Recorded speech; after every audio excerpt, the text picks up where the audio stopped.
All right, hello. Good afternoon, everybody. Welcome to the 7th International Dragon Warrior 4, Dragon Quest 4 International Community Race. I am Anatoliu, and I am joined on commentary today by the Countess. Hello. Yeah, so, like Anatoly was saying, this is our, what, is it 7th of these races? And we're, so I think we got 10 total runners today. I believe it's 5 running the English Dragon Warrior 4 and 5 running the Japanese Famicom Dragon Quest 4. This is just kind of a friendly race, not super competitive between the two versions, playing on a standardized rule set where the Japanese community isn't allowed to use some of the bugs that aren't present in the English version, but they do still have a little bit of an edge due to the faster text speed. You can kind of see all these, the race description down bottom center on the layout. But yeah, we're about to get started here in about 30 seconds at the top of the hour. Yep. Everyone who got on stream here is queued up on ready to select their message speed. And everyone, looks like everyone is live now, so that's good. So, all right. We will, on this restream, we'll focus on 4 runners at a time. We'll try to keep some Western runners and some of the Japanese runners on stream at all times. It looks like Ebby, who is the Japanese runner, is going to be running the English version. And yeah, there we go. Oh, 3 o'clock. That's cool to have a little bit of crossover with the communities playing the other communities game. I was originally thinking about playing the Japanese version of this game if I were going to be racing instead of commentating, mostly just because I wanted to get to bed earlier. But Yep. All right. So I will adjust Ebby's to say Dragon Warrior 4 in the ranking here.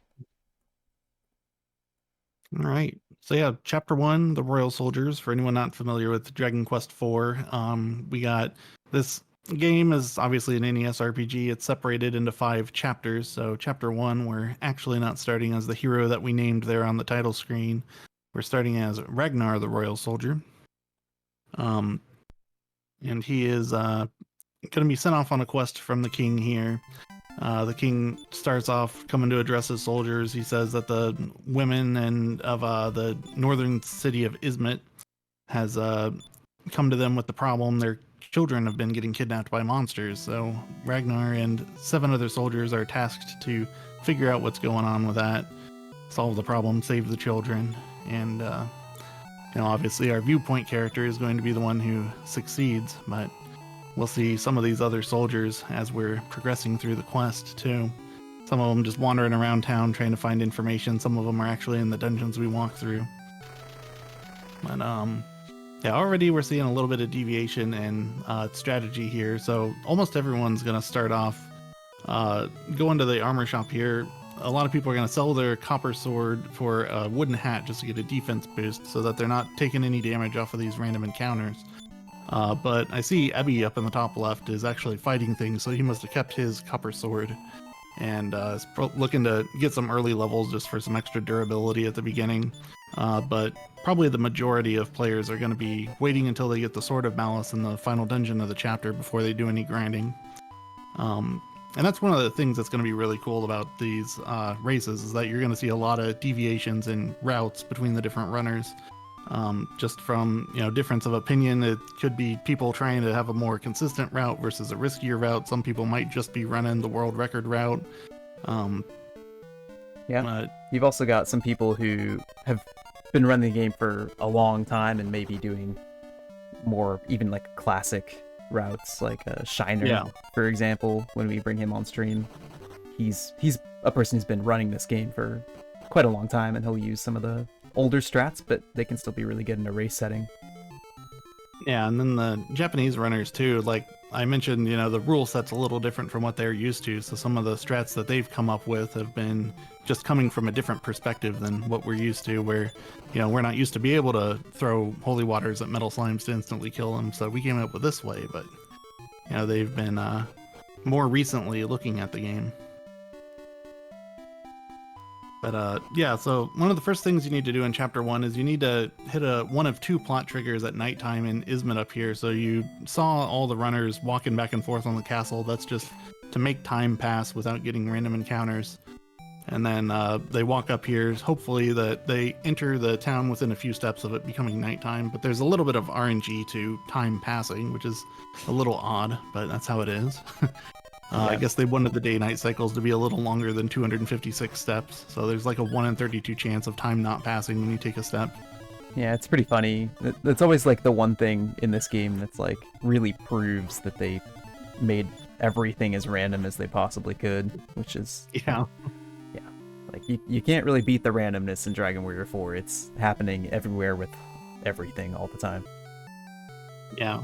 I don't know, like, too much about the task routing of this game, but I think it'd be really funny if there was somewhere in the route where they just had to force time to not pass, like, 100 steps in a row to make the cycle work out or something.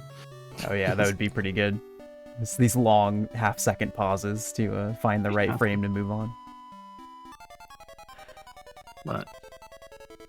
yeah, your two options for the quest trigger. You can talk to one of the kids running around in the playground, which is the closer trigger, so everyone's going to use that one. And he says that there's a prisoner in the cells whose name is Alex, and he's my pal. And you can alternatively go talk to Alex, and he'll tell you his name. And then everybody's going to death warp to go back to Berlin as quickly as possible. And you talk to Alex's wife, Flora, who's been looking for him, and you take her up to Izmit to find out what's wrong with him. Why he is stuck up in Izmit and hasn't been coming home, and why he's in jail. Which I'm not even sure why he's in jail. He was stealing things because he, like, lost his mind, or, like, lost his memory and thought he was a child, I think, and stealing food or something. Yeah. Boys will be boys. Let's let him out. Yep. I noticed that in addition to Ebby Doom running the English version, Linda Nushi is also running the English version. Oh, cool. Yeah, so when we bring him up, we will see, yeah, 2 of the Japanese runners picking up the English version, which is very cool. I think they actually both did that in the 6th race that we did last summer as well. And Linda Nushi still ended up winning that one, even playing English. Wow. I believe it. They've got a pretty good PB on the Japanese version and on the English version. Yeah. When he and Ebby will do like these regular races of Dragon Quest IV, and it looks like they've completed the game over 100 times, just like having raced each other a whole bunch of times. So I think they're really, really good at the no reset racing routes. Okay, so yeah, we see Ebby and 871 have both dropped off Flora to chat with Alex, and she gives him a smack. You can interpret that how you want, but restores his memory. He remembers, oh, I was lost in fear getting attacked by monsters, and he remembers the children were saying that there's a secret playground southeast of the village signpost. So everyone's going to walk out of town, head down to this hidden tile on the map that doesn't activate until you talk to them there, but it'll take you into the hidden playground. And we're going to start following this mysterious voice that keeps saying, come this way, come this way. And it's going to lead the players to a treasure chest, which they'll be collecting before doing anything else, largely because there's no encounters on this path that you take. If you're on the correct path, there's no fights. Kind of a thing that they strangely changed for the remakes, is that there's fights everywhere in here. But yeah. That always struck me as very strange, because it's such a deliberate thing to make it safe passage for the kids to find the flying shoes. Yeah, exactly. Especially since like dungeons don't have different encounter zones really, unless you step on a staircase. So they really had to go out of their way to do this. I'm not sure anywhere else in the NES Dragon Warriors where there's specific tiles in a dungeon that don't give you fights. And Ebby on stream is the first one to get to Healy, and actually the first out of all 10 runners who got Healy. So if anyone was going to be considered quote unquote in the lead, I guess it's Ebby right now. But the lead is hard to. The lead is very hard to determine in Chapter 1 until someone actually beats the Shadow, really.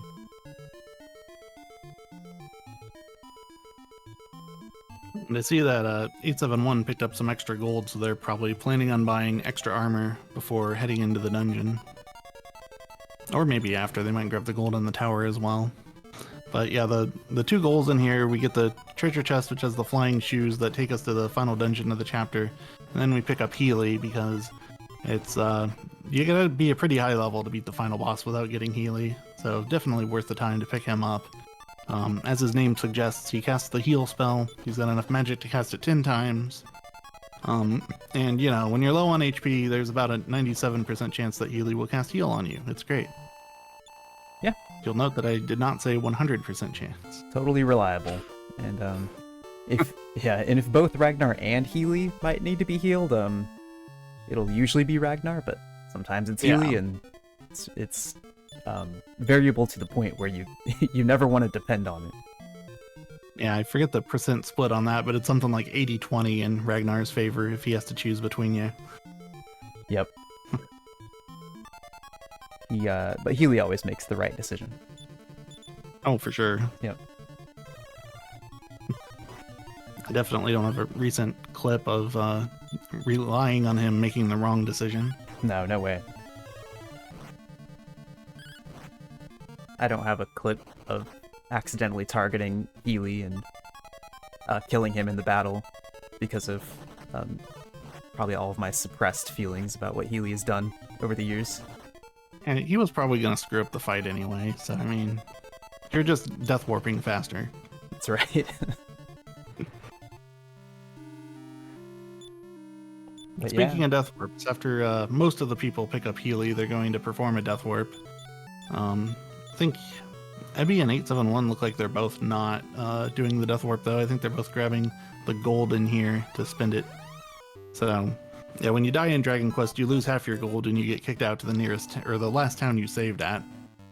So if you're picking up treasure chests, you're not going to want a death warp out of here. The death warp in here can also be pretty frustrating because the monsters will sometimes attack Healy when you want to attack Ragnar, and also Healy will be healing you unless you're trying to run away. So that's really obnoxious. Yeah, it sure is. Yeah, so it looks like a lot of the English runners are going straight for that sort of malice in the tower without doing extra gold strats. Yeah. So just like Saitoriak is doing here on the stream, and Diener as well, which is more of the classic PB route rather than do you have the option of getting some extra gold along the way, which is a little slower, and then you get some armor. Yeah, it's one of those things that it can make a small difference in Chapter 1, but there's so much, things need to go your way to get through this boss of Chapter 1 that a little bit of extra armor, sometimes it makes the difference, but often it's not enough to make the difference. Now, most of the simulations I've run, it feels like it gives you, it bumps you from a 40% chance to win up to a 50% chance, but also in the time that you spend grabbing the gold, that you could also just fight the boss one more time. So it's kind of just hedging you against a worst case scenario. Yeah, which in a race setting can make a lot of sense. Yeah. Because the worst case scenario, as we've seen many times in these races, can be pretty bad. Yeah. Yeah, we've seen people take an hour to get out of Chapter 1 in these races before. With this many runners, it's not terribly unlikely. Yeah, we can expect that someone is going to get out first try within 25 minutes or so, and someone is going to be here close to the hour mark. Yeah. Seems to be pretty much always how it goes. That's a great part of a big Dragon Quest IV race, is you get to see the full spectrum of everything. That's right. Yep. Yeah, I think that, usually we do see kind of the runners who get out of Chapter 2 first tend to have a real advantage for the rest of the race, because that's one of the biggest walls. So that'll definitely be something we'll be looking at as far as positions in the race and really determining how it goes from there. Yeah, especially just the stretch from the start of Chapter 3 through the end of Chapter 4. There's just not too much that's big random lead changers in there. Then when we get to the lighthouse, there might be some more opportunity for lead changes. Yep. But yeah, Chapter 1 and Chapter 2 are by far the stickiest parts. Yeah, that's absolutely for sure. Trying to keep an eye on who might be the first into the boss fight. I think it's probably going to be Ebby. So we've already got Ebby up on the stream here. I think there's a really good chance. Ebby's already level 4, so that's everybody else is going to have to spend a few minutes grinding. Because what we want to go into the boss fight is probably going to be level 6, plus or minus 1. You want to have at least like upper 40s on HP, and Ragnar starts getting big health gains around level 5. Sometimes you'll get lucky and get a health boost at like 2, 3, 4, but not always. Yep. Yeah, I guess we haven't talked too much about the runners in this race. We can go down the list really quick. So we've got 10 runners, which is still a whole lot to keep track of. 5 of them are Japanese runners. So we've got Ebi, Linda Nushi, 871, Rajar, and Mokopoid.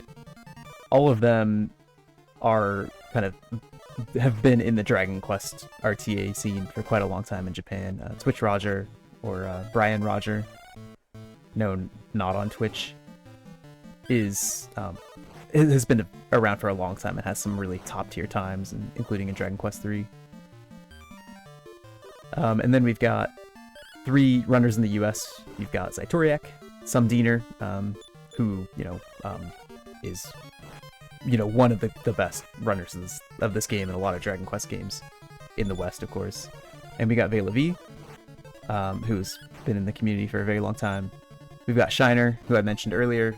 He's representing Canada all by himself today.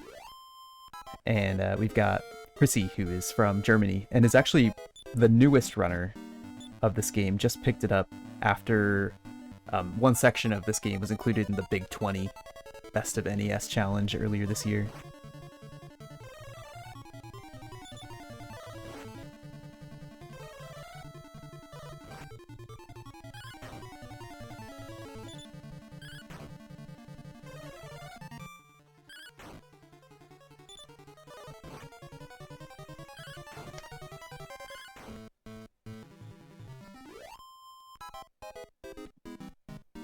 Alright, we should be having people getting pretty close to the boss soon. I'm trying to keep an eye on all of them, make sure that whoever actually does end up in there first is on the restream here so we can cheer them on.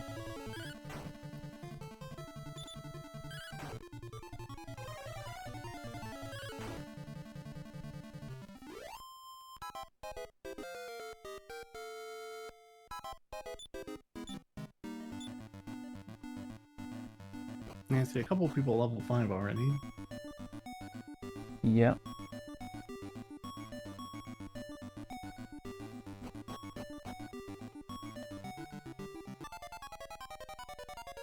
It's one of those things where no one is there, and then in 2 minutes everybody is going to be there.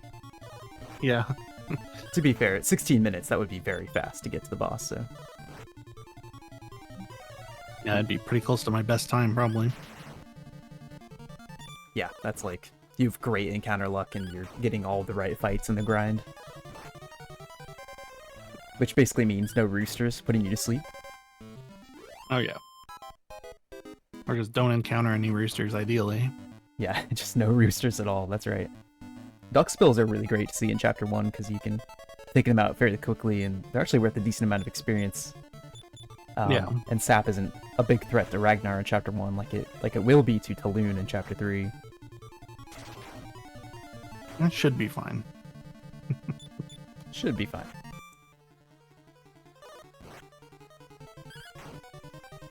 See, I see Vela V's walking that way. Oh yeah, Vela V is level 6 and is going that way. Alright, we can grab Vela V real quick and bring him onto the stream here. I will probably have to crop, but we will find out how it goes as we bring everyone on for the first time.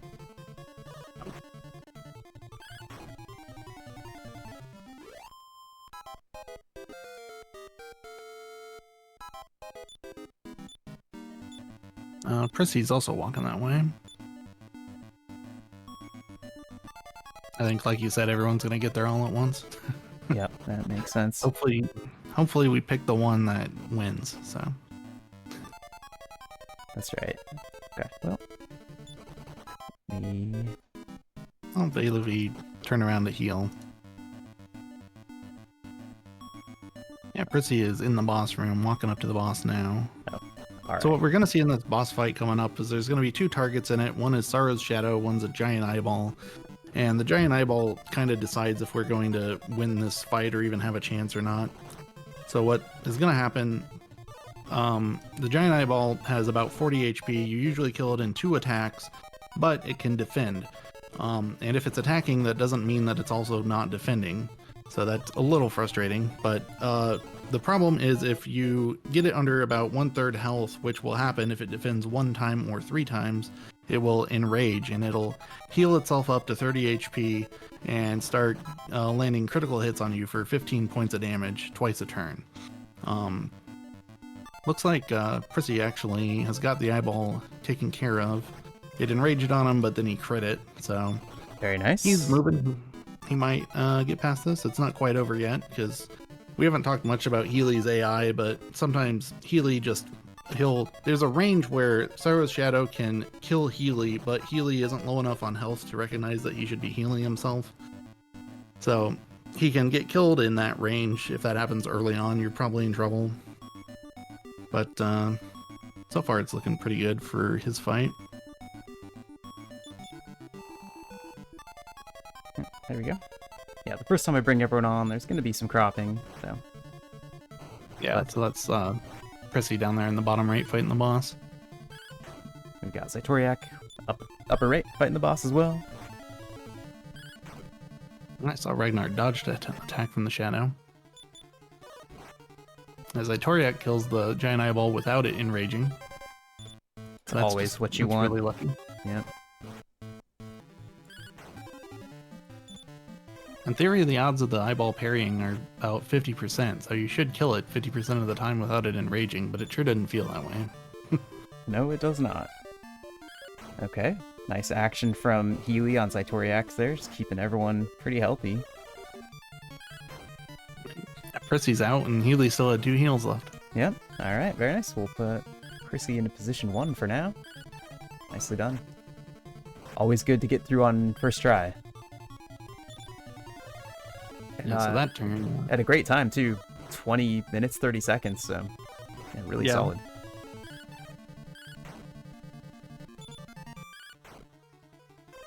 Yeah, it's a pretty clean chapter 1. Yeah, anything under like 22 or 23 minutes, you probably didn't have a bad death, like at the bottom of the tower or to the boss or something. So 20 minutes also suggests you had decent encounter luck and all that to go with it. Yeah, it's about as good as you can ask for, really. Zaitoriak also getting through on the first try. Very nice. So 2 runners already through chapter 1, out toward chapter 2.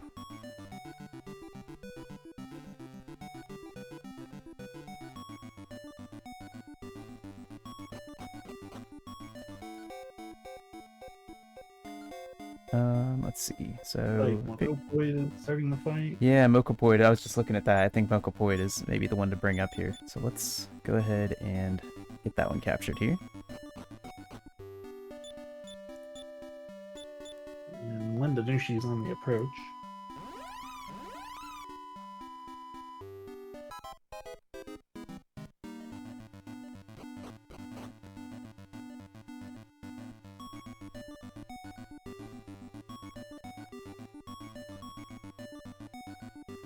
And Shiner's in the boss room too.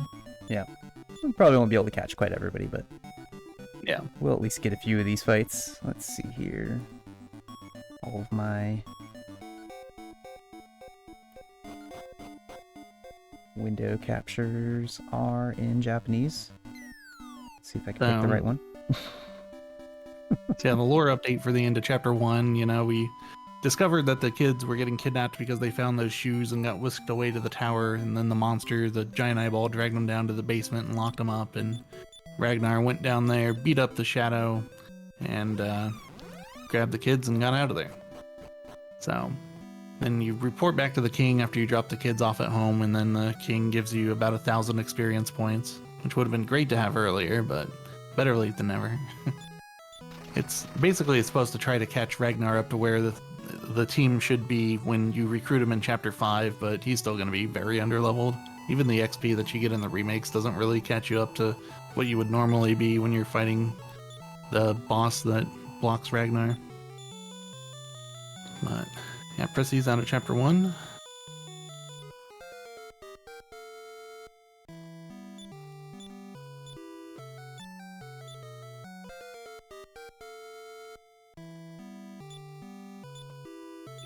Yeah, and talking to the king of Santeem Castle at 23 minutes. Really, really nice. Yep. Yeah, I'd be fighting the eyeball up here. Looks like it's enraged on him. And when the eyeball enrages, depending on your strength, like you really don't have a great chance to kill the eyeball in one hit. Ebby just hit him for 28, I think. So it's still wailing on him. He's getting kicked out of this fight here.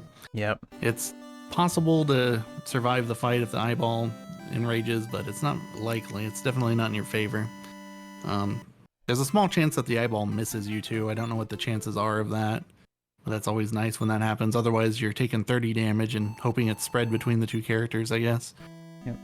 Off stream, it looks like Lina Nushi did get through his shadow fight.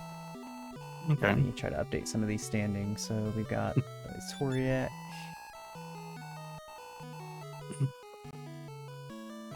Yeah, and now we're entering Chapter 2 on some of these guys. So Chapter 2, you start off as Princess Alina, the tomboyish princess who wants to go on a journey to prove her strength. You start off getting scolded by the king for wanting to do this and for kicking a hole in your bedroom wall. Tells you, hey, don't do that anymore. There's a guy upstairs fixing your bedroom wall, but as soon as he's done, you're supposed to go up there and stay up there.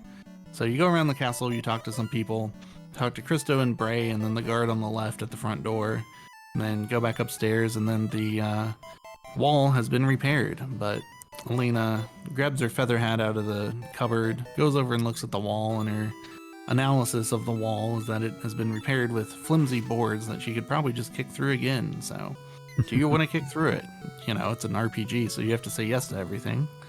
So, we kick through it, we talk to the cat, jump out of the tower, and then as soon as we hit the world map, Christo and Bray will follow us out here, and they say, hey, we kind of recognize that we can't stop you from doing this, so at least take us with you so that we can, have safety in numbers. So they join the party, and now at this point, we've got kind of a pretty typical composition for a Dragon Quest team lineup. You've got your Alina, who's like the no magic, just full offense fighter character. You got Christo, who's more of a healer character. He can equip some weapons and armor. And you got Bray, who's like full offensive magic, pretty much. And Christo and Bray also have some support magic, both mixed in. But you can kind of think of them as a white mage and black mage. So there may be some variations in the equipment we do at the start here. Some people are going to buy a copper sword and give it to Christo and pass the club to Alina. Some other people might buy a thorn whip for Alina just to boost her attack power as much as possible at the start. And that kind of affects how this grind goes, because at the start of the chapter we need to grind until Christo learns Upper, which is always at level 4. And you can either kind of count on Alina and Christo to tag team things with the weaker weapons, or you can... I didn't mention you have to sell the feather hat, which is one of the best helmets for Alina in the chapter in order to afford that thorn whip. But that gives her enough attack power that she pretty much one-shots all these 2 and 3 XP enemies. And then Christo can kind of just parry, and it's a little bit faster, but then you don't have the extra defense power for the end of the chapter, because there's no way to get another feather hat unless you luck out and get a golden barrette drop off of a metal slime or something. Yeah, it's one of those things that a lot of us runners go back and forth on. Do you want this grind to be a little bit slower to add some safety to the tournament later, or do you kind of go full speed and hope for better luck in the tournament? There's no right choice, it's just sort of a preference kind of thing.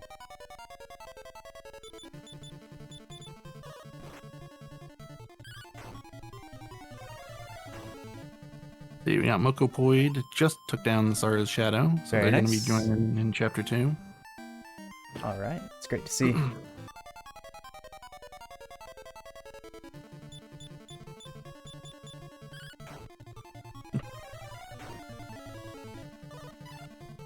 Zarnak said Linda Nushi got through the fight with Healy dying with 5 heals left.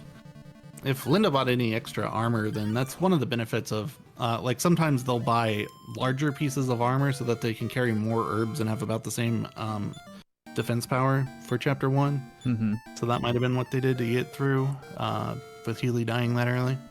Yeah, it's one of the best things to do with the extra armor. It kind of makes more sense, because a lot of the time 3 herbs is just not enough to get you through the battle, especially if bad things happen to Healy early on. Because every medical herb that you have in your inventory might get you 2 extra hits on the Sorrow Shadow, so... Oof, bad luck on Ebby there, dying to the Shadow again. The Enraged Eyeball. One more time.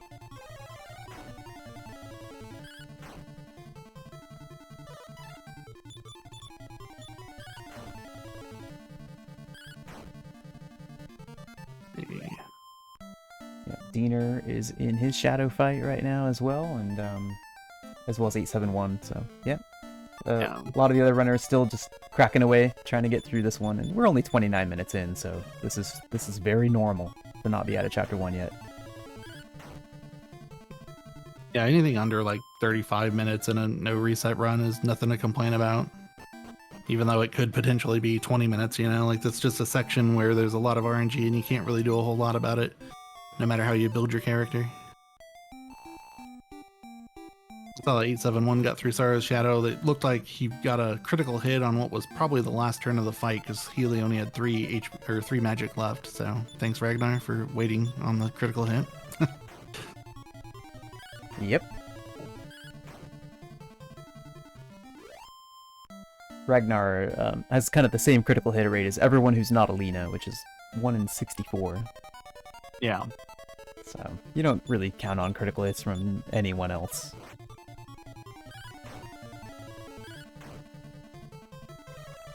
Yeah, as Alina gets stronger in this chapter, her critical hit rate is tied to her level, so it's just her level divided by 256. So until she hits level 4, she actually has a lower crit rate than everybody else, but by the end of the chapter, she's about triple crit chance. Then by the end of the speed run, she's about 10 times the crit chance everybody. Yeah, Alina is, and most people feel this casually, but in the speedrun as well, just a really, really strong character because of her high agility, high attack power, and high critical hit rate. I mean, it's a magic combination. Yeah, it's really a no-brainer to have her in the team. The only real weakness she has is she doesn't get any armor that makes her resist spells or breath attacks. Unless you want to count the Dress of Radiance, which is the biggest trap item in the series.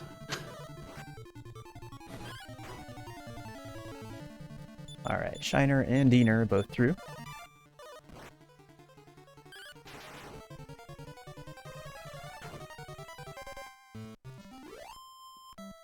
And it looks like Prissy and Zaitoriak are about done with their grinds. They're level 3 on every character, so Alina and Christo should hit 4 really soon.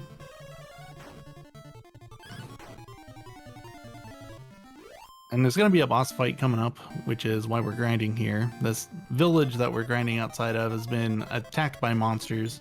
Similarly to Izmit, they've been requiring, you know, all of the women in the village to be sacrificed to the monster. So Alina's going to step up and be the next sacrifice so that she can fight the monster.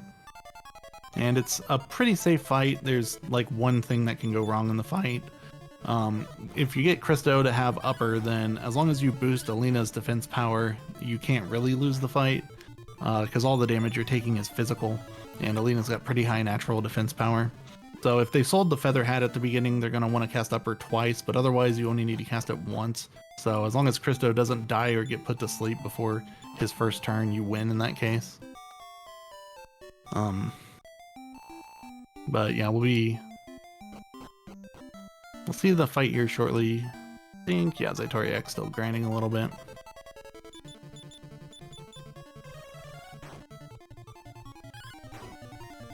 See what Moko Boyd buys for their grind. They are also going Copper Sword. I think Copper Sword's going to be the most common strat here. Keep the Feather Hat.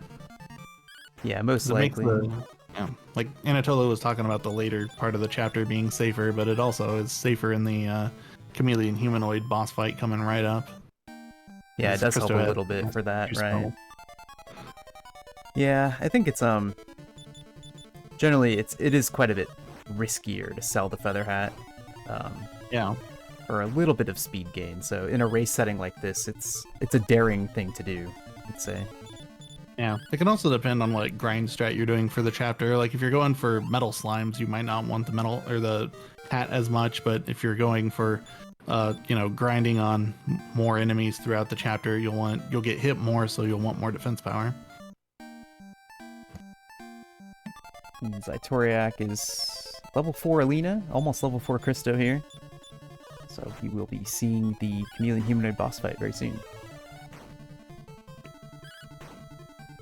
It always feels a little bad when you have to go back in for the end because Bray runs out of magic and everybody's about to get that last level, but it's so fast to go in town and use the inn that it really is the right move to spend all your magic as fast as you can and then just take an extra inn if you need to. Yeah, this is probably the most conveniently located inn in the entire game. 5 steps into town or something. Yeah. I think it's like 10 total seconds from being adjacent to the town to getting out of the town again. Yeah, so we've got, Zytoriak looks like he'll be the first one to get into the Chameleon Humanoid boss fight here, and he is reordering the party to put Bray in the middle there. This is going to be setting up for one of the most important glitches, the speedrun, called the coffin block, which essentially makes it so if you've got a dead character somewhere in your party that's not the back, then the character who is in the back will be protected from all normal physical attacks. They just won't ever target the character in the back. So Bray is kind of there so that if he dies quickly, then Christo will be protected and all of the attacks will just go straight to Alina. We have not one, but 2 7X Cascus Hopper fights on screen right now, and they're both taking the fight. I don't know if I like that. It's very strange. It's a very strange decision, yeah. Every time I see the you came to the wrong neighborhood fight, I just run immediately. It's not worth it. Alright, Bray down very quickly. Didn't last very long at all there. Well, that's fine. He's pretty much won the fight. He got sap off on the humanoid even, so that's all Bray's job really is in this fight. Normally you want Bray to survive longer than that so that he can cast Ice Bolt and Alina can attack and you can try to take out the Rabbit Hounds without the humanoid casting heal on them. But he only gets 2 casts of heal, so it's not a huge deal. He loses his turn too when he's healing, so you're taking less damage. And all that can really happen at this point is the humanoid has a 1 in 9 chance to put Alina to sleep when he attacks. So that'll slow things down for a bit if she's asleep. But again, it's not dangerous. Christo could be dead right now and Alina would have this fight. Yeah, she's no danger whatsoever here. Community Humanoid could put her to sleep, but then she wouldn't take damage because she takes half damage while sleeping. And yeah, there we go. Zytoriak is through Chameleon Humanoid. Very nice.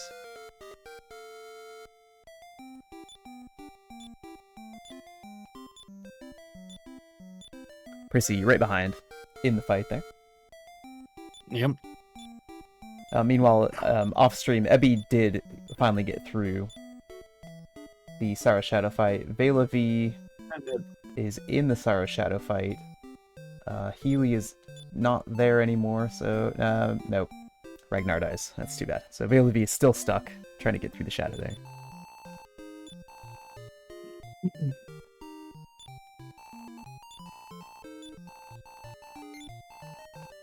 I know it's become one of the more common strats to have Bray die early in this fight in the middle slot to protect Christo, but I really like how it plays out when you try to keep Bray alive and you're kind of managing your damage on the Rabbit Hounds to stop the humanoid from healing them, because they'll only heal the Rabbit Hounds when they're under like 1/3 HP. So you try to get them low enough that on the next turn you can kill them with the combination of Alina and Bray. It's just kind of a cool setup. Yeah, definitely. But then it usually goes wrong and the humanoid puts Alina to sleep or something, so... Yeah. So yeah, I expect that we'll probably see quite a bit of divergence on how our different runners approach the rest of Chapter 2. Zytoriak usually kind of does a little bit more of a consistent grind as you go through the chapter strat here. So he's going to take a lot of fights.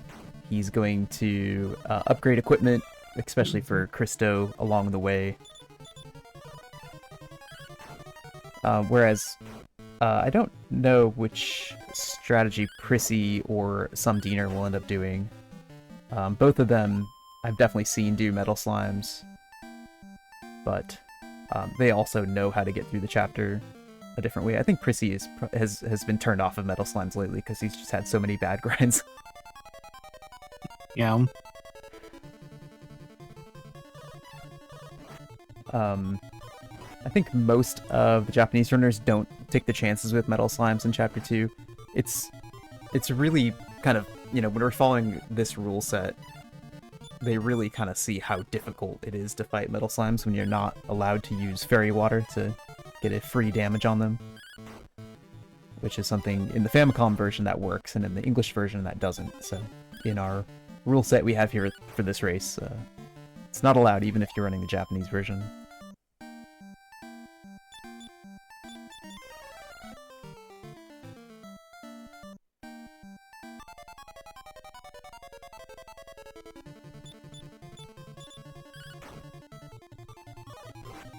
Let's see. It looks like Prissy's buying, I think I saw him buy a boomerang, so he's probably going to be grinding not on metal slimes. Yep. So both Satoric and Prissy kind of, taking that approach, which makes sense for a race setting, for sure. But I do always hope that we'll get to see somebody go for the metal slimes out of the group of 10 people.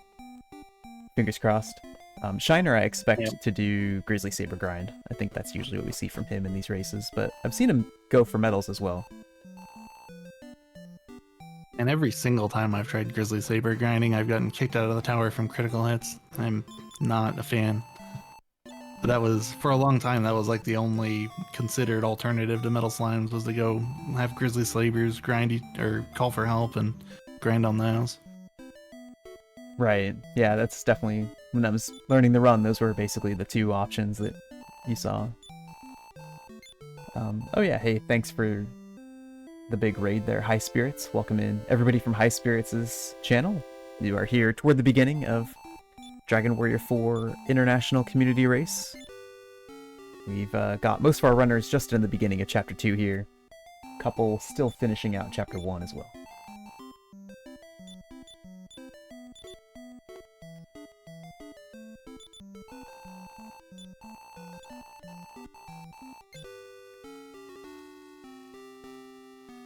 Yeah, specifically both Veilavi and Twitch Roger-san is, both of them have been trying to get through Starro Shadow boss at the end of Chapter 1 and have not been having luck with it.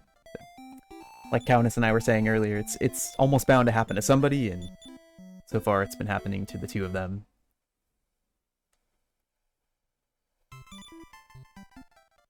And yeah, in Veilavi's current fight, yeah, Healy got knocked out very quickly by the enraged eyeball. So. Yeah. Veilavi has really bad luck with Chapter 1. I feel like they've been walled in there for an hour on these races before. Yeah, it does kind of feel that way. Chapter 1 is a little bit cursed. Yeah. Damn.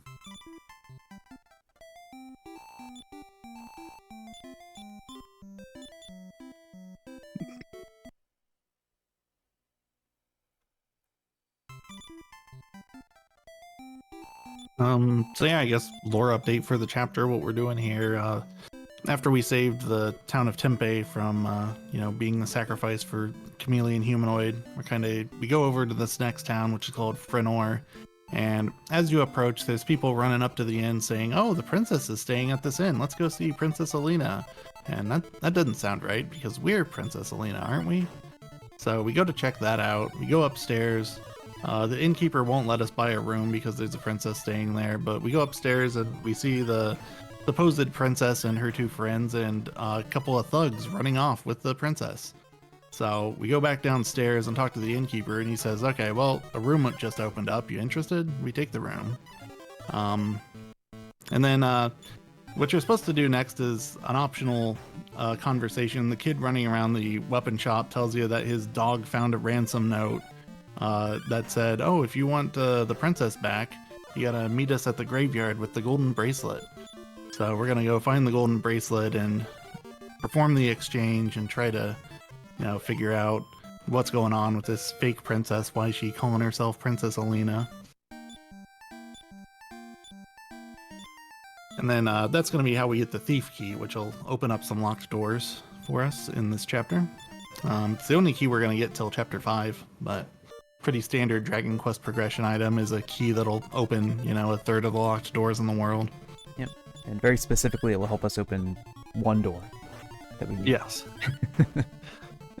In the remake, you need it for 2 doors. You needed to talk to the guy in the back of the castle.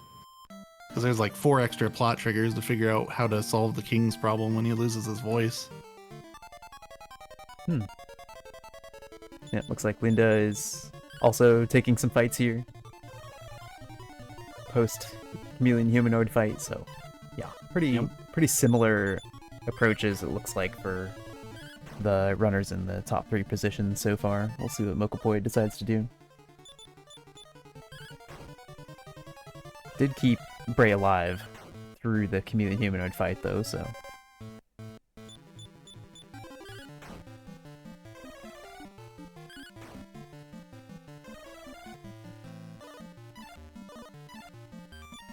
yep. Keep our fingers crossed that we'll get to see some metal slimes in chapter 2 here.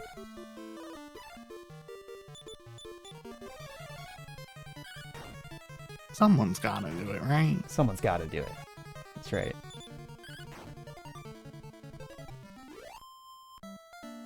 Maybe it'll be a come from behind story for one of the runners that got stuck in chapter 1 for 10 or 15 minutes there.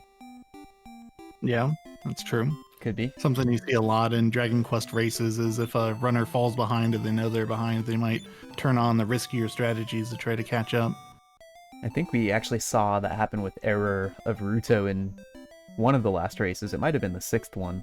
I think he was the last one into chapter 2, but then the first one out of it, thanks to Metal Slimes. Yeah. We do have Twitch Roger getting through the shadow and coming out into chapter 2, so Veilavi is the only one who is still stuck trying to get through the shadow right now. Oh, his Healy got killed by a normal attack from the eyeball. That sucks. Yep, and a reset there. Oof. Yeah.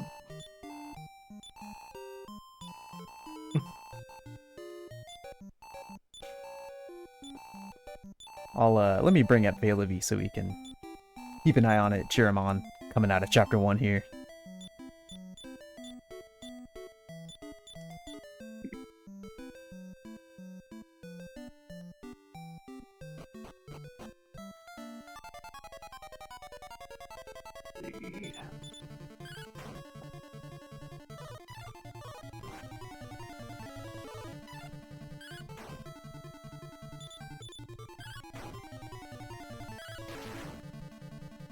Might be taking a break too, which is fair.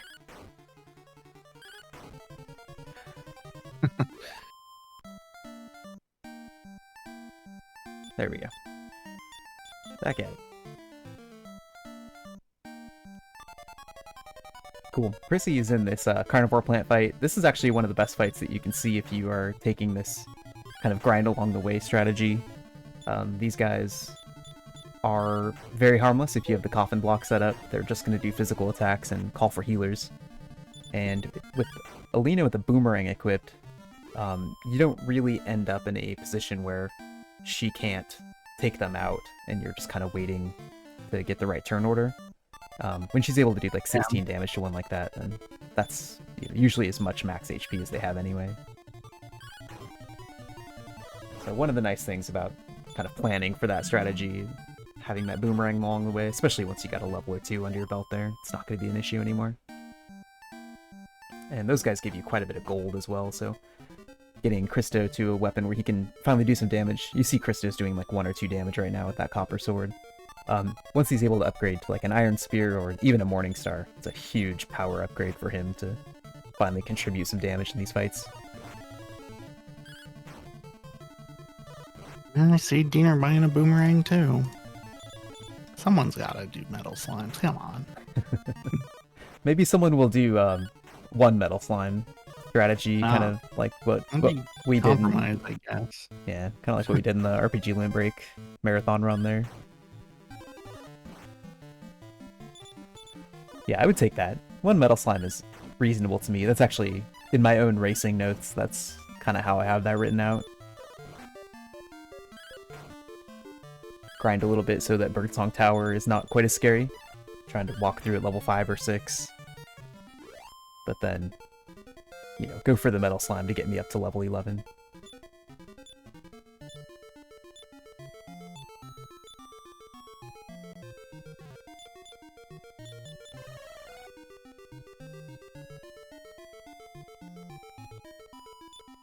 So one thing that some of our runners might be looking for, as they're taking a lot of these kind of normal random encounters in Chapter 2, are seed drops.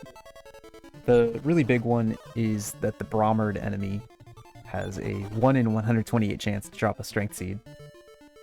But that can just make an enormous difference for the damage that Alina is doing in the tournament at the end of the chapter. So when you see it, it's just like just so good. Feels really, really good.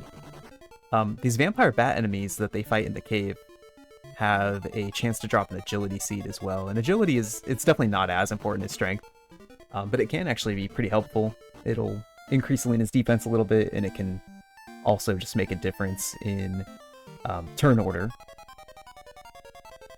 to maybe outspeed, one of the arena fights on the last turn or something like that. So you're always happy to see it as well, even if it's not quite as amazing as the strength seed drop from the Bromard.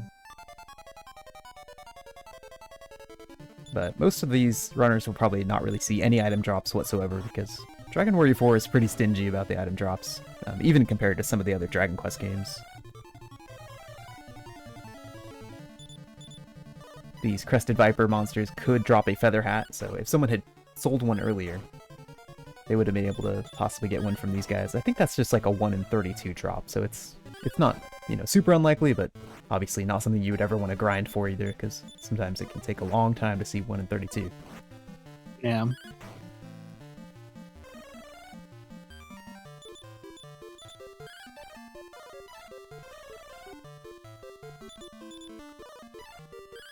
Okay, he's okay. Go first, Healy. Yep, sniped by the shadow. No.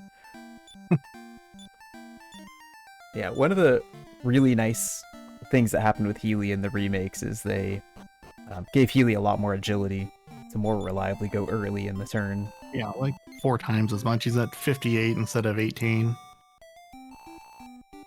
They definitely recognized in the original that was one of the things that they probably could have designed a little bit better. It's just so nice to have Healy going either reliably at the beginning or the end of the turn. But here, Healy's agility is so close to the Shadow's agility that it's like almost a toss-up every turn. They also made heal cost less too, which is kind of nice. He gets 15 casts instead of 10. Because a lot of times in NES, when you beat the Shadow, Healy's got maybe 1 or 2 casts left, and it just doesn't feel safe. Mm-hmm. But, like, you feel like when you're walking up to the boss, you can't be casting heal to keep your health up. Yeah. Feel a jumping in the well. Yeah, might be looking to upgrade armor. Yeah. So maybe go in to grab that gold chest and do some armor upgrades or something.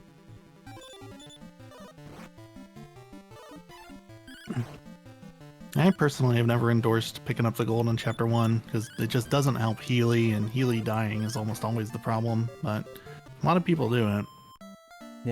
Yeah, the thing that would be really nice to have is something that made Healy better, but unfortunately there's nothing. There's Healy is... We get a meteorite armband to put on his head. Yeah. Meteorite armband, maybe give Healy, I don't know, 3 or 4 life force nuts. Yeah. Yeah. Cloak of Evasion would be nice. Sure, yeah. I think there's slime armor in DQ5. If we got that a game earlier, we could give that to him. Yep. Maybe just the I cat. don't know what slime armor looks like. Could just have the cat suit from Dragon Quest 3. Yeah. I don't know how that would help, but it would help. It would help.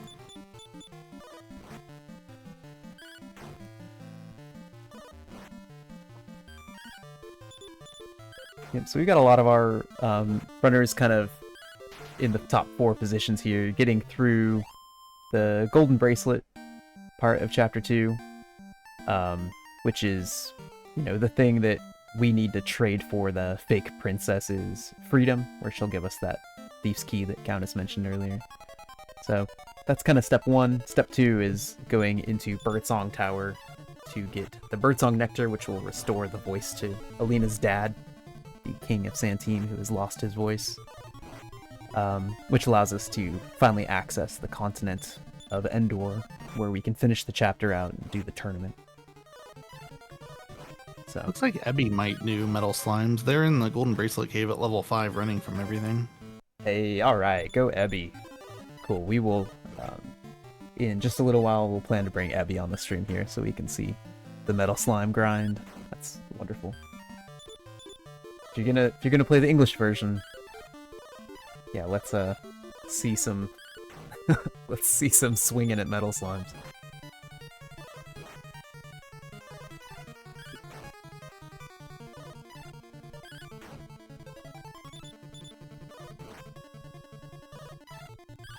Yeah, Valevi's getting all the bad Sorrow's Shadow luck. Most of the people got through relatively quickly, but the two back runners had a bit of bad luck with Sorrow's Shadow. Yeah. It looks like he's picking up some extra gold now or something. Yeah, I think Ebby Doom, it was either third or fourth try for him as well. But most of the others got through on the first or second try, so not too bad, really, for having this many runners in the race. Yeah. And 2 to 3 attempts is basically what the odds are, so 4 is not even bad. Yeah, that's right. Look at all these Sandmasters on the screen. This is pretty much the best fight if you are trying to gain experience as you go along. Yeah. These guys don't have a critical hit attack, unlike some other monsters in this area. Once you have Alina uppered, then there's really not anything to worry about here. You just kind of take them out, and they're worth a lot of experience in gold.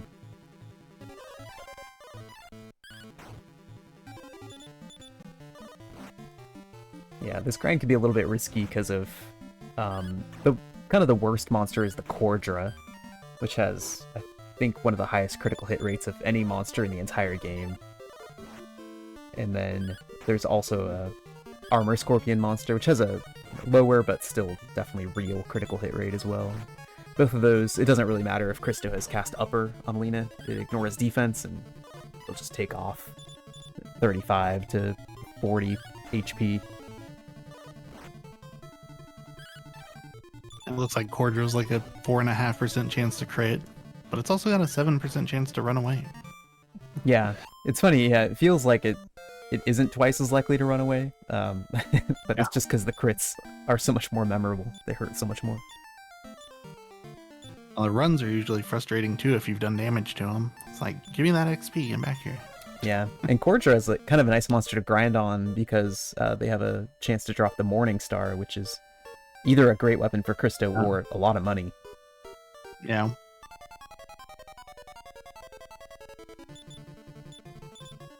Yep, here they are on Zytoriak's screen right now. So 3 of them at once is a little scary. Yeah, you almost kind of want one to run away just to reduce the chance that you're going to get crit. But not the last one. Yeah, see ya. Oh well.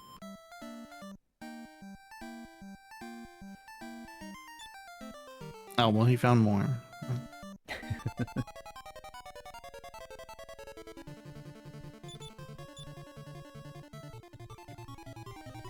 I see Zytorak kind of pausing here, trying to decide between upper and surround. Surround, unfortunately, would not save you from critical hits. Yeah, it's not going to take that into account. It's going to check to see if they crit first, and if it did, it will not look for surround, it will just do the damage.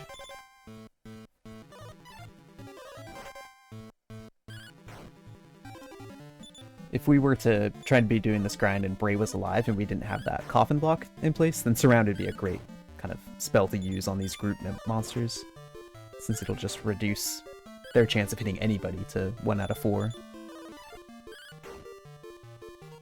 But with the coffin block, upper is a easier choice pretty much every time.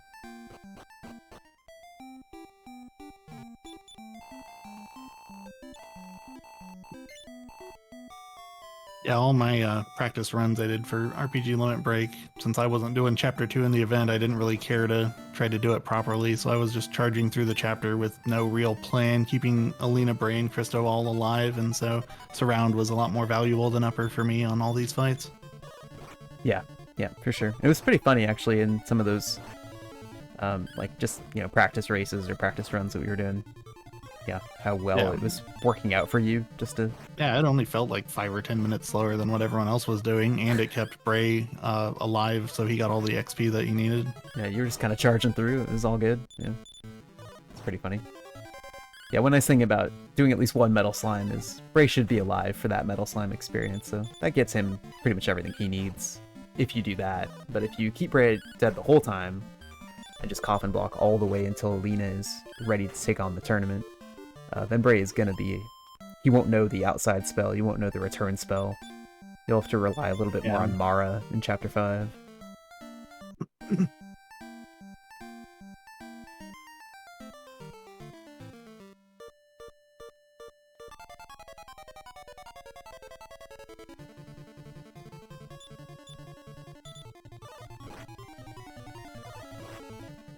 But yeah, Zytoric has actually been finding a lot of great encounters for this grind. Lots of nice groups of Sandmasters and some of those Cortrus where if you don't die, then it's actually really great for experience and gold. It's just a little bit riskier. But yeah, every time you see a big group of Sandmasters on screen, that's probably a good sign for somebody.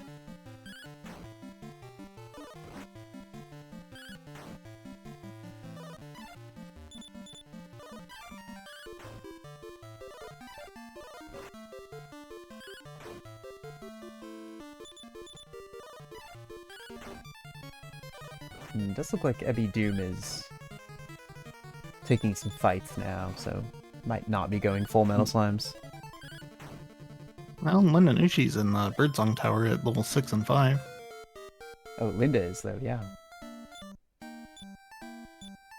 This is fighting a couple things in there, though, so we'll see. Maybe they're doing one Metal Slime or something like that, too. Because being in Birdsong at level 6 is probably not something you're doing if you're trying to be really safe. Yeah. It's not great HP at level 6 either. Alina's only at 40, and you really want to see mid-40s or higher. Yeah, for not sure. Unusual to only have 40, but it's very nice to have more. Yeah, I just kind of in my own runs, I kind of have a benchmark of 45 at this point. Yeah. If you feel comfortable going in the tower at all. And, you know, a lot of the time you're at 50, which is actually a big difference between 50 and 40. Yeah, it's like a whole fireball. Yeah, exactly. You might be able to run one more time from a group of butterfly dragons. Yeah. But Linda going straight for this room that has the 1200 gold chest and the strength seed. So this is when it's a little scary. Being here at level 6, you don't want to die and lose that 1200 gold, well, 600 of it.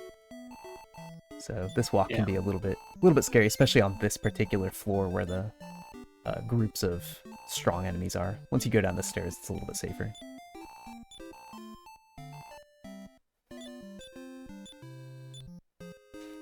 And we have Valevi going back into the boss fight, having completed his journey with the well and upgrading everything. So hopefully, they keep targeting Ragnar like this and they don't decide to focus on Healy anymore. Looks like Linda's taking the safety inn.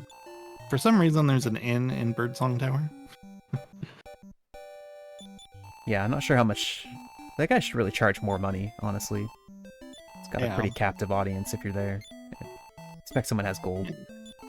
He's got this criminal guy probably running around grinding, so... I don't know, Linda's going for the door, so I don't know. Ooh, Healy healed Ragnar there, so we just need Healy to go first on this turn. Okay, good. Alright. I think this might be the best shape that Valevi's been in whole run. So, just gotta hope that Healy keeps making the right actions here and we can get through the rest of it.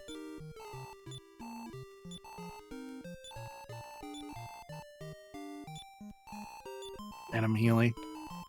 Ragnar at 19. It's a good turn to, okay, yep. The Unbridled Aggression worked for him there. That's the Error of Ruto patented strat. Healy crit. Yeah. Alright. Go get him, Healy. Healy is a little faster than Zara's Shadow, but it's 16 versus 18. It's not super reliable. Yep. But there's also a lot of actions the Shadow could take that wouldn't have killed Ragnar at 19 HP. That's right. Yep. Well, this is looking pretty good for Valevi. I think we might finally be out. There we go. Alright. Yeah. All right, everyone is out of chapter 1. Yeah, hour 3 minutes. Like we said earlier, this almost always happens to somebody in these races. So glad that Bailey was able to get out there, and it's a long run, so this doesn't actually necessarily mean anything for the final order. There's a lot of places where other runners could get stuck later on as well.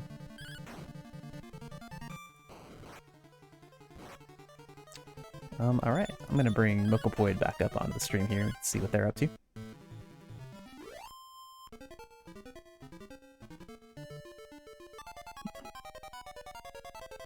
Abby's stream is like this gif of like an entire retelling of the Keleon fight in chapter 5 going on. Yeah, it goes through actually most of the game. Wow. Yeah, there's Ballback. Yeah, Ebby Doom's stream is really kind of fun to watch because he set up all those really fun gifs of the characters going through the whole chapters. It's pretty great. Yeah, and yeah, I got mentioned by Northrex in chat there, but yeah, Prissy got the body attack from the Brommerds, so it's a special attack that the Brommerds can do when they're brought down to very low HP. It's like the bottom 15% or something, I don't know, of their HP range, and they will do an attack that can take you down to 1 or 2 HP or can just kill you. And if they kill you, then you explode into bits, is the text on screen. And you don't just die, you're gone. Christo's gotta scoop you up. Yep.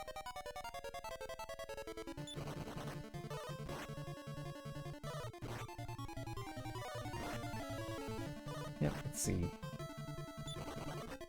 Yeah, so we've got kind of, yeah, everyone kind of working their way through the chapter here in various ways. Maybe we'll bring on somebody we haven't seen on the stream kind of while we're doing this. Once we get to the tournament, we'll probably switch the streams out quite a bit so we can try to keep an eye on who is working their way through the tournament. It's always pretty exciting.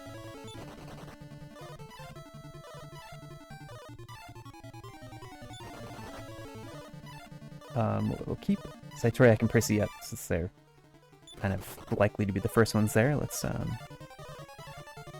see what is going on with... I'm actually kind of curious to see what Shiner is doing.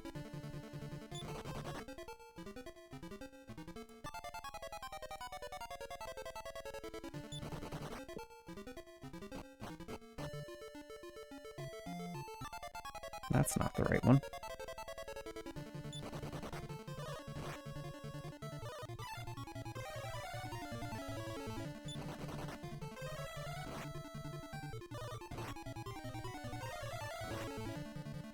Fix my video capture for Shiner. Just a random lore update. So we got the golden bracelet out of that cave. There wasn't a boss in there or anything. You just get the bracelet, get out, and then take it to the Frenor at nighttime. Trade it for the fake princess. She says she was just pretending to be a princess because she liked the attention she got. So she apologizes and leaves and decides not to do that anymore because she doesn't like getting kidnapped. But yeah, so the next plot point, when we get to that desert bazaar that a lot of people were grinding outside of, you go inside there and there's one of the soldiers from Santeem in the bazaar and runs up to you and says, "Oh, princess, you got to return to the castle. Something's happened to the king." And so we go there and we just walk on top of the castle for nighttime. But if you go inside the castle, you find out the king has lost his voice. The Chancellor talks to you and kind of gives you some hints as to who to talk to figure out how to solve the problem. We eventually end up in Birdsong Tower, and at the top of it there's an item called the Birdsong Nectar, which we give to the king, and it heals his voice and he's able to tell you what's going on. He just says that he had a bad dream, something bad's gonna happen to the world, but he woke up and couldn't tell anyone about it. And then that's when he gives you permission to leave this continent. So that's kind of what we're working toward right now. I don't think anyone's got to the top of the tower yet, but they'll be there shortly. A couple people have gone inside. I don't see anyone in there right now, so everyone who went in either got booted out or maybe they went to spend the 1200 gold on something other than the Iron Claw. Yep, well, see if we see anyone actually taking the portal over to Endor.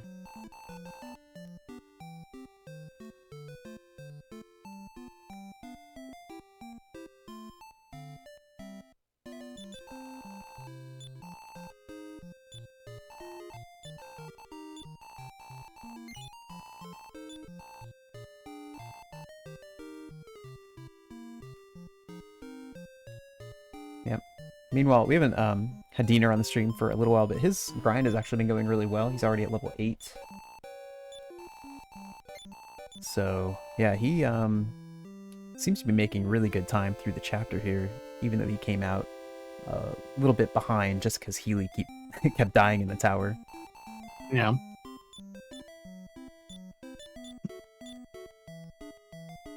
But not too surprised to see that from Diener, of course. Just not going to be too phased by some bad luck in chapter 1.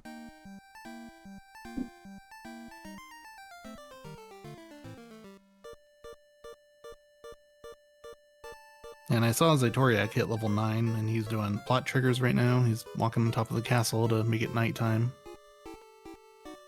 Yep, expect to see him going into Birdsong Tower very soon.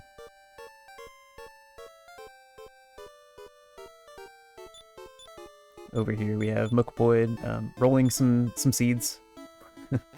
Trying to see a 3. Resetting. Yep. This is part of the Chapter 2 experience. Alina's stats, Yep. especially strength, just matter so much that you want to squeeze every last stat point you can out of a few of these seeds. Taking the steps to the left for luck. I admire it. And we're still rolling a 2. Yep. Yeah, usually an extra 1 or 2 points of strength will give you like a potentially 6 percentage points more likely to get through the tournament at the end of the chapter. It's very significant. So if you're grinding early, then you're going to want to use the strength seeds early so that you have more attack power for the other stuff you're killing. But that means you're going to have to roll 3 on both of the seeds. But if you do metal slimes, then you actually get to use the seeds at the end, and you can see if your attack power is even or odd. And if it's odd, you really only need to get a 2 and a 3, because only the even numbers really increase your chances. Yeah, it is kind of nice. One of those things that if you're really kind of on a PB attempt kind of thing, you might just be counting Alina's strength rolls as she's getting levels to see if you're going to end up on a even or odd one without having to go into your status menu and check. But Shiner rolls a 3 there, I think on the first try, so no problems there.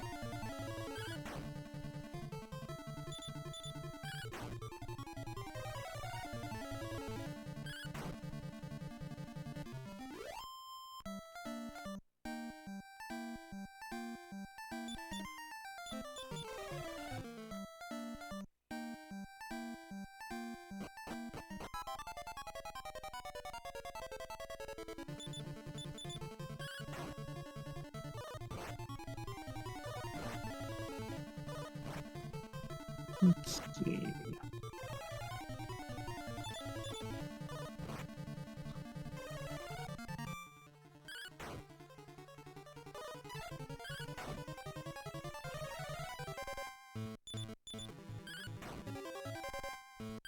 I actually see a Grizzly Saber grind going on 871 stream. Yeah, I was just seeing that same thing. Yeah, this is definitely a Grizzly Saber grind. Yeah, it's pretty cool. Why don't we bring that up? We'll keep Zatoriak and Prissy up here. They're kind of still quite clearly kind of in the front 2 positions, although yeah, Ebby and Linda may be catching up a little bit, but and there's a couple of people in the tower, but they're not as high a level, so there's kind of a balance there. Yeah. But yeah, we'll bring 871 up here.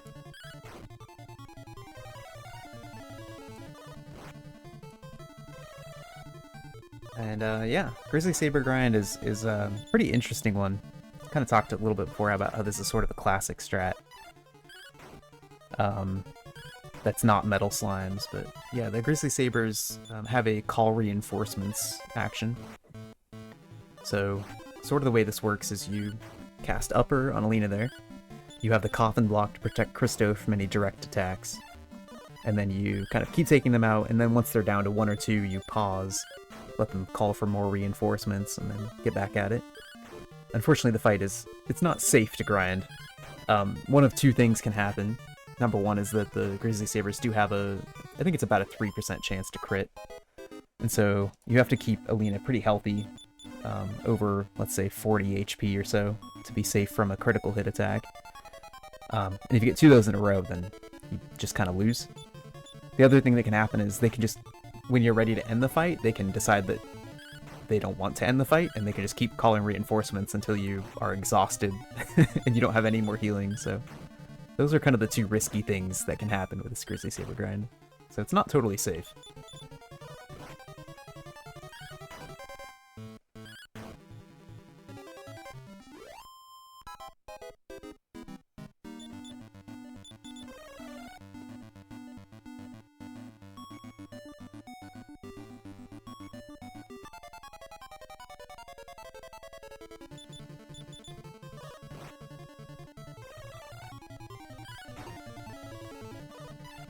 And yep.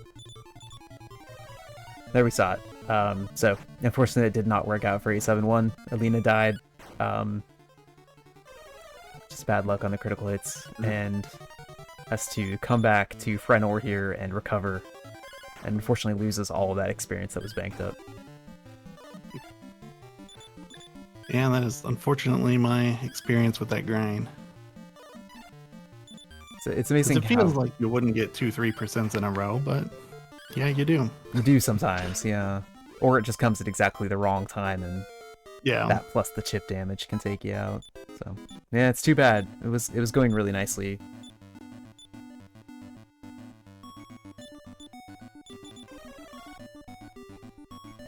Yeah, I would typically like kill maybe 10 of them and then go use the inn and do it again just to get Alina more HP of a buffer. But I think you're still in a zone where 2 crits will kill you. But the chip damage matters a lot less, at least. No. Mm-hmm. There's also, unfortunately, a little bit of a range of how much damage you'll get on those critical hits too, so hard to know exactly what to expect. Yeah, Shiner also walking around Frenor with Alina as a ghost, so the runner's just kind of running into these problems of Alina not quite surviving. But at least Christo is making it.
These poison lizards that Zaitoriak and Percy are fighting in Birdsong are... It's really not so bad once Christo learns the antidote spell, which I think happens at level 8. I think that's right. Yeah, but up until that point, they like to use poison breath or poison attacks on you, and you kind of don't want to run into them if you're coming through here at a lower level than that. Just because with so much walking to do in the tower, it can actually be very painful to have poison if you didn't bring an antidote or 2. So they're actually like one of the trollier enemies, especially on like PB attempts, where you are at a lower level coming in through here.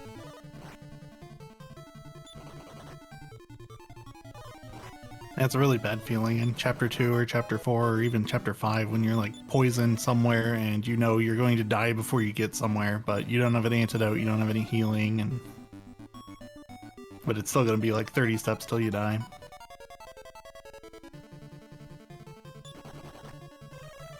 But yeah, looking around, I think Zaitoriak's still the highest level at level 10. I don't know if we've mentioned what our grind goal is yet, but it's a roughly level 11. You need a good level 11 on Alina. Level 12 is ideal, but we'll see. If there's about a 30% chance Alina has good enough stats to at least try the tournament. Or if someone wants to be aggressive, they might try it with average or less on their level 11 Alina. But I doubt anybody goes under level 11 in a race. No, I wouldn't expect to see it today unless someone just has a tremendously strong Alina. Yeah. But yeah, Even as like anti-safety strats as I am, I'm always disappointed when I see people go into the tournament just really low stats and like just get the extra level. It's like 5 minutes, or you can waste 30 minutes in the arena, right? Like, yep. Shiner, the game is telling you to save, by killing Alina over and over. Yeah.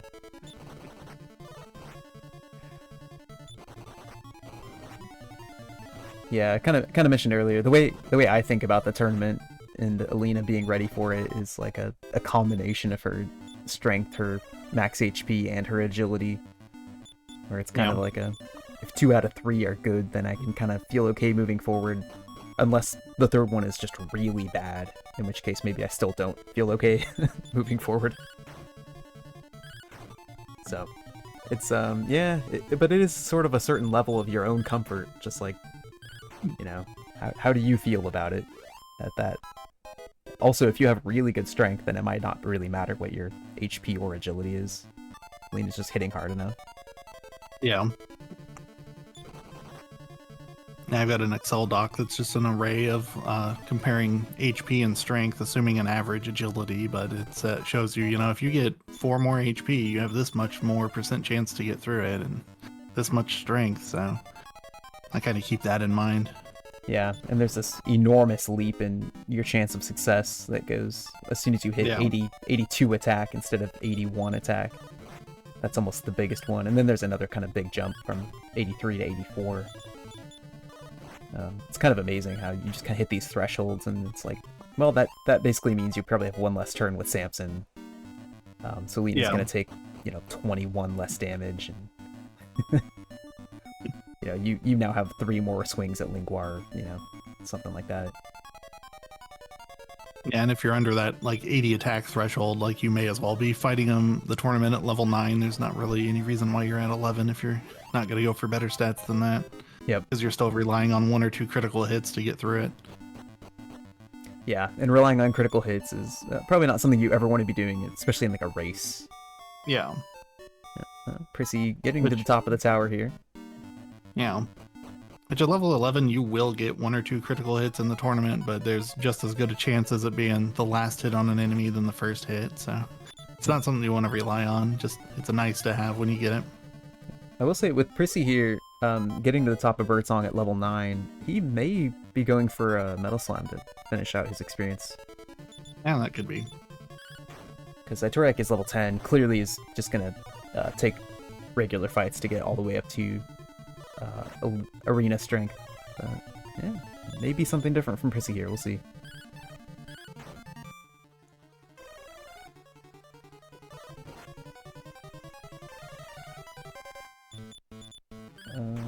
Let's see, I do see that Linda Nushi is level 10 as well. So, making really good progress here through Chapter 2, just grinding at the bottom of Birdsong Tower by the inn. Yeah. Looks like Ebby's doing a Grizzly Saber grind, but one of his characters is poisoned and the other is stop spelled, so I don't know what level they are.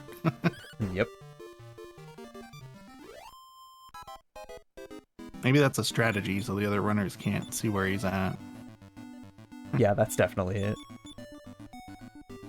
Just keep Christo stop spelled on purpose, and it's an interesting move. Yeah.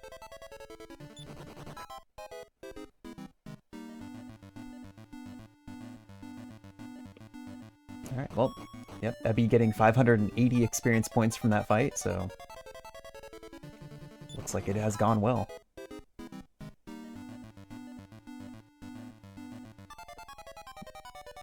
Yep, and Linda now has 4 Grizzly Sabers on screen as well, yeah. Okay, well, yeah, we are getting some XP in Birdsong there.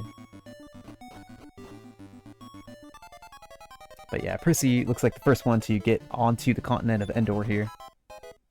And is gonna go to the castle, so...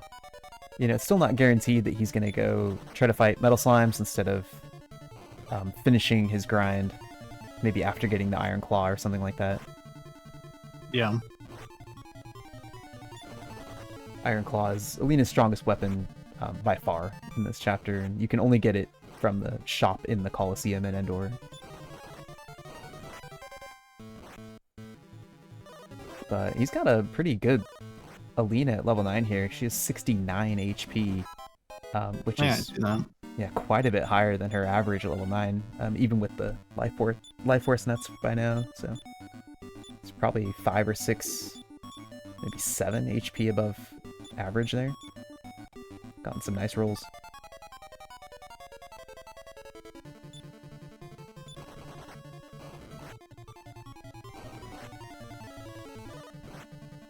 Meanwhile, bad things are happening on Zaitoriax. Oh, yeah. Ooh, okay. It's got a long walk to go with only Christo alive here. Try to get to the top of the tower. These are always scary. This is a level 10 Christo, but still. Yeah. What's funny is this is actually one of those kind of scenarios where selling the feather hat works against you, because you could hand the wooden hat that Alina would have otherwise over to Christo in this scenario to have him have a little bit of extra defense here. Yeah. He could also wear the chainmail from Alina if you want to switch that over and give him some extra physical defense here. But of course, so often it's, you know, fire breath or something like that that's going to take him out. So it is worth noting that until Chapter 5, when you fail to run from something, the monsters don't all have to attack you. It's only a 75% chance of each one attacking you, but Zaitoriac was getting unlucky there. All 4 of those butterfly dragons attacked him. Okay, alright, he's on the top floor. He just needs to make it to the next staircase. Looks like he's there. Those stairs right there, alright. Very nice. Woo! Way to go, Christo. Good job running from everything on the second try. Yeah. Yeah, if you're solo Christo, you don't get a third chance to run. No, not usually. Especially from all those butterfly dragons, yeah. Very nice, yeah. So definitely interested to see what Prissy decides to do here to get the rest away up to the arena. Or if he's going to go full risky strats and go for the arena at level 9 here. Yeah. With the... He is buying an Iron Claw, so that makes me think it's not a Metal Slime strat. Yeah. He, with the Life Force Nut outside of Endor, he could get up to 75 max HP there. Yeah. Let me see if he equips this Iron Claw outside of battle, and we could see his strength stat. 71 attack, well... Okay. It would definitely be hoping to get probably 2 critical hits to get through the arena there. So yeah, he's gonna go look for Metal Slimes. Alright. And here's one. Metal Slime on screen. Let's go. He doesn't have Bray alive though, so that's interesting.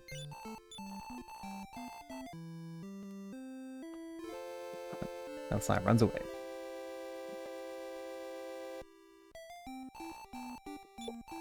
Yeah. As they do. Yeah. If you've got all 3 characters alive, you've got about a 10% chance to kill a Metal Slime, so down 1 character lowers your chances considerably. I don't know if I've ever simulated it, but just, you know, they have a 50% chance to run every single turn. You only deal damage 1/3 of the time. So, with only 2 characters, you're likely only killing it if you get a critical hit, especially if they decide to have 4 HP, which is another 50-50 if they have 3 or 4 HP. Yeah, it's got to cut your chances, you know, probably at least in half, probably. But, you know, Prissy's not only hunting Metal Slimes, clearly, is trying to get kind of going through some of these normal encounters, and of course, if we get a Metal Slime, then not going to say no to it. But yeah, keeping up the coffin block. That was a really nice strength gain on that level +5, so that's higher than average, which is going to be very helpful. Try to get Prissy, yeah. arena ready at level 11, so looking pretty good there. Zaitoriak is finishing up his last level, well, maybe last, kind of on the way, not outside of Endor, so we'll probably get to Endor and then go straight to the arena instead of fighting outside of the castle, which is also another way to do it. Just kind of, where do you want to get your experience?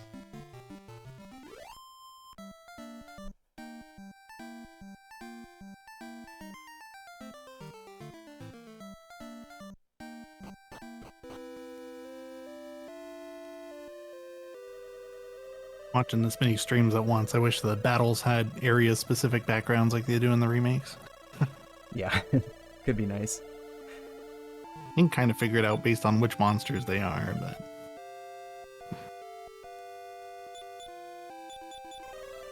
Yep, hey XCS. Everybody right now is in Chapter 2, so somewhere within Chapter 2, either kind of toward the early middle or almost ready to take on the tournament. Yeah. I think Velavi just reached Frenor for the first time, so he's in the back, and then the leaders are about to do the tournament. They're getting their last level or so.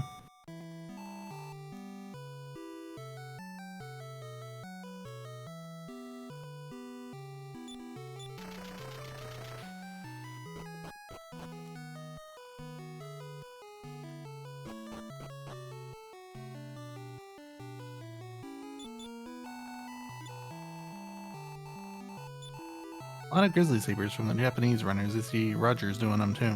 Yeah, it's interesting. I don't remember seeing all these Grizzly Sabers in the previous international races. I know we see a couple here and there, but I feel like almost all the Japanese runners are taking on a Grizzly Saber fight at least once.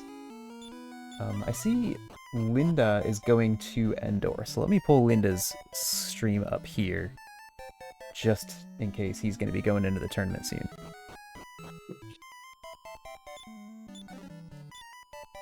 Ooh, Metal Slime appeared on Shiner's screen for 1 second and then disappeared.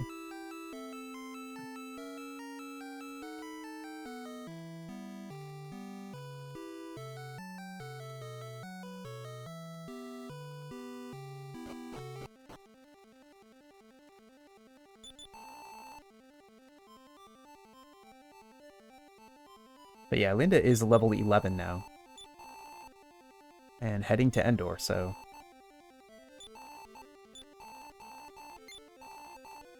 Zaitoriak in the Coliseum shop buying his Iron Claw.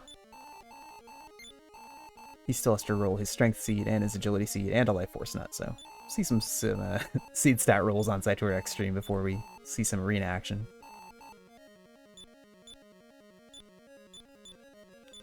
Linda's Alina has 70 max HP, so he'll get that Life Force Nut in Endor and be in okay shape, at least health-wise. Prissy just got a Metal Slime. Oh, Prissy with the Metal Slime, let's go. Very nice. Cool, the grind outside of Endor strat really paying off for Prissy there. Level 11 off that, but actually maybe fairly close to level 12 as well, so depending on Alina's stats here, may decide to finish that level off or just go for the arena right now. Yeah, because he was already level 10, and a Metal Slime will take you from early level 9 all the way to 11. So, he's looking and assessing. Yeah. I didn't see what his stats were. Yeah, 3661. I think it's maybe another 500 or so to the next level. I don't remember perfectly. It's been a couple months since I thought about this.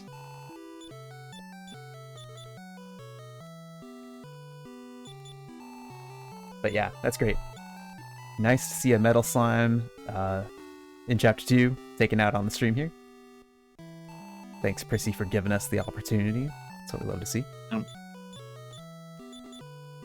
We got Prissy there in chat. I don't know how to pronounce that, so I hope that's not a question. It's just the reaction when you get 1,350 experience points in Chapter 2. I forget what that feels like. Right?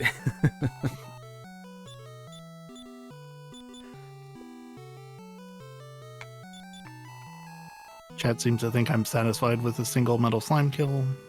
I don't know about that. Yep. It's an hour 33 into this. We should have seen 15 to 16 Metal Slimes on single stream by now. Yeah.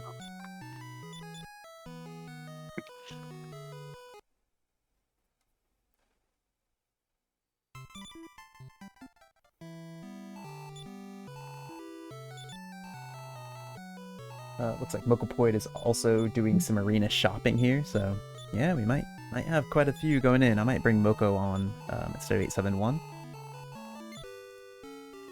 So I think we are going to see a lot of runners in the arena pretty close to the same time here. Yeah, level 10 Mokopoid there, so.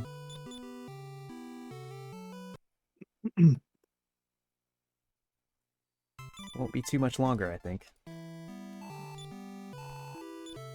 Oops, I changed the wrong one.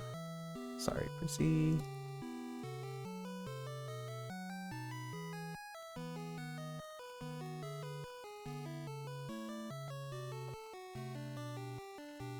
Oh, I can't run this game anymore. I mailed my speedrunning card to somebody else. It's all gone. No more forever. Can't possibly run it anymore. So Prissy, first one into the arena here. Crits Hun on the first turn. It's a good start. Yep. Hun isn't really the threat, but you know, we'll take a crit where we can get it. It saves time at least. Didn't save any herbs or anything, but yeah. Yeah, can use your one herb during Rorik here. Ooh, Lena 84 HP, looking really nice. That's great for the tournament. Yeah. Pretty much anytime you're in the 80s there, it's kind of solid. Yeah.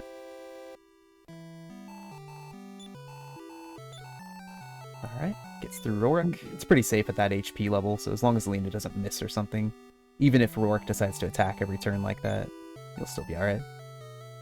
You always hope he'll defend at least a couple times, but he wasn't feeling it today.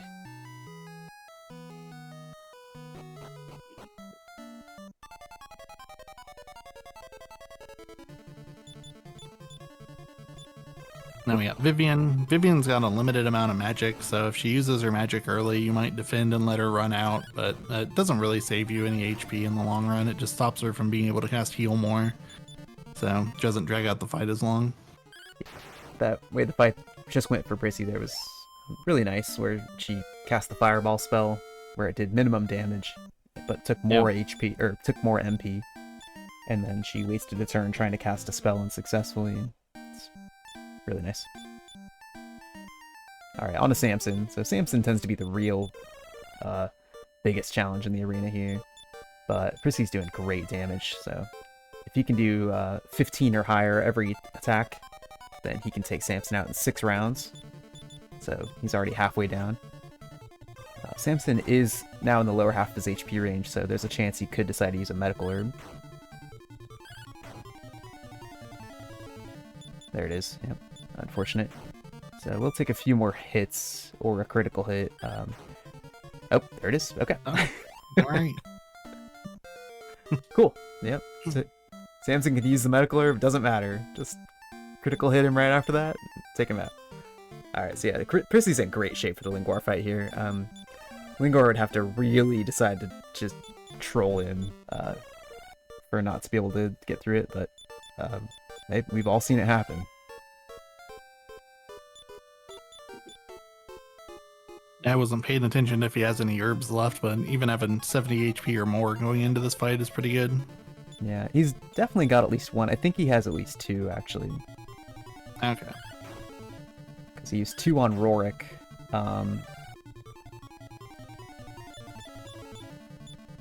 Yeah, he should still have 2, I think. Lingor C is the Lingor today, looks like. I see a Metal Slime on Lando Nushi's screen. Ah, it's gone. Okay. Meanwhile, on Mokopoid's screen, we saw depositing some money into casino coins. So when you end up some extra money in Chapter 2, you can turn them into casino coins, and then they'll still be there in later chapters if you want to turn them into better redemption items later on in the game. Looks like Mokopoid's going to do that.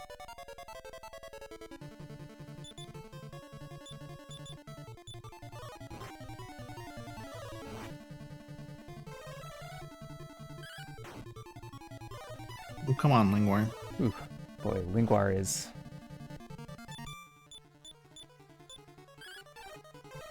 Did he not have any herbs? Yeah. Yeah, I guess not. I mean, he wouldn't be attacking if he had herbs, so... No. Ooh, Nope. wow. Lingwar just absolutely not deciding to go Lingwar A today, so... Yeah, 25%. Yeah. Even with that, Prissy's still in the lead, so... Just kind of refresh on medical herbs and get back in there. Yeah, that's why I'm saying people should be getting metal slimes. You too could be 5 minutes ahead of Zytoriak, but... Yeah, it's... The metal slime boost definitely gives you a little bit of a buffer for some bad tournament luck, so... Yeah. And there's absolutely no downsides to going for metal slimes, ever. Nope, it always works out. That's right. Yeah, well, you know, Prissy's got a really good shot, though. His stats are great. So as long as we don't kind of have Lingwar fights like that one, he's got a better than even chance to get through the tournament. Crits hunt again.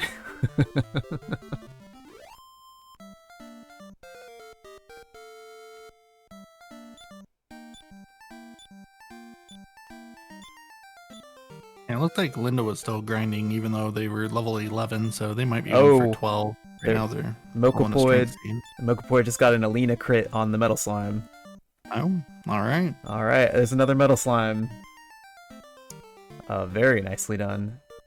Not enough to get Alina up to level 12, so maybe a very similar position to where Prissy was getting his. Wonder if we can see. Oh, 41-13, so he's actually very close to level 12. I bet Mokopoid is gonna get it. Yeah, it's gonna hang out here and grab level 12. Yeah, makes a lot of sense. I would too. Another Metal Slime shows up. Yeah, we would take it, but we don't need it.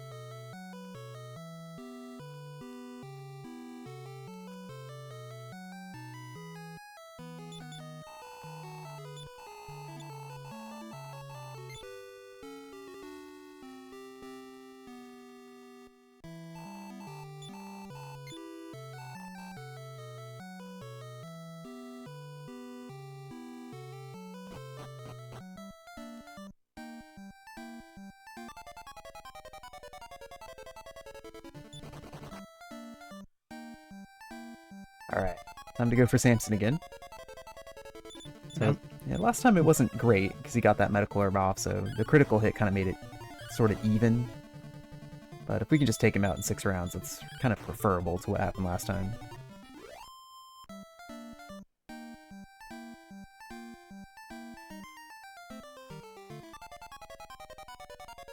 Okay, Samson attacking instead of herbing there. 14's a little low, but yeah, 18, yeah, we're fine. So, nice 6-round Samson there. It's just what you want. Yep.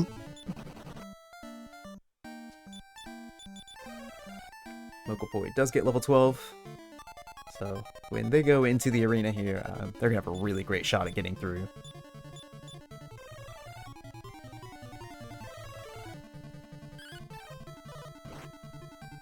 .88 max HP, yeah.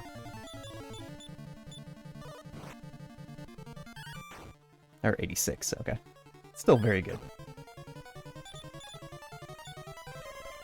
Alright, let's see how Lingwar round 2 goes for Prissy here.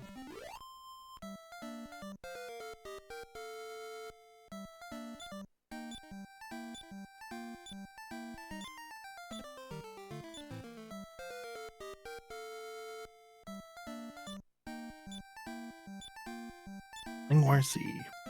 Yep. Zytoriak at level 11 now, so I think we will be seeing him go for the arena as well. 76 max HP on Alina. Well, still taking fights, so maybe he's going for level 12.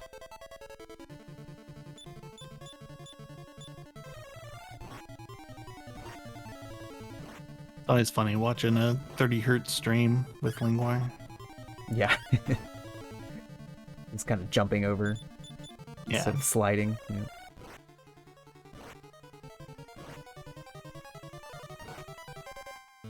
Alright, We do have 2 arenas on stream now with Mokopoid entering the tournament.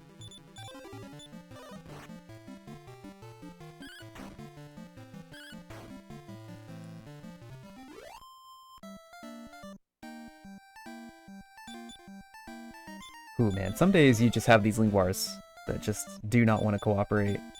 Okay, here's a hit. Yeah. Got him. Alright. GG to Prissy, All right. first one out of Chapter 2. 143, which is, 143 finishing the arena.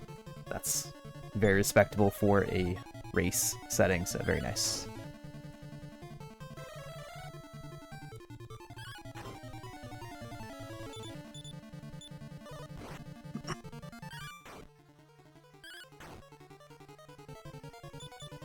Here on Mokopoid's stream, we get to see the bunny ear Vivian, which we couldn't handle it in the West.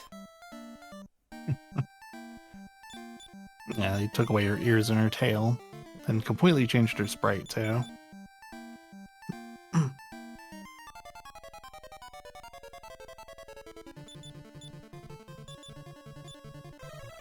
I'll switch over to Prissy's audio here, since he's going to be going into Chapter 3, and we can hear that Chapter 3 overworld theme.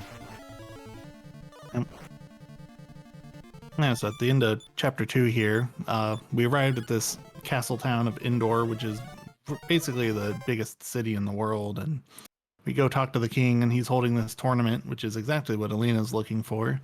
Says, whoever wins this gets to win his daughter's hand in marriage, but he's since found out that his daughter has a boyfriend, so maybe he was a little too quick to put her up as a prize, and asks Alina if she could please win the tournament and then not take the prize.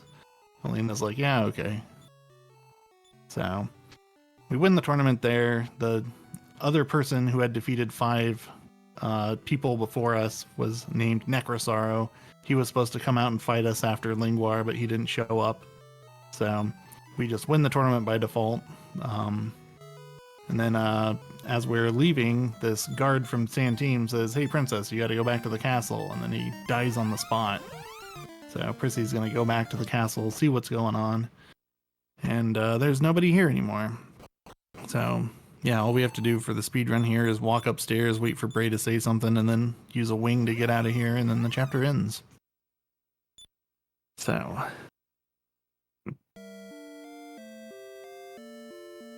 yeah, end of Chapter 2, Princess Alina's adventure. Nice. We have that'll... Linda going into the tournament as well here, so we'll keep the link bars coming too. So going into Chapter 3, we're now going to take control of a character named Taloon, who is a merchant. He's got a part-time job down at the weapon shop. And start off getting yelled at by your wife because you're sleeping in. So Taloon's going to head off that way so he can go work a shift. Gets his lunch from his wife. He's going to grab an extra medical herb because sometimes he gets hungry around 2 p.m. Needs that snack. And then, no, we're not going to go to work. We're just going to leave our boss hanging there.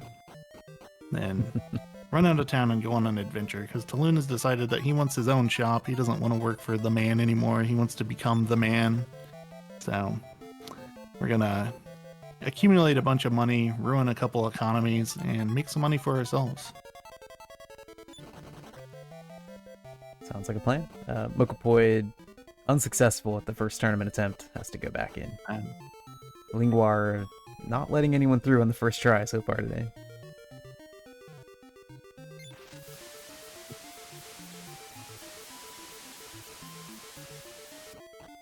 I see hitting the button, which is the right thing to do.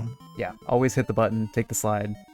I think it's about, I don't know, half a second slower or something, but it's way more fun. Yes.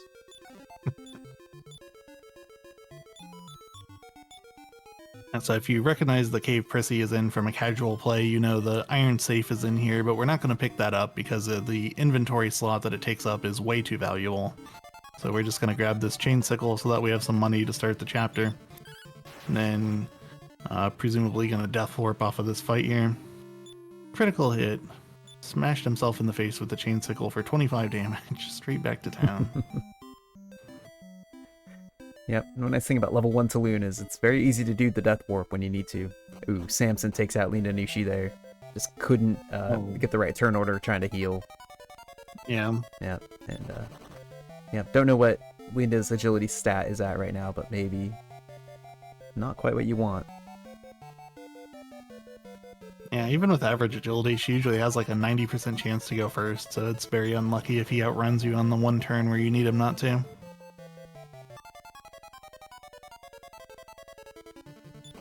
Yeah, Linda planned for this eventuality, had enough healing and herbs left over that we don't even need to restock. Just heal up and transfer a couple herbs and head straight back in. It's great.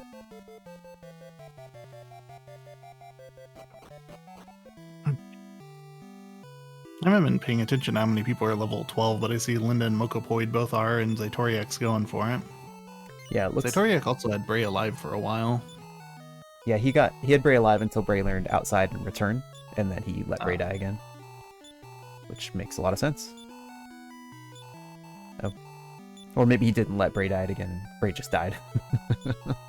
Yeah. Could also be that.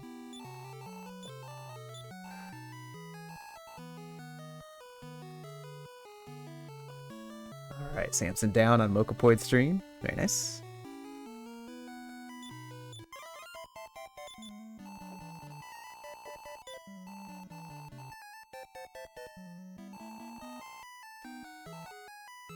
Meanwhile, too, have Prissy kind of hitting some of the story triggers here for Chapter 3. Went down to Von Molmo Castle and meeting with the prince, who's going to ask Delune to meet him at nighttime, and he's going to meet the son of Grandpa Tom in jail here, give him a wing of wyvern so that he'll let us borrow his dog later. So just all the things we kind of have to do to progress through the chapter before the real goal of Chapter 3, which is making lots and lots of money.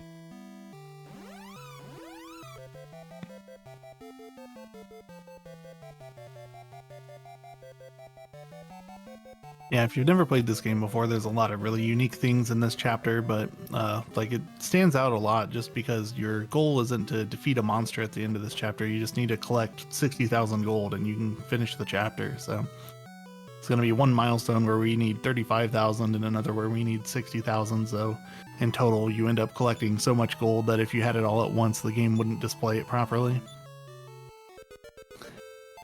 Yeah, Mokopoid and Linda both continuing to have some trouble with the tournament here, so not getting through, even despite the level 12.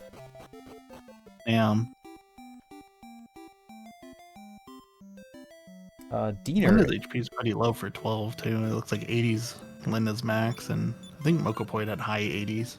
Yeah, Diener is also in the fight here, so let me see if I can grab Diener's stream. He's on Lingua right now. But Lingua 8 was a mirage. Yeah, I might be lagging a tiny bit behind on the restream here.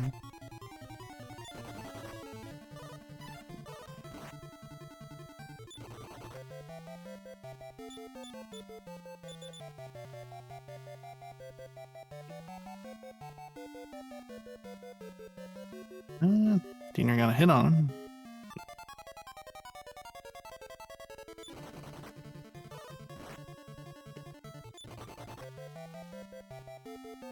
Guess I should look at your capture because looks like you're a few turns behind.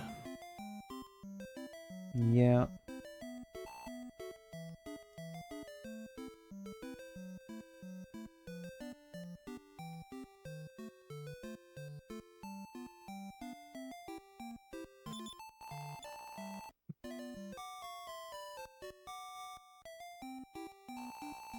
Ooh, we have bunny ear and no bunny ear Vivian on screen at the same time. Look at all these Vivians. Every variety of Vivian. Yeah, just showing off the version difference. Yeah, a couple of the... I think that I see some of the Japanese streams that are behind on the Japanese restream that are behind the ones here, and then vice versa, which just happens when you're restreaming 10 videos at once. Yeah. Because I've got all 10 of them up on my other computer, and like half of them are a minute ahead of you, and half of them are a minute behind, so it's not even consistent. It's approximate for sure. But it's unlikely we'll see finishes at the very end that are extremely close. But Diener gets through the tournament. I think that he is the second one through, so very nice. Diener came in, I think, 7th person out of Chapter 1, second one out of Chapter 2. Yeah.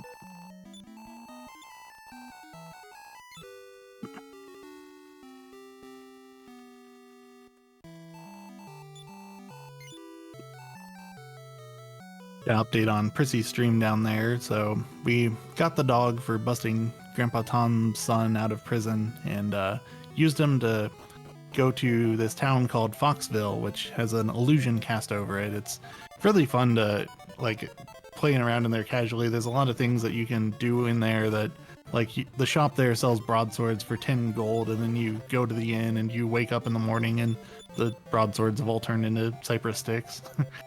So but yeah, the person who needs to fix the bridge that Prissy just walked across is stuck in that town. He thinks he's found himself a cute girlfriend and wants to stay there forever. And so we find the dog, and the dog chases the fox away because, you know, in Japan, foxes are illusory things. So, you know, we save the architect Degardi, and he tells us, okay, I'll run off and go fix that bridge. And then the fox also gives us a full plate armor, which we sell in Bon Malmo to a guy we're going to see a lot of here in a minute. And get like close to 3,000 gold for selling that. So already we're well on our way to our economy machine that we're building here. Selling all that full plate armor. Prissy bought a bunch of armor for himself here so that most of the monsters in the chapter aren't going to be able to deal more than 2 or 3 damage to him. There's some notable exceptions, but we'll get to those if he runs into them. Yep. But it's kind of interesting, like, just you can stay at level 1 throughout this whole chapter and it still feels very safe, just because nothing can really hurt you if you've got your iron apron, iron shield, and wooden hat on. Some runners might get Talon to like level 2 or level 3 just to get them a little bit more HP, but it's really not necessary. But it's also not much of a time loss. And I was talking about how there's a lot of unique things in this chapter, but the monsters in this chapter also randomly drop equipment, and some of them, like, there's a small chance that you might get like a broadsword drop, which is just 1,500 gold for you.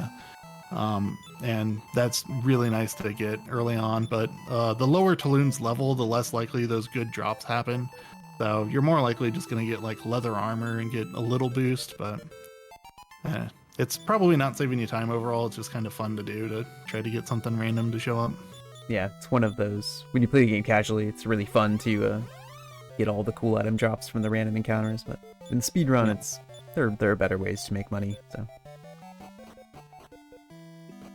Linda Nushi, yeah, getting taken out by Lingwar again there. Really unfortunate. So Mokopoid got through, but Linda's still trying to make his way out of the Chapter 2 tournament.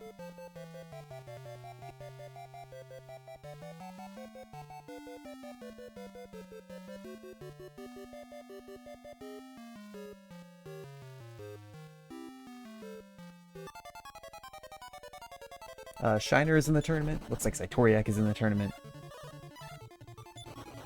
Oh, Prissy has immediately found one of those exceptions, the Duck's Bill. Ooh. So the Duck's Bill has the sap spell. We were talking about it in Chapter 1. He's not going to die to it here, but yeah, if they lower your defense to 0, then you'll get attacked for up to like 14 damage, depending on what else is with it. So that took one of his herbs pretty early. Yeah, but that's also kind of what we have him for, so as long as you are able to run away eventually, it's okay. There is an extra herb that we often don't grab in this cave too, that you can pick up if you've taken too many fights like that.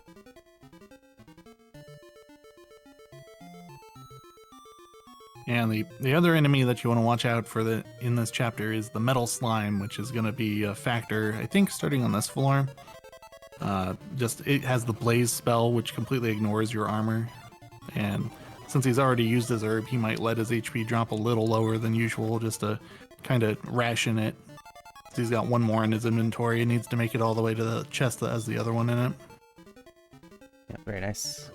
All right, let me get some more of these tournaments on stream because we have so many. So Linda's obviously in the tournament. I'll bring a couple of the other ones up as well. Yeah.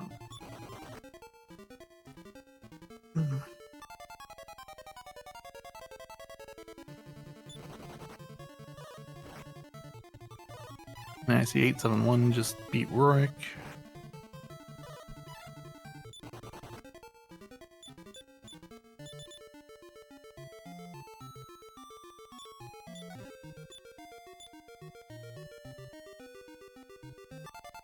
Yeah, so brought up Shiner, bringing up 871 here.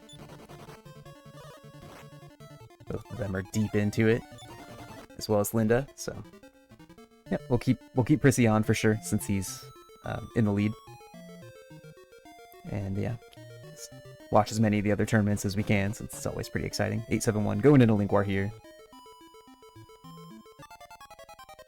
Yeah, and a lot of Chapter 3 is honestly just like a lot of menuing and a lot of walking and running away from stuff. So we'll want to keep an eye on the tournaments probably. It's a little more exciting than most of what happens in Chapter 3. Accept my names again here.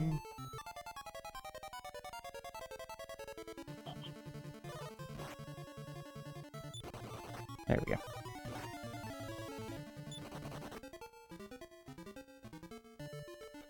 All right. This is nice. I like seeing 8 Yetis on screen. Oh yeah. The only thing that'd be better than 8 Yetis would be like 9 Yetis. Yeah. Hopefully these two are still in the Link War fight when 871 gets there.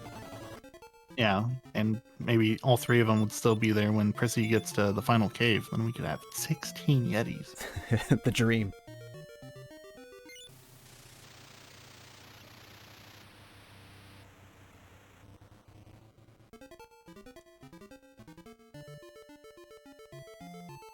I don't know, though. They might quit by the time Prissy gets there. That's about 5 hours away.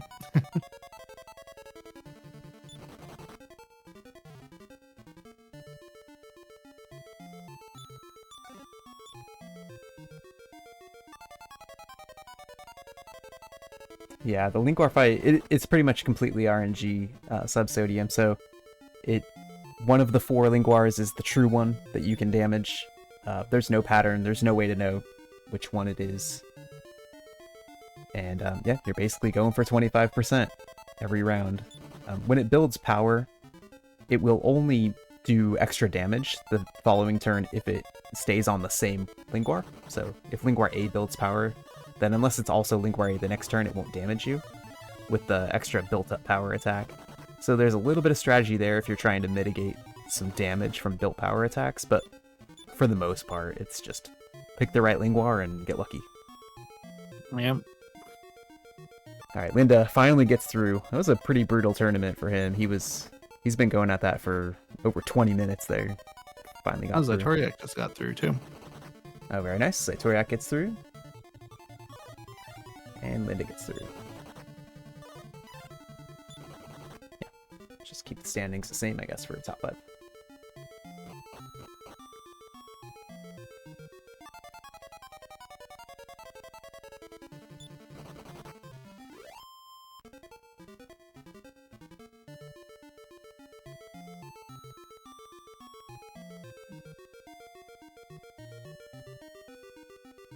But yeah, very nice. Good to see those.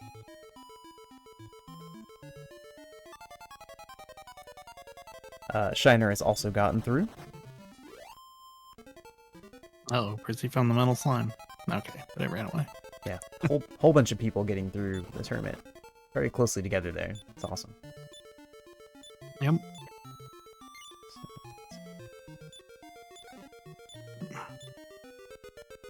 And Prissy made it through the Silver Statuette Cave, despite the early getting beat up by the duck spills. Yep. The rest of it looks like he did not smooth. buy an extra suit of armor before going in.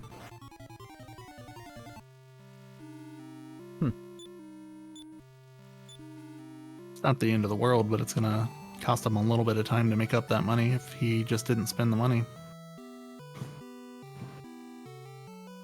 So pretty much the rest of Chapter 3 for Prissy is going to be just buying and selling stuff to make money. There's 2 mini games that we're going to exploit. The first one is the one we used for the full plate armor, where there's a guy in Bon Malmo who says, hey, our soldiers don't have any armor, we'll buy armor off of you. And then you talk to him and show him a piece of armor and he'll offer you a price, usually between about like 80% and 125% of the value of that armor. And you just say no until he gives you a good price. Occasionally, there's like a 1 in 32 chance that he'll give you a really high value between like 150 and 200% of the value. So you hope to see some of those throughout this. But typically, you're going to take like probably 3-ish loads full of your inventory full of iron aprons to get enough money to move on to the next step. So yeah, the silver statue you got out of that cave, that's going to sell for 25,000 gold to an NPC that's looking for it. And then we need to make about 10,000 more on top of that to buy our own shop so we can be a weapons dealer. And then that'll unlock a new mini game, which we'll talk about when Prissy gets there.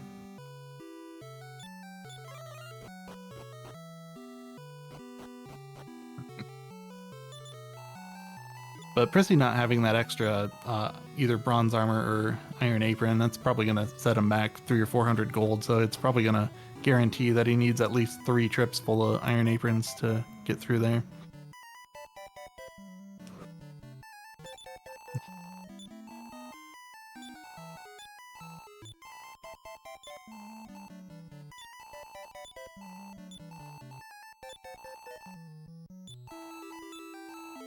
I always complain about having to count to 7 in this segment because you need to buy a wing on the wyvern and 7 iron aprons, then you wing to Bon Malmo, sell all your aprons, buy 2 more wings, and repeat. Yeah, there's a lot of counting to 7. Yeah. I usually just look at how much gold I have, and then I buy the first apron, and then I know I need to spend 90,000 more gold, so I just lower my thousands digit by 1 and wait for it to hit that number again. Or, I guess, increase it by 1. It's my convoluted way of doing it.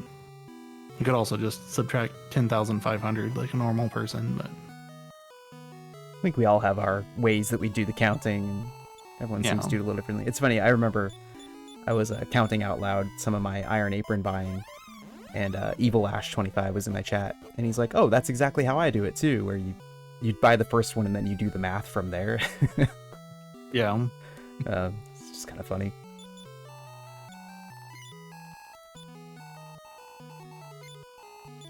Some people just have a physical abacus that they'll count their aprons on. That's true, yeah. That's a pretty common way to do it as well. Yeah. You see that a lot. I believe whoever cleaned our room at Limit Break has does that. You didn't bring the abacus home with you? No. I was staring at it and I'm like, I really don't need to own this. I'm just going to leave it here. I also didn't bring it with me. I had it sent to the Amazon locker. Yeah, that makes sense. It's a little bulky for your carry-on luggage there.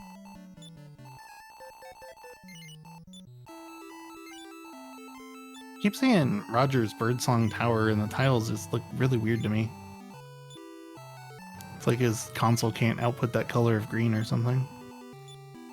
Yeah, it's interesting. It definitely feels like there's a... It's always funny to look at the different captures, because everyone seems to look a little different. Yeah. And Prissy's is very saturated colors. And Roger's is almost the opposite. The saturation's really down, but it's all good. Everything NES looks good. Yeah, the Famicom's especially, just being older technology, trying to be compatible with, I guess, current video capture software that was probably designed for US stuff. So you get a little more weirdness, I think, with Japanese capture than English. Yeah, I think so.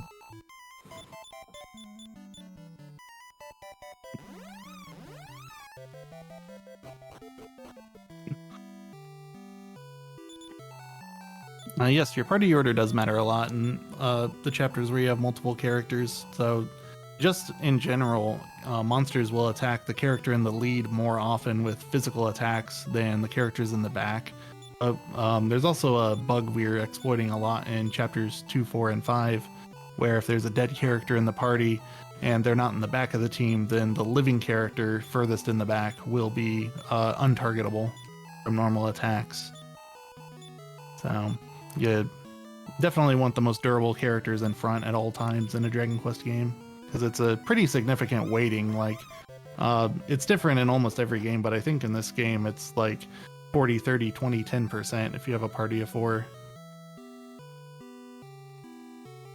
In some games, the back character gets attacked even less often than that. Part of why I roll my eyes when people use save states to get Metal Babble shields in this game, because the character that you equip it on is probably in the back and they're probably not getting attacked anyway, so why are you wasting your time? But look how high the defense number is. Yeah, it's up there. Yep. They're taking 12 less damage every time they get attacked, which is not an option. Unless you're trying to use Nara, then I guess I would forgive you, because Nara is just broken. A very sad character.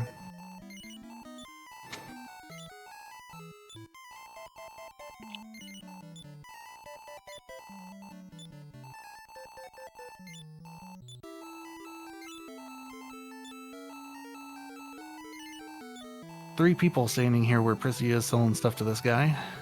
So the race is really heating up.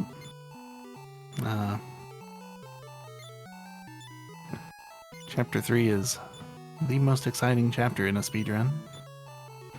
Let's see where everyone else is at.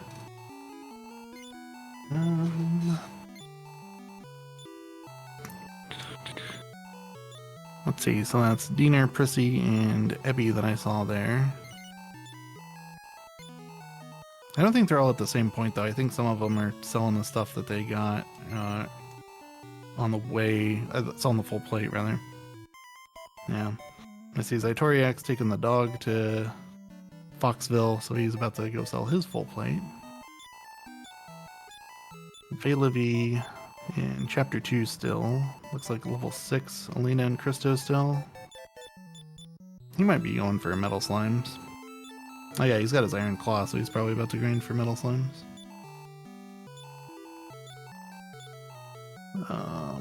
Where's Shiner at? Shiner's in indoor. Luna's the dog. Probably his first time reaching indoor there. It's a lot of people that finished chapter 2, like right at the same time. And Anushi's also just heading to indoor for the first time. And 7-1 seems to be grinding probably for level 12 in chapter 2.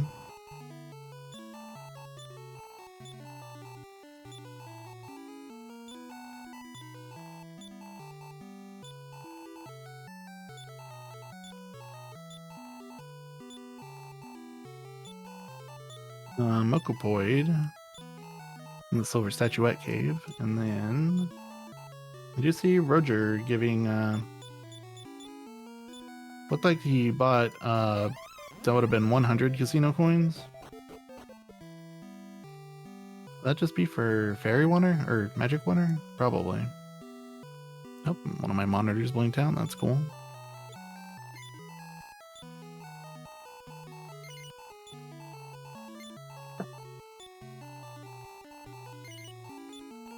I am personally not sure how the Japanese runners are playing English now. Yeah, I haven't thought to ask. Could be an interesting question.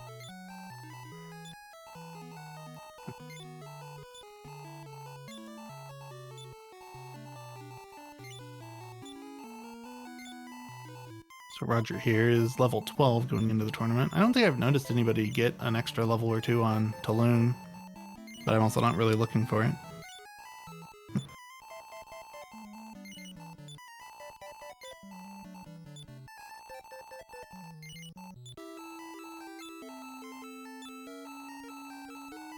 Okay. Prissy's still selling iron aprons. Probably gonna accept anything that's 1700 gold or higher, but like I said, it's a range of like roughly 80% through 125% of the value. I forget the exact number because I confuse it with the PS1 version all the time.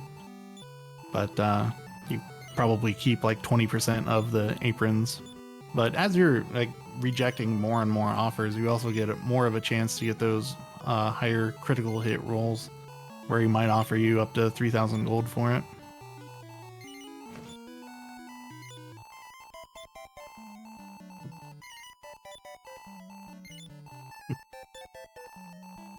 It's live translating the text. Oh, that'd be one way to do it too.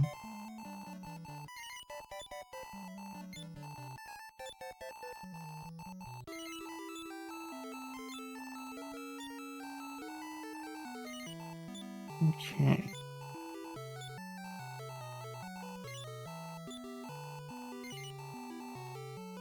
Not sure where Prissy's at with gold, but they're about to finish a lap here, so we should see when they buy their wyvern wings how much money they have on them.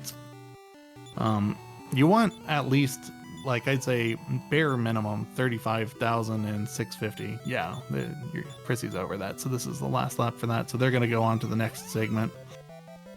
Because selling these iron aprons, it's pretty good money. You get about 200 gold per apron you sell, so you get about 1,400 to 2,000 gold per lap. More if you get a critical hit or two. But the next mini game we're going to use is going to give us exponential growth rather than linear growth. So looks like he's probably already talked to the king. So the lore up to this point we haven't really covered, but the Von Malmo is trying to go to war with the Indoor, and when you go to Indoor, or I guess first when you talk to the Prince of Von Malmo at night, he tells you that he loves the Princess of Indoor, so take this letter so that they know about the invasion that's going to happen. And then you go back and forth a couple of times, and then they decide that instead of Von Malmo invading, they can just have the prince marry the princess and then get the kingdom that way.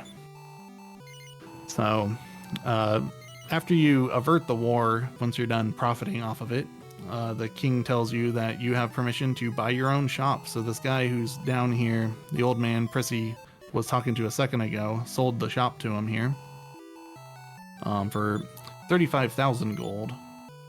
So we're once again close to broke. So what we're going to do is every morning we're going to go buy stuff with all the money we have, spend it all, and then we're going to give all the items we buy to our wife Netta, who is running the shop, and she will sell everything you give her at a 50% markup. So you make money very quickly here. There's a lot of randomness to it. The dollar amounts she actually sells for are between 50 and 100% markup, and there's like a 75% chance each night of each item selling. So once you give her like 2, 3, or 4 items, you might sleep 3 or 4 nights in a row before going to talk to her just to make sure she sold everything. But yeah, your money basically gets multiplied by 175% every time you do a round of this, until you have so much money that you can only carry, or you fill up your whole inventory, which will be spending 120 or 12,800 gold on Abacus of Virtue.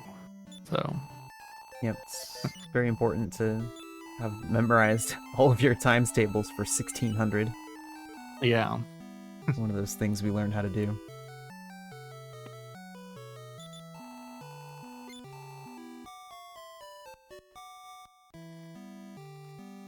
All right, so 871 is through the tournament. Yeah. Roger's trying to get through those things we learned how to do. Tried to take it risky with the Vivian fight. It didn't work out. Vivian's an interesting one because sometimes you go into the Vivian fight and you don't have a ton of HP, and you are thinking, hopefully she just doesn't go all out on her attack spells, and Roger only has 69 max HP here. Wow. But if she decides not to parry, or she decides not to heal, it just keeps going full offense, or even just does a bunch of physical attacks, she can do more than you're anticipating. So yeah, level 12 at only 69 max HP, man, that's really rough for Roger.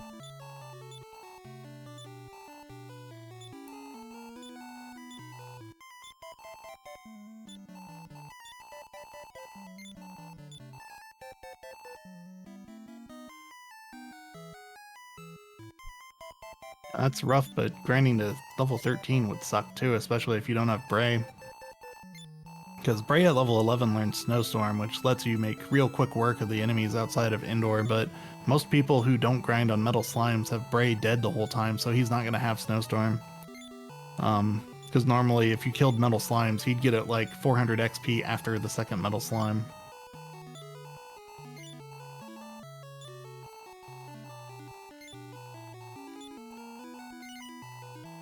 Crimson is telling me that Ebby and Linda, the two Japanese runners who are playing the NES version, are playing with a new Famicom and use a cartridge converter.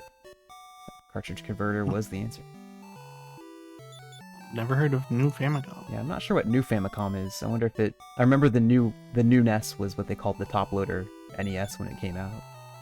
Oh. I wonder if it's the Famicom version of that. It's not new like today, new. It's like... It was new in like the early 90s, you're saying? Yeah. Okay. Yeah, Famicom AV, right? Yeah, that's what I'm seeing pictures of when I search that, is the top-loading Famicom.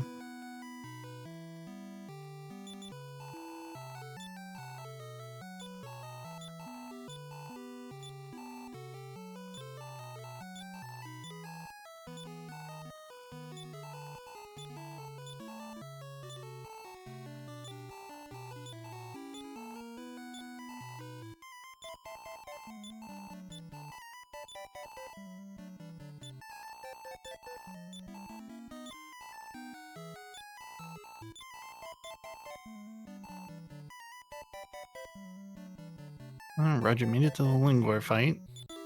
Yeah. Didn't see what shape they were in, but they had more HP than just one herb worth of health. Fortunately, hopefully the other stats are helping to make up for that low HP, since he is level 12. Oh, yeah. Oh, 4 medical herbs, okay. Oh, okay. We're looking pretty good.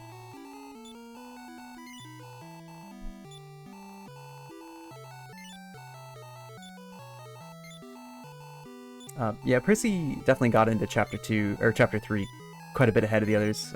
He got a metal slime during his grind, put him a few minutes ahead, and then he got through the tournament on the second try, whereas it took some of the other runners a few more tries than that to get all the way through. But he was even ahead, kind of coming in. He was the first one out of chapter 1.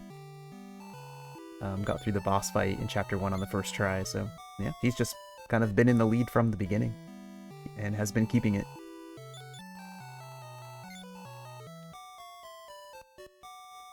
Alright, great to see Roger getting through the tournament there and into chapter 3.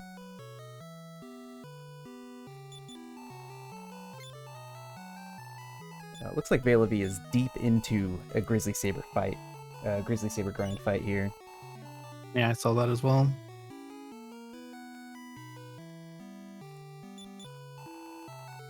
Up to me.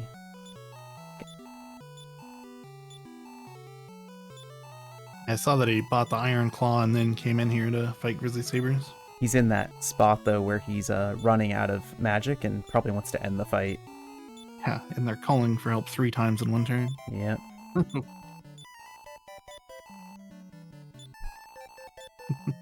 Ooh, this is just exactly what you don't want. So hopefully they'll stop calling for reinforcements and he can end this fight. Because, yeah, Krister down to 1 MP. We're not going to be able to heal from very more critical hits. Alina might have an herb or 2 left, but oh wow, they just keep doing it. I think he's actually piled herbs on Christo.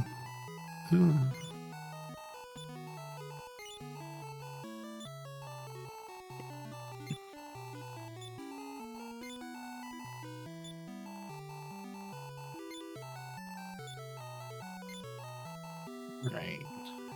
Chrissy's got to be getting close here. It's hard to tell just watching him for 2 seconds where he's at, because all the cycles look the same. Yeah, that's one thing about Chapter 3 is even when you're playing it, it can feel, yeah, where am I? Like, yeah.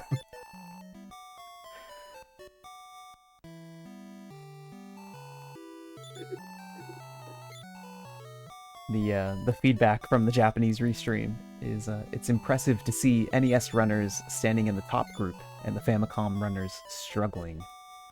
And Crimson is looking forward to seeing how much they can catch up due to the difference in game speed.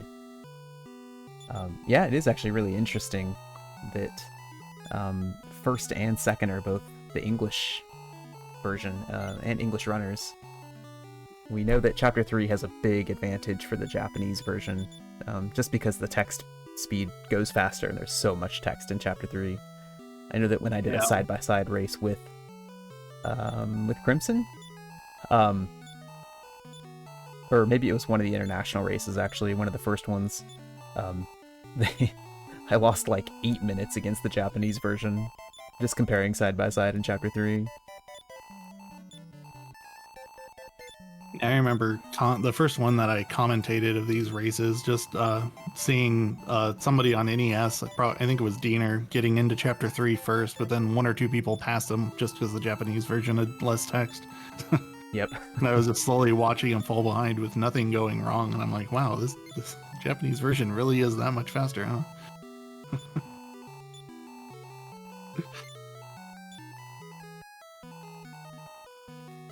Oh, okay, Prissy does have all the gold he needed. I saw he got 19,000 from Netta, but he must have had a bunch in his pocket too.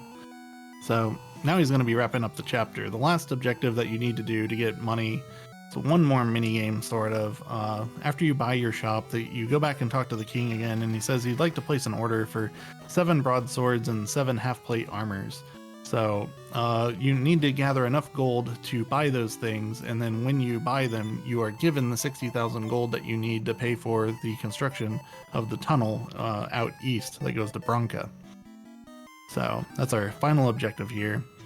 And Prissy has purchased the 6 half-plates, or 7 half-plates. It's 6 in the remakes. Then he talked to the king to get the order. Now he's going to go talk to the soldier to deliver the half-plates. And then he'll wing off and go buy the broadswords. And it's great because you need to buy 14 items that you can't equip, so you're going to be told 14 times, you can't equip this. Are you sure you want this? Like, yeah, man. I wanted the other 6 that I bought too. Remember? Yeah, and Vela V couldn't get ahead of the Grizzly Sabers in that Grizzly Saber grind, and yeah, they just it's one of those things I talked about earlier, but they just ended up exhausting him and ran out of healing. So he has decided that he is going to go ahead and drop out of the race, and we'll keep up with the other 9 runners as we go forward through the rest. But GG. Yeah, that's understandable. If you're gonna drop out, before the end of Chapter 2 is the time to decide to do it. Yeah, it's a little rough for him, just all that bad luck in Chapter 1, and then Chapter 2 not cooperating either. Like, especially depending on what time zone you're in. Like, looking ahead at, I got 5 hours left of this game. I've already lost an hour. More stuff could go wrong. I kind of just want to, eat and go to bed. Definitely a factor. Yeah, it's one of the things that, I mean, you and I know pretty well. It just makes running this game harder than a lot of other speedruns, because it can really just kind of pound on you, and there's so much more game to go, and you don't know whether it'll be any fairer to you than what you've already experienced. Yep. So yeah, it's not an easy one. It's actually always kind of amazing to me how many people volunteer into these community races. That are willing to kind of be actively speedrunning this game. It's not an easy one.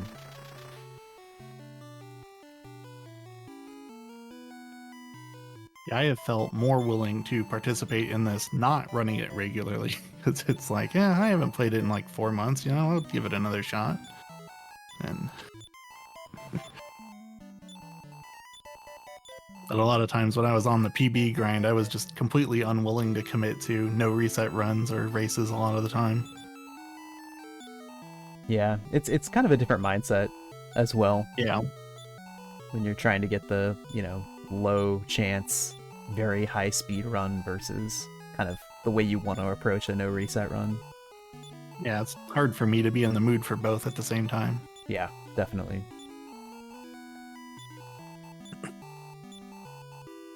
So yeah, Prissy's got his 60,000 gold. He's just spending everything else he's got to carry those items into Chapter 5 so he can spend them on, mostly just extra stuff. Saving. You don't need to save the game here. Prissy, walking around with 60,000 gold in his pocket, is worried that Duxbills might try to take half of that from him on this walk. But because he's saved, we won't see any Duxbills. That's how it goes. Yeah. I want to see someone lose half the gold.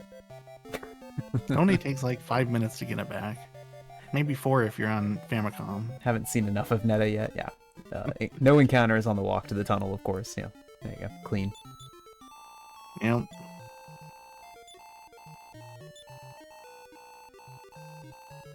You just have to not let them smell your fear. I don't even buy the iron shield. I just take just the apron. It's fine. Yeah.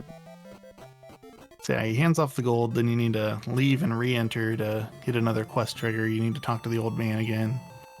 This quest trigger changes in both of the remakes, and I'm not really sure why. I think on PlayStation, you just have to re-enter the cave, and I think on DS, you don't have to re-enter at all. You just leave. Do you have to still pop by the casino in the remake versions? Yeah, pretty sure in both of them. Yeah. It's interesting. They you like go into the decided to make casino. that a And, quest trigger. Yeah. like, I guess the idea is like he was in there for months while they dug a tunnel. Yeah. I feel like the real reason you have to go in there is because the developers want you to spend all your money in the casino instead of carrying a bunch of abacuses into Chapter 5. So, of course, we do the opposite. Yep. Because they also jack up the price of casino coins to 200 per coin. It's 10 in Chapter 2, 20 in Chapter 5, and then 200 in this chapter. 10 times what they cost in Chapter 5. So they clearly just want you to drain everything into the casino and waste it and not have, 10,000 gold worth of items on you at the very start of Chapter 5. Yeah, but it's also, just a result of the inflation caused by Tulun's actions. Oh. Yeah. Yes, true. Yeah, we're selling everything at 175% markup, so... Yeah, can you guys believe the cost of casino coins these days? Thanks, Tulun. Yeah. Plus, they're starting to plan a wedding, so there's about to be a bunch of tourists. So prices are going to go up because of that. Oh, yeah, absolutely. Wedding price, you just automatically mark everything up 500%. Yeah.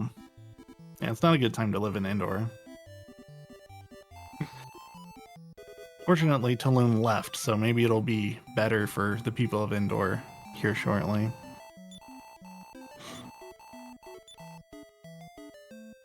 Yep, Prizzy commenting in chat. Yeah, it's ahead of his PB right now, so that's awesome. It's not easy to have in a race, but he's also been mostly kind of doing the same route that he does when he's doing PB attempts, so it's one of those things where like sometimes the fastest, most reliable thing to do is to do what you're used to doing. Yeah. I'm trying to decide if 5 minutes ahead of PB makes me okay with saving with the 60,000 gold. I think the answer is no, but I guess I understand it even if I don't appreciate it. Yeah, it would pretty much erase that 5 minutes if you got unlucky. Yeah.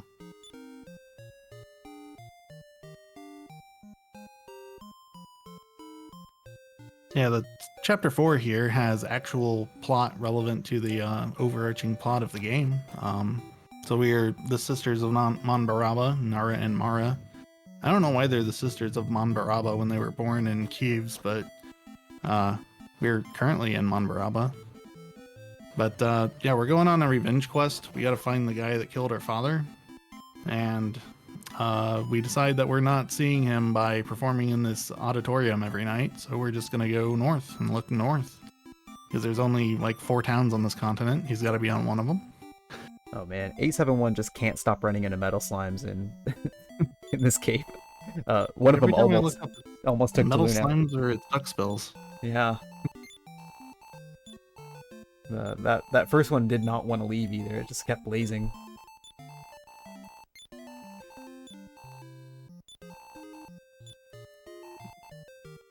Yeah, Yeah, so yeah, beginning of chapter 4 is one of the scarier parts of the speedrun. You just have these two kind of magic user characters, another metal slime, and neither one of them is, good for physical offense or physical defense or good HP, any of that.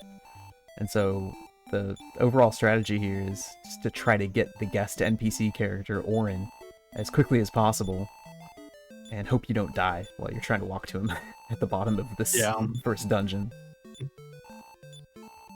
Yeah, it's a scenario that's kind of like, it's not very likely that you die, but when you do, it's pretty bad. The recovery, there aren't great options for it. I usually end up selling armor when I die, and then that makes it even more likely to die the next time.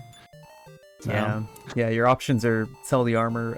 Since it is so close to the beginning of the chapter, you might just reset and just do it again. Then you got to do all the shopping, all the conversations again. You can also try to fight a few things outside of town so you can restock your herbs, and that takes about the same amount of time. So.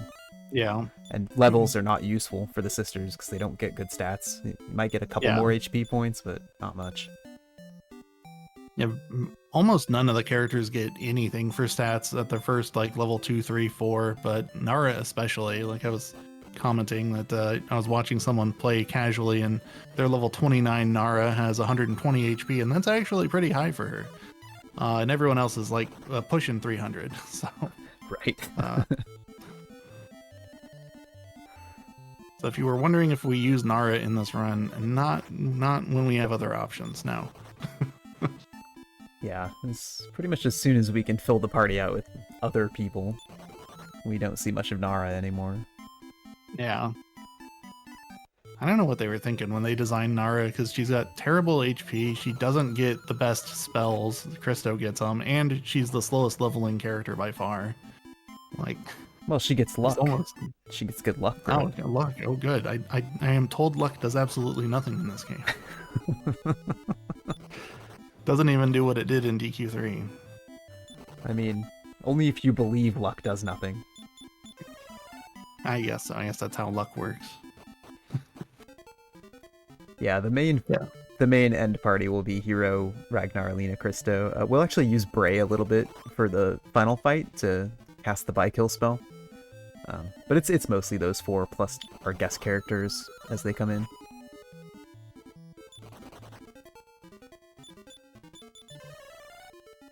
That's something I always liked about the remake speedruns, is that all the characters get a little bit more of a showing than in this game, where you kind of lock yourself into those guys. Taloon stays alive for all of a remake run because he gets the Padfoot spell to reduce encounters. And then Nara and Mara have some uses. Yeah, it's actually really... It makes a lot of sense that Taloon does learn the Padfoot ability. Obviously, it just wasn't something that existed during this era of Dragon Quest, but... Yeah, he's like a combination of the Dragon Quest III remakes, Thief, Goof Off, and Merchant, all in one character. Yeah, he's a little bit like Yangus too, right? Dragon Quest VIII. Yeah. Sort of the comic relief, but, high physical abilities.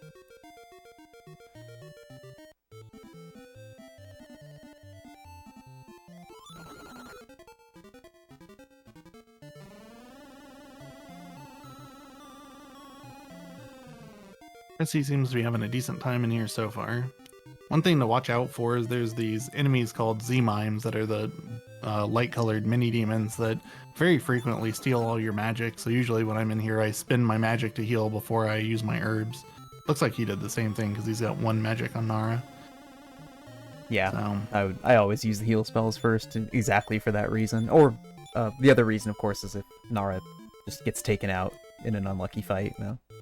Yeah. Maybe he's even topping off Mara because he's got extra herbs. Yeah, that's nice. It is really nice to kind of be able to stay at full health as you're, especially in this bottom room, which is the most dangerous room because you've got groups of blaze ghosts that can show up to 4 of them. Ooh, all right, see you, Nara. Okay, just physical attacks there, so not a nice triple run fail, but as long as Mara can get to Orin here, we'll probably be okay.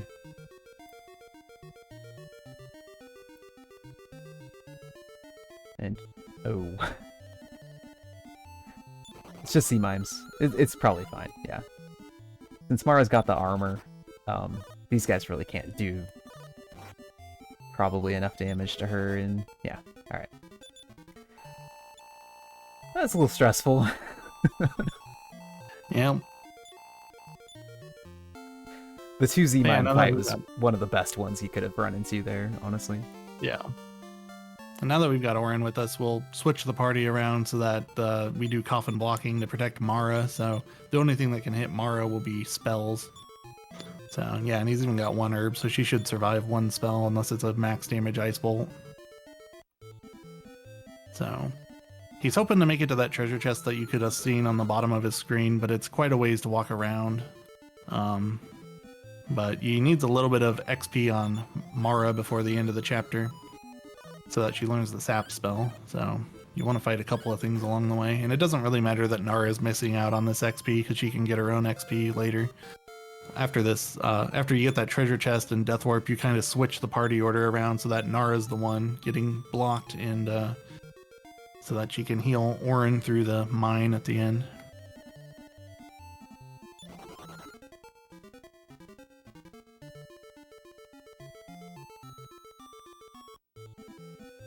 And one place we might see pretty major deviations in this chapter is in the final boss fight.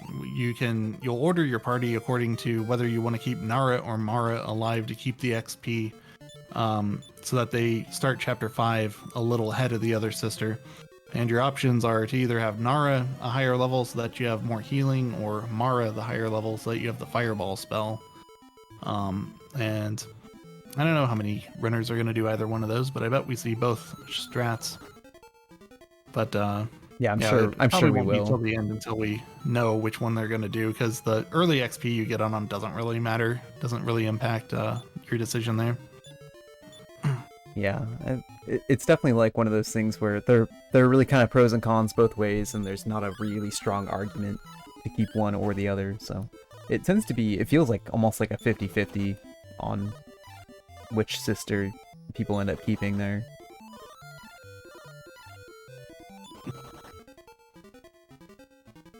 A question in chat about the importance of randomness in stat gains. That's mainly important in chapter 2, which we saw some pretty bad luck on some runners in chapter 2 with Alina's growth. It might require you to get an extra level or 2 in chapter 2, but the other chapters it doesn't really matter that much.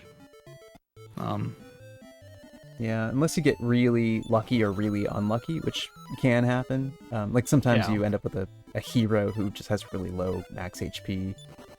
And it can make the final boss fight pretty tough. So it's a pretty low % chance, but it definitely does happen on occasion. Or Christo's HP can do the same kind of thing, and he can be a lot less reliable to stay alive and keep you healed up in, for example, the Metal Babble Grind or some of those other tough parts of Chapter 5.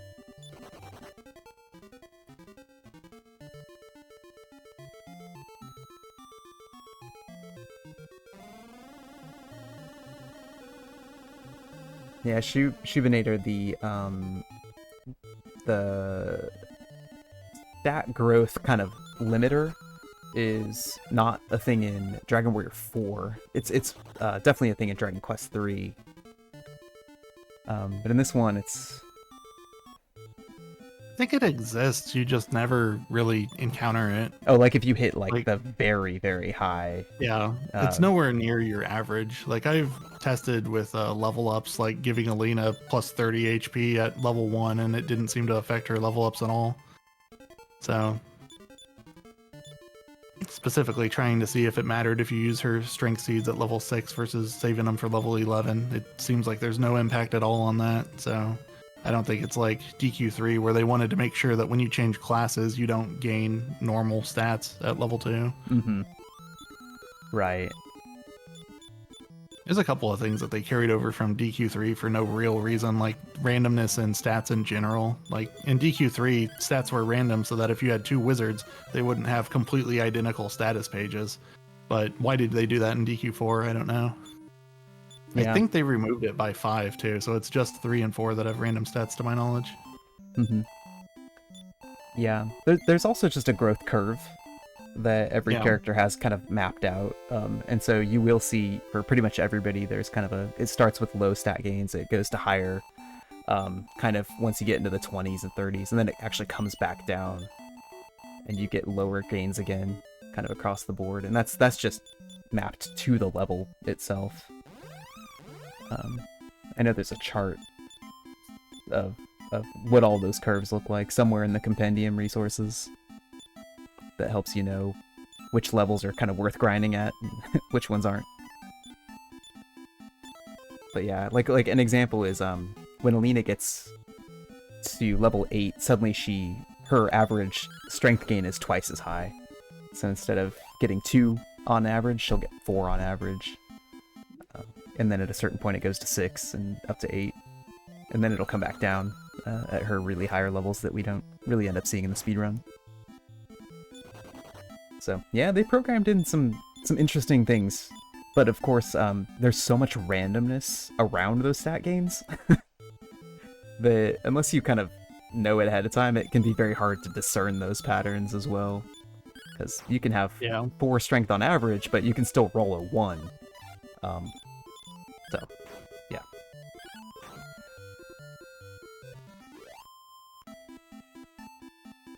It's fun. It's an interesting game, and yeah, you can definitely just keep rolling low through the whole thing and end up with a just really below average character. Or a really above average character.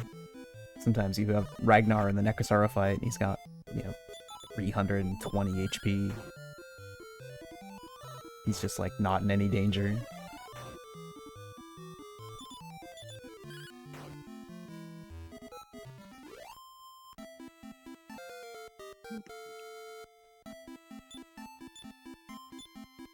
So it looks like Prissy is planning on killing off Mara here. He's got her in the front of the party. He's going to keep Nara alive, so... looks like he is planning on taking Nara into the Balzac fight and having her be the one alive in Chapter 5.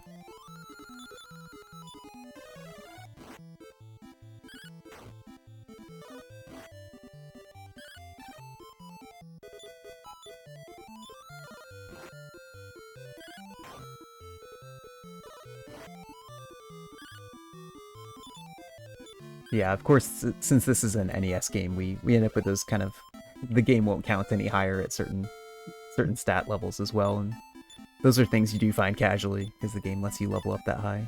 In the speedrun, yeah, we don't get anywhere near it, of course.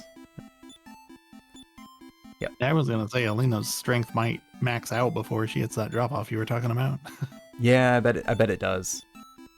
If she just keeps getting, 10, 12 strength every level. Doesn't take too long.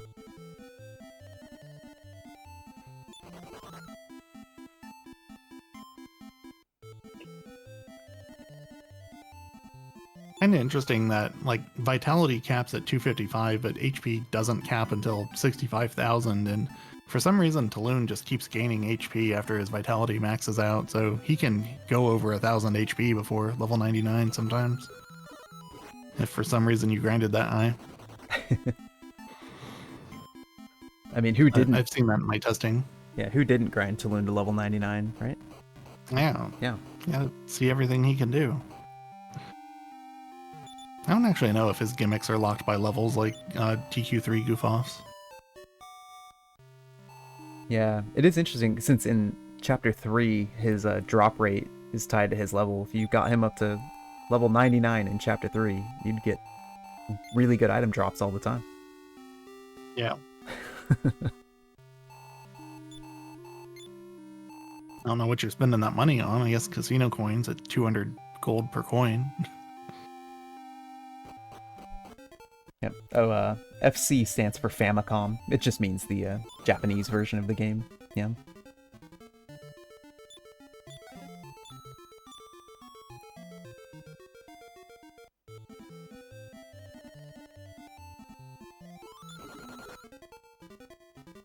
Yeah. All right. Prissy is here in the mine in Actemto. We have to get one item out of the bottom of here, the gunpowder jar, which is going to allow us to access the final boss of this chapter, Balzac. Tends to be a pretty short dungeon. It's usually not super eventful, but there are a couple dangerous fights here. We're going to pick up these silver tarot cards, which are going to be Nara's weapon for the rest of Chapter 4. And then there'll be some gold at the very beginning of Chapter 5. We're going to sell them pretty much immediately. Grab the gunpowder jar, we'll do a quick death warp, and then Prissy's going to be going for the final boss right around the 3-hour mark, which is pretty much good in any run, so especially in a race. That's a really nice pace from him.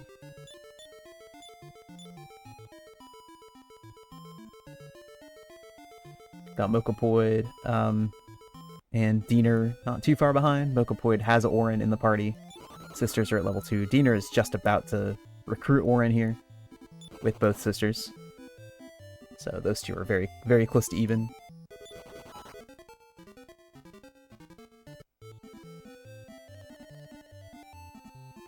Definitely saw the Japanese text advantage for Mokopoid there in Chapter 3, because they did come in to Chapter 3 quite a bit behind Diener, but just that faster text speed in the Japanese version in Chapter 3 gives you a little bit of an advantage there.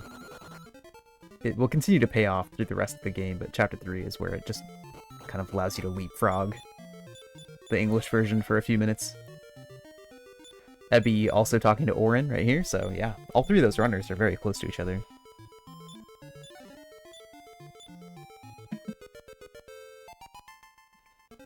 Yeah, this is all those runners that finished Chapter 2 at about the same time, because Chapter 3 is just that static of a chapter.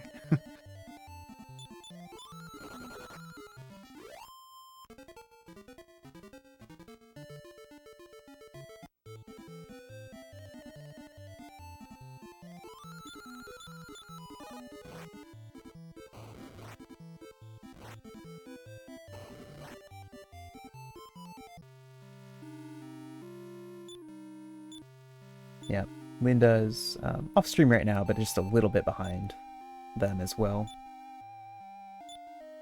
Heading down to Orin right now.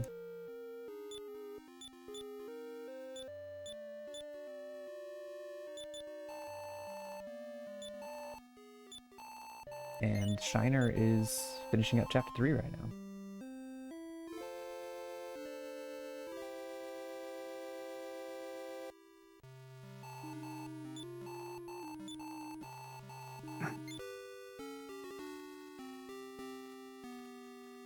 It looks like Zatoriak's buying armor to go finish the Chapter 3 as well.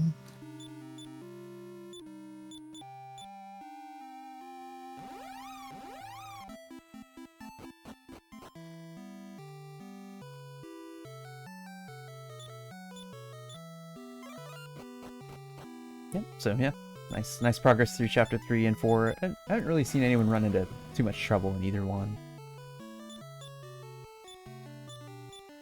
But yeah, we'll see how Prissy's fight goes here. Topping Orin off there makes a lot of sense. Prissy doing the wedding march, very nice. And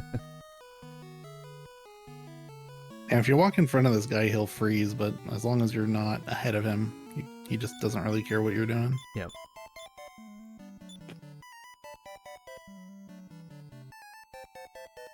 So yeah, Balzac fight is, it can go very badly, but if it does, it's going to happen at the beginning. Yeah. The main objectives here are to have Mara cast the Sap spell, and Nara use the Sphere of Silence, which is going to prevent Balzac from, mainly from healing himself, but also from casting the Fireball spell. So he'll only be able to do a physical attack and then a Fire Breath attack, which is a lot weaker than the Fireball spell. Once that's done, you're kind of hoping for Mara to get taken out. Yeah, you don't want physical attacks on Nara in the back, for sure. So he's actually having Mara target herself with the Blaze spell there, so that he can get the Coffin block in place. And, okay, we didn't get too high a roll on that Fire Breath, so... Nara gets healed up here, and... Yeah, it was a little scary, but he played it exactly right there to safely get into the back part of the fight here. Yeah.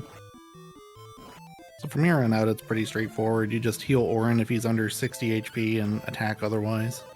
Balzac does regenerate about 20 HP per turn, so the more damage Nara can contribute, the more it'll speed this along. Because Orin's only barely beating his regeneration. He does like 40 damage a hit.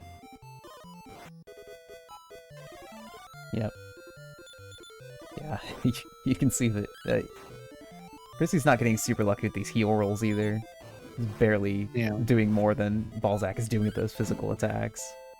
I think he's might have a medical herb, but looks like we're good. All good. Very nice. Yeah, barely made it. Okay. So I'll be the lead going into chapter 5 as well. Yeah, very nice. Prissy, yeah, it's kind of early lead with a nice smooth chapter 1 and has kept it going. Other than having to take 2 tries of the tournament, he really hasn't had too many setbacks here. So we'll have a Dory death in the fight coming up here against Helion, and then making our way into chapter 5 under the 3-hour mark, which is really, really solid time, and I think Prissy is still staying ahead of his PB here.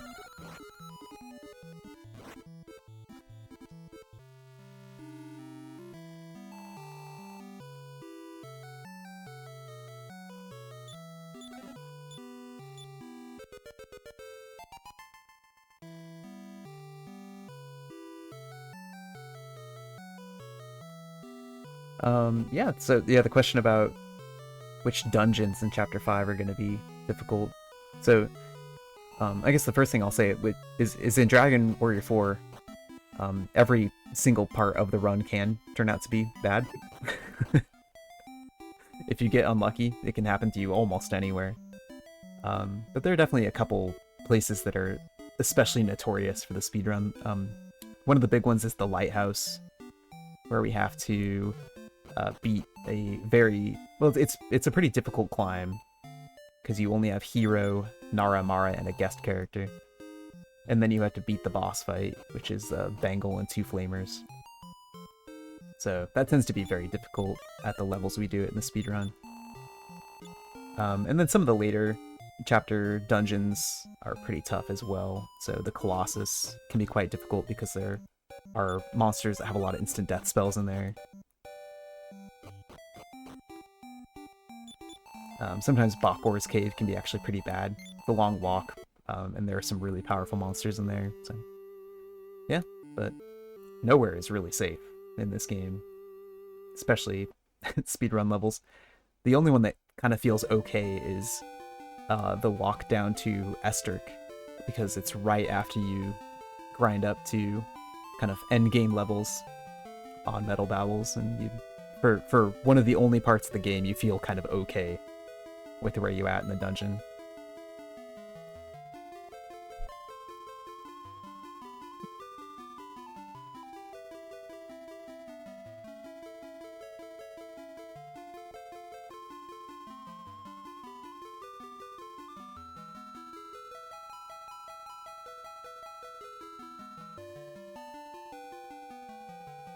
Looks like Diener is also trying to keep Nara alive here. He doesn't have Mara in the front, but he is parrying with Nara and not healing Mara, so I think that probably means that he's planning on taking Nara through the boss fight and getting her this experience as well.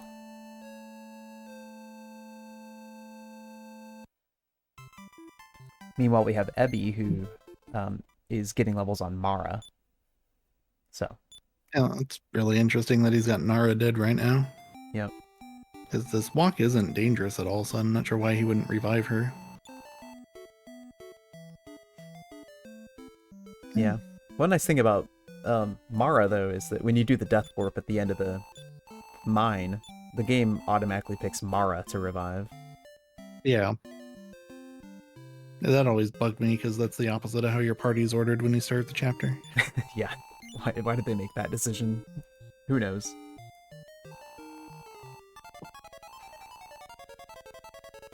Well, Prissy's in chapter 5, so we're starting to get we're introduced to our real hero, the person we named on file creation. Yep. So now you start off, your mother hands you your father's lunch, and you go off and either give it to him or you eat it, and then he scolds you. And then the village gets attacked by monsters. So he's gonna get whisked away to the panic room down here. All the villagers are going to try to fight off the monsters while we hide.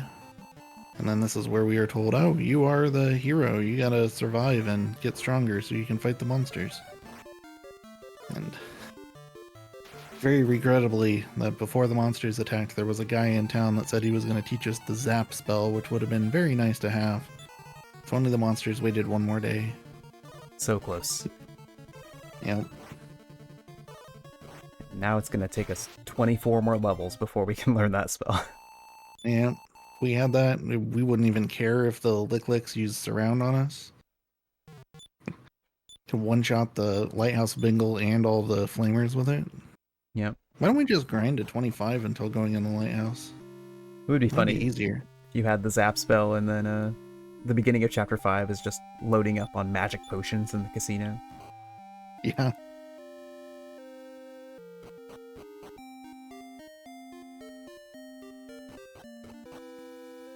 Okay, Ebby did switch sisters there. Oh, he's already got Nara at level 4. Okay. No, alright. So maybe Mara died walking to Orin in the original cave, and Nara got a bunch of XP there. Because you do want Nara to be at least like level 3 or 4 before entering the mine, just so she has some magic to heal with. Yeah, for sure. Yep, so he could take either one forward, whichever one he wants to do. Yeah. I didn't see him go shopping though, so he's probably taking Nara, because you need to buy a bunch of herbs if you're going to do Mara. Yeah. Alright, and Mokopoid is off to Helion Castle here. Gonna be the next one to take on Balzac. Chrissy does not get the free casino coins. Ah, yeah. The 1 in 32 chance to be the 1,000th person to walk through the tunnel. Yep. It'd be funny if the trigger for that was letting that couple go through first. Yeah. If only we're that easy. Yeah. That's an advantage on the English version. Yeah. In the Japanese version you get, I think, 100 casino coins. And in the English version you get Yeah. 2,000 casino coins. Yeah, they buffed it for the English version because the Japanese script tells you like, oh, you're getting 2,000 gold worth of coins, but then in English they changed it to 2,000 coins, and the chat text even says 2,000 coins. So, Yeah, it's a very significant difference. yeah. Unfortunately, the casino prizes in this game are pretty garbage, but you can get some wizard rings with it if you want, and you can get a Staff of Jubilation, which you can it can help against the lighthouse boss, rather. It's like a decent weapon for Nara or Mara, and they could use it to stun an enemy. But it only sells for like 52 gold. There's nothing in the casino that you can sell for real gold. Looks like Mokopoid is trying to keep Mara alive in the back there. Nara's in the middle. She's surviving, but not necessarily on purpose. Yeah.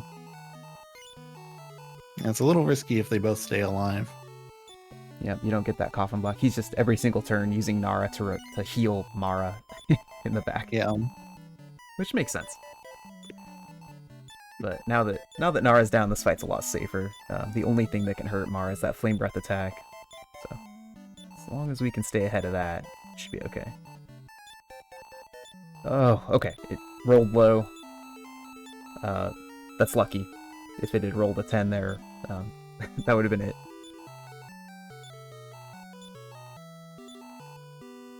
Diener was almost too fast getting to the door. I think he delayed on purpose. Because you can get to the secret door before it closes, but if you try to search it, then it won't, you can't trigger it. You have to wait for it to close. Yep, yeah. That's part of why I don't bother walking up into that north section like what Ebby's doing right now. Yeah. Because, yeah, it's like, it's too easy to get there too soon, and then, I don't know, I just don't bother.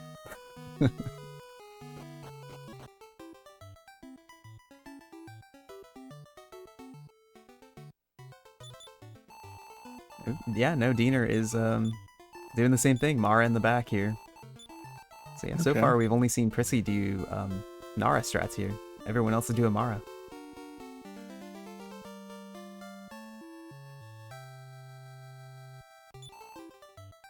I think you were influential with your decision to do it at Limit Break, but Ooh, okay. She's alive because of that parry, fortunately. But Dina running into kind of that same thing where Nara's just staying alive here. Ooh, the physical on Mara in the back. He also might just have them both live, which is... It's really nice if it happens. It's not easy to do. That was fortunate turn order. Oh no, here she goes.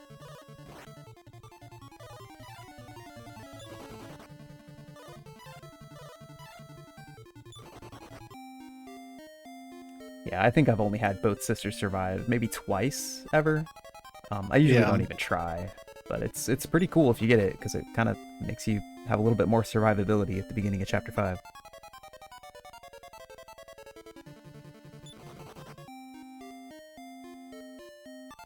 But yeah, Dina and Ebby just really neck and neck there, finishing the fight within, I don't know, 5 seconds or so of each other.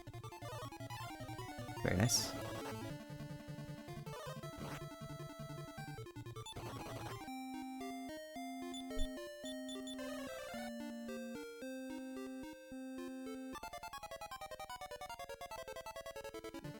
Linda is also in his Balzac fight right now. So, very, very close behind. It does look like Roger dropped out of the race. I do see that. Yeah, I saw their game feed went black for a while, but now it does look like they're offline as well. Yep.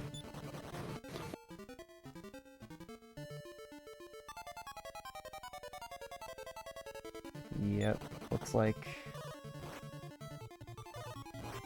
Okay, no, that's too bad, but,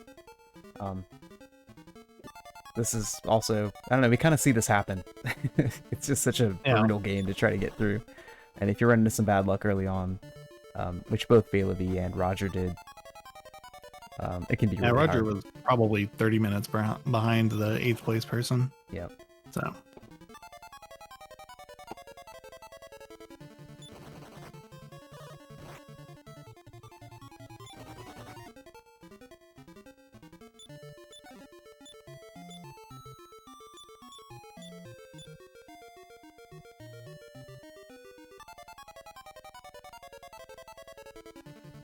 Yeah, down on Prissy's side, he's been advancing Chapter 5 here. So in Chapter 5, we start out as the hero, and we'll start recruiting the other characters from the other chapters in the reverse order that we met them. So he's already met the Chapter 4 characters. They were hanging out in Endor, which is kind of where all the stories eventually converge.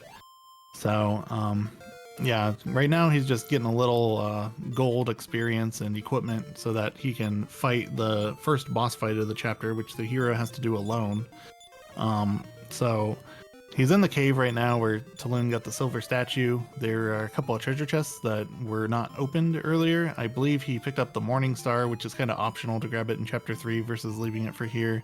And then, more importantly, downstairs there will be a half-plate armor and a broadsword for the hero, which is, I believe, the best armor and the best sword that you can get at the moment. Yeah, by far. There's nothing else if you were to go shopping that you could get that would be as close as those. Yeah, even for the lighthouse, I don't remember if the port town sells something better. It might sell Sword of Malice. I know Mentos does, but we're not gonna have that kind of gold. So yeah, gold is really hard to come by at especially the beginning of the chapter here. Yeah, but even through kind of the whole Chapter 5, you never feel like you have a lot of gold. Yeah. Yeah, Ebby and Dean are finishing with the end of Chapter 4 screen up at the same time. Yeah, that's great. It's nice to see a tight race between some of the runners kind of coming into Chapter 5 here. Yeah. So it'll all come down to who does the fastest Chapter 5. Yeah, and a lot can still happen. You know, we're getting into Chapter 5, but the game is less than halfway over. Yeah. I think of the halfway point somewhere around like the symbol of faith. Maybe like walking to the lighthouse. The lighthouse is a little past halfway, but so we're not quite there yet. Yeah, something else to bring up for Chapter 5. Anyone who's played DQ4 knows that when you get to Chapter 5, you lose control of your other party members. So you see Prissy in the top right corner has a tactic selected there. It said offensive because he has selected from the list of 6 tactics the one that makes your characters try to spend magic and kill enemies quickly. You do not have direct control over your party members at any point in the NES version of Chapter 5. To a lot of people, that bothers, but I think it's really cool trying to make the AI work. There's certainly flaws with it, but just learning what those flaws are and figuring out how to influence characters to do specific things is kind of a puzzle in itself. Yeah, I And think it's a very advanced AI too. It's like for the time, the number of lines of code involved with this AI system is pretty crazy. yeah, it really is, and I think it's actually one of the most fun parts of learning the speedrun is learning how to use the AI to your advantage. Yeah. Because it's kind of funny in some of the later Dragon Quest games, you'll kind of switch between giving the tactics, show no mercy or use no MP or whatever, and telling them a specific order. Whereas in this game, it's like, well, you kind of always have to just figure out what the right tactic is for the situation, or maybe even adjust things around, characters' inventory or party order or, things like that to make them do the right thing under what tactics you have available. And it's actually very interesting and fun.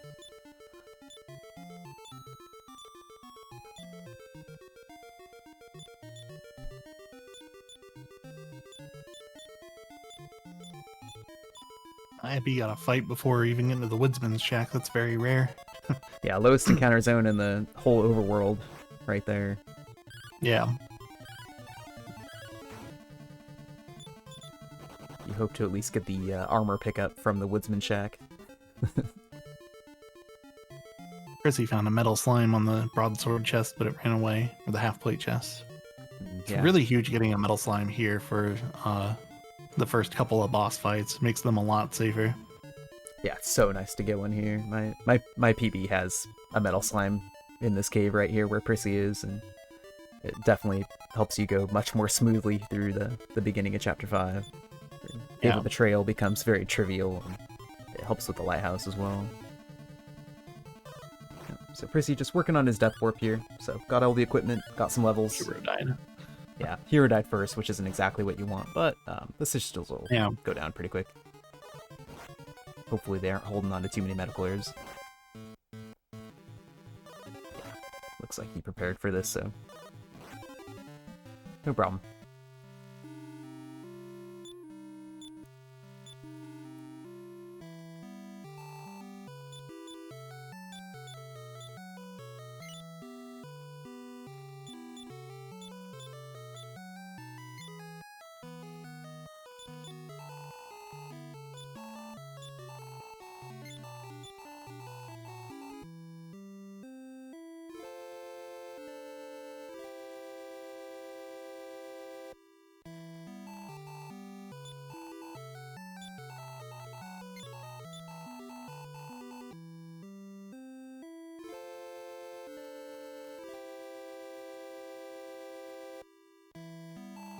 Just watching Linda's off-stream video just to see if they got the coins, but also haven't seen anyone get the casino coins. I'm not sure if anyone will.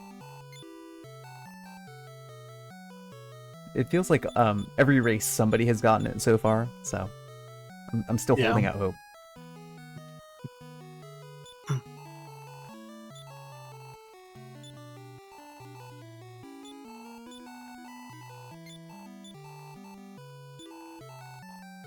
Funny how often it happens to new runners who don't know what to do with it too. Because like I've gotten it in my first run or two of 3 different versions of this game.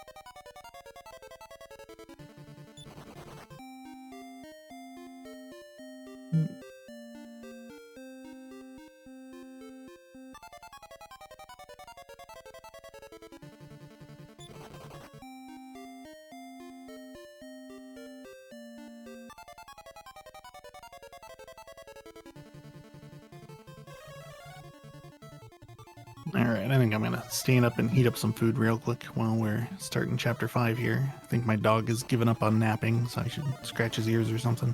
Yep. Good time for it. Halfway point. Yeah, so Prissy next is going over to the Cave of Betrayal here. Symbol of Faith Cave. And kind of the idea with this place is you have to take 2 boss fights, kind of mini boss fights, but Hero is forced to take both of the fights alone. So at the very beginning here, the sisters are going to fall into a pit, and Hero is going to have to go forward alone. So you can see Prissy kind of healing up the Hero. There are no random encounters in here, which is nice, but just kind of making sure that Hero is all healed up here. Hero is also holding 4 medical herbs, I think, because you are going to have to kind of stay topped up. But level 4 is kind of like the minimum quote-unquote safe level to try to do these fights at, but things can still go wrong. So for this first fight here, he's going to be fighting 2 Licklicks, and the thing that makes this fight hard is if they're going to try to cast the Surround spell, and if it hits, then Prissy is going to go down to a 25% hit rate. He'll have to kind of fall back on casting the Blaze spell. Yeah, nice, they both did physicals on turn 1 there. And turn 2, alright. So if we can get a bunch of physical damage out here like we did like this, it's not a big deal if we have to finish it with Blaze spells now, because we got enough MP for that, but if they just never cast Surround, then that's actually really, really nice too. And it looks like they're just gonna keep hitting. So 3 hits each, it's gonna take them out. Yeah, easy Licklick fight. That's pretty much how you want them to cooperate. You don't see that very often. So he'll just heal up here and go straight into the next fight. This one is there's kind of a bigger difference at level 4, because those Trixie Urchins are kind of an interesting monster. They are going to take 2 full damage hits to get through all their HP. And they have the ability to build up power and then do a big physical attack. But the thing that's nice about them is they're really slow. They just have an extremely low agility stat. So once you're level 4, you almost always outturn them, and you can kind of count on that. So he looks like he's in pretty good shape here to be able to finish this guy off, and then the bats are only going to do 1 or 2 damage. So might just finish this off with damage or cast the Expel spell. Either one is fine.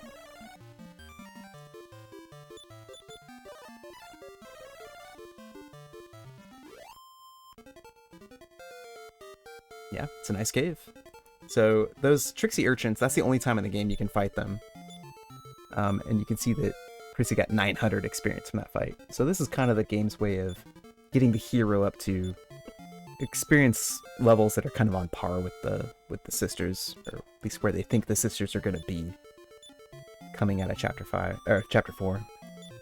So hero's going to be at level 7 here. It's actually pretty close to level 8. So we may or may not see Prissy decide to take a couple fights before the lighthouse just to get the hero up to level 8, but we'll see. It's kind of a runner preference if they add that safety in or not. But the sisters rejoined, we found them, instead of monsters pretending to be them, and were able to get through. Ooh, on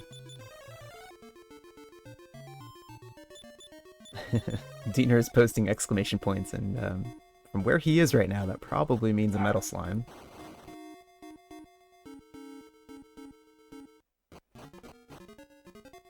I know that Diener's stream especially is pretty delayed, so we'll wait and see what the exclamation points mean. I saw Mokopoid ran into a metal slime, but it ran away, so it didn't quite get the experience. Hey, Duet, yeah, Prissy is ahead right now. Yes. Has actually been ahead since chapter 1. Alright, here's some Diener. Oh! Some D the hero crits the metal slime. Very nice. So Diener gets that bonus 1,350 experience. It's huge. I'm gonna refresh Diener's video stream here. For some reason, that one is very delayed, so we can get that refreshed.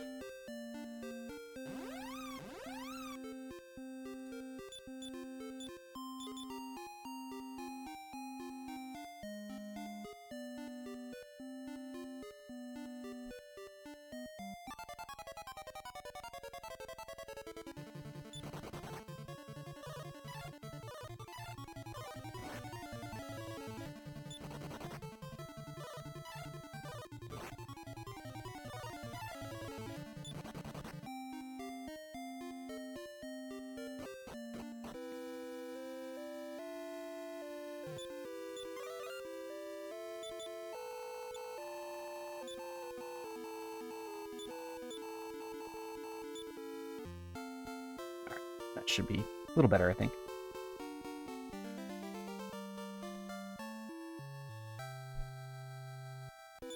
But yeah, having that extra experience on Hero and both the sisters makes one of the hardest dungeons in Chapter 5, the Lighthouse, not safe, because it's never really safe, but quite a bit safer, and Diener won't have to do any extra grinding to feel ready to take on the Lighthouse, which is a nice feeling. So it's a great place to get a Metal Slime. You can also run into Metal Slimes at the bottom of the Lighthouse, so we may see that. And it's kind of nice if you're able to take one out there too. You get most of the same benefits. You just don't have this kind of that bonus of an easier Symbol of Faith game. Yeah, Prissy losing one of the sisters there on the walk to Hector, that happens sometimes. It's not really a huge deal. We can just revive once we get into the next town down here. Not necessarily this one. We usually skip this town. This is Aniu, which is the town that has the hot springs, and you can go on the tour, get shown around and shown the expensive inn. But we usually just head straight down here to Konenbur. With that fairy water, we're not going to run into any monsters, and this is a town we actually need to be able to go back to anyway, so don't need to clog up the return point list. But yeah, this is the first time we've had a guest character in our party in Chapter 5, now that Hector has joined us. And we are able to exploit what we call the fairy water glitch. So we could have done this in Chapter 4, but you don't see most runners do it. Countess is actually one of the only runners I really ever see do it, with Orin in the party.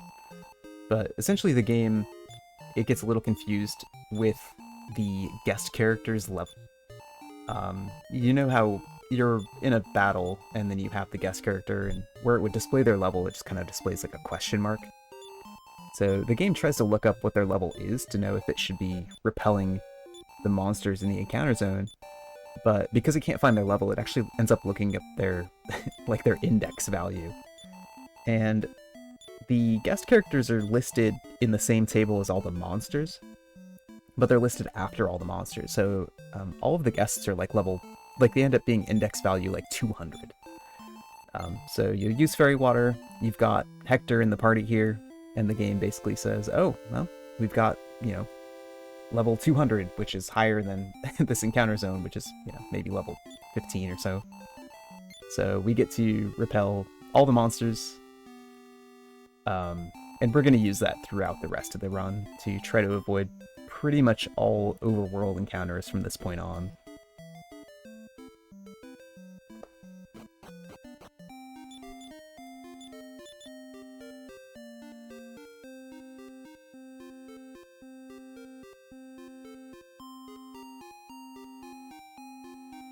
So off-stream, I do see Zytoriak entering into Chapter 5 right now. Shiner is in Chapter 5, just picking up the equipment from the Woodsman's hut. Oh, Prissy, this is the Metal Slime at the bottom of the lighthouse I mentioned. No, Metal Slime runs away. That's too bad. It's actually a relatively common encounter here. You can also get groups of Metal Slimes at the bottom 2 floors of the lighthouse, so might work out alright.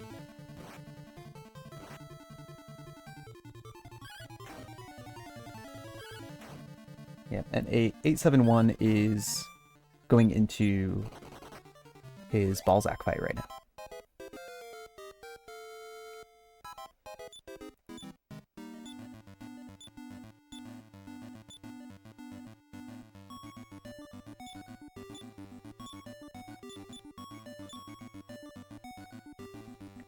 We'll see if Mokopoid has the same luck with Surround.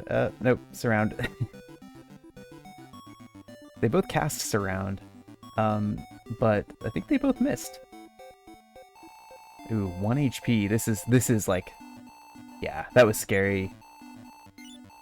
You don't really want to count on outspeeding the Lick-Licks there. So, yeah, I was hoping to not go last on some of those turns, but Hero has really low agility, especially at the beginning of the chapter here.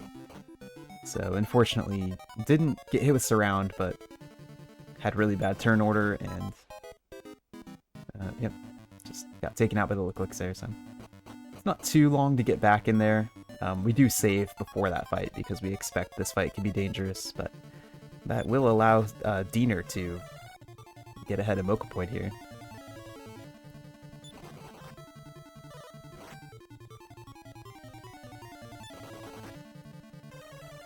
Forgot to re-equip. Yeah, maybe if Mokopoid equipped after the save. Oh, you're right. They were doing a lot of damage. Didn't re-equip the armor after the Death Warp. I think you're right, Shubinator. Yep. Those Licklix were doing a lot of damage, so that would make some sense. Yep, I've done that. It's sometimes easy to forget to re-equip your armor after you do a Death Warp. But yeah, that'll make those guys a lot more dangerous. That's true. They usually do 4 or 5 damage, and they were doing a lot more than that.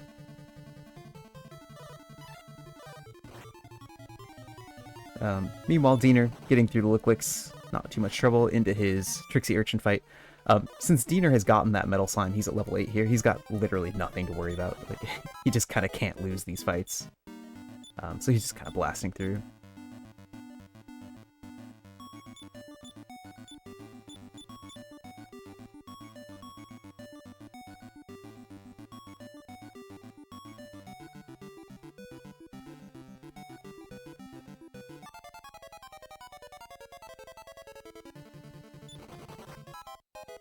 Yeah, you can check that news event, but don't talk about it in the chat here, if you don't mind. I'll try to keep this focused on the stream.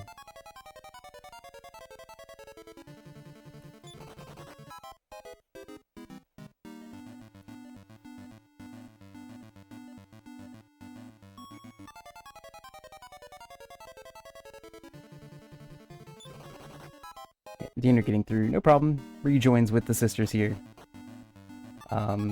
Yeah, and Prissy is actually getting pretty close to the top of the lighthouse here. And the 3 Pteranodon fight is one of the worst, one of the worst things to find at the top of the tower here. So hopefully we don't have too many run fails, because with the sisters at level 6 and 7, it doesn't take too many casts of Fireball to take them out, and Pteranodons tend to cast Fireball like half the time.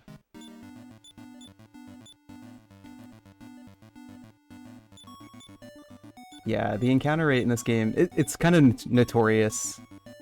Dragon Warrior 4 in particular for having a very high encounter rate, especially in certain dungeons. A lot of the towers have a very high encounter rate, so it's part of what makes this lighthouse such a difficult dungeon, is you can just run into so many encounters and they're so tough.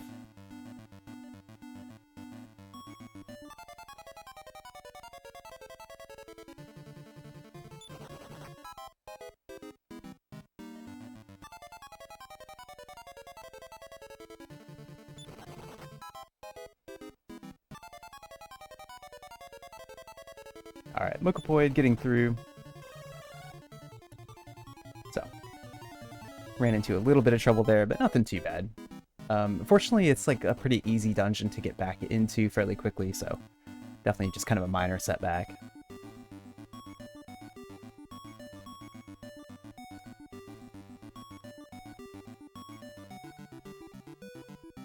Pricey's going over here and grabbing this golden beret. I like to do this as well. Gets you a little bit of extra armor for either the hero, if you like to use female hero, or for Nara. And Nara is actually pretty important in this boss fight coming up, because she's going to have the role of casting the sleep spell. So all 3 of these monsters in this boss fight are vulnerable to sleep, and if you can get them to sleep, it's one of the best ways to actually survive this thing. You are going to see Prissy trying to use the Expel spell on the Flamers. It's got a 5 and 12 chance to hit every time that he casts it. So we're hoping to see Nara land the sleep spell, and we're really hoping to see Expel work and blast the Flamers out of this fight. Mara is loaded up with medical herbs, and her job is basically to use medical herbs to try to keep everyone else healthy, just like that. Okay. And yeah, sometimes if someone has low HP, instead of casting sleep, Nara will heal, although Prissy is on the defensive tactic here, which I think is probably a mistake. You're not going to see Nara cast Sleep unless you're on offensive here, so... Yeah, might be a miss, but also, this is a pretty brutal start. Yeah, you got Expel on turn 2, but this is going to be tough to recover from.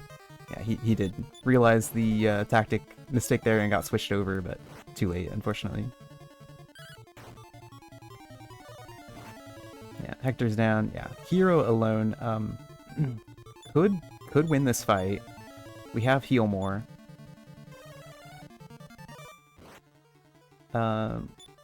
Yeah, we might need a little luck to get through it. The Bangle does a lot more damage than we do. It's going to be tough for him to win this one. Yeah, it's just too much damage left to do in the Bangle. You almost need the Bangle to start roaring to try to make the hero lose their turn and then missing. Yeah, just like that. Basically need that to happen several times. And if hero cowers, then it's basically just going to be a lost turn. Yeah, like that, which is bad. A critical hit from the hero would be... This would be the time for it, basically. Hero might have an herb or two left from the Cave of Betrayal left over. And this is actually really close. Okay, Bangle's casting Heal, which is something that you're going to see if you don't have Sleep Spell. Unfortunately, because the Lighthouse Bangle does have the boss flag, it's not going to be vulnerable to Expel or anything like that, so... The only way to win this is with damage. Yeah. It doesn't have too much MP. It can't cast Heal too many times, but it definitely has the resources to outlast Prissy here if it just keeps doing it. Yeah, 2 HP. Hero's frozen in fear. He's going to check herbs here. No herbs left, yeah. So... Unfortunately, that was just too rough of a start to the boss fight. They came out with so much offense and damage on those first couple turns. And it can be really tough to win that one without Nara. So even with the defensive on turn 1, I actually don't really think it mattered. A lot of the time Sleep doesn't hit on turn 1.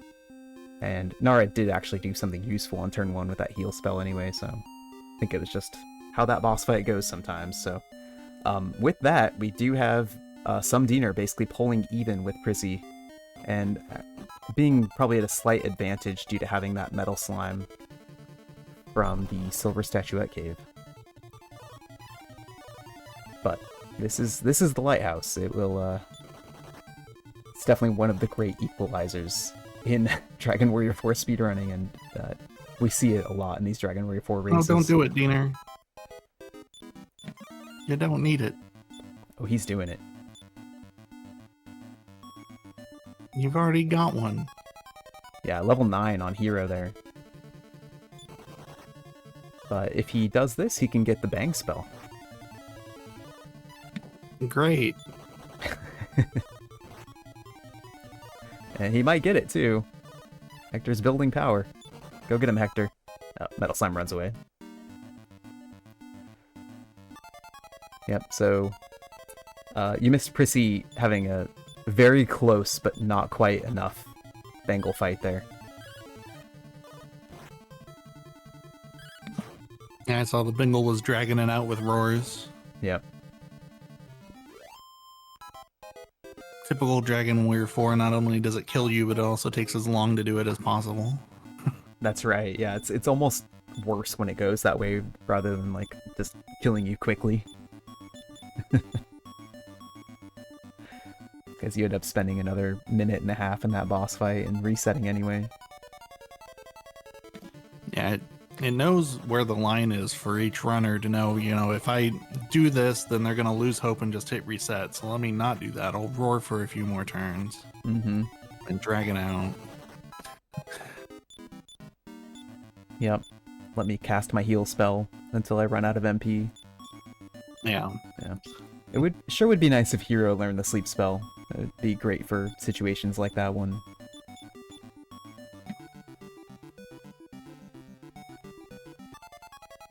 What level is Sleep All? We could just grind for that, or sleep more.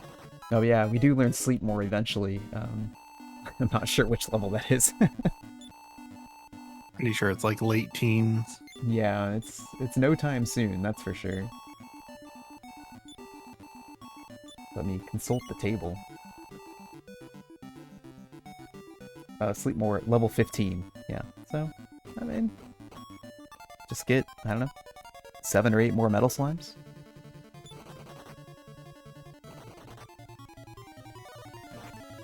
How long could it take? He's got one on the screen now. Oh, there he goes.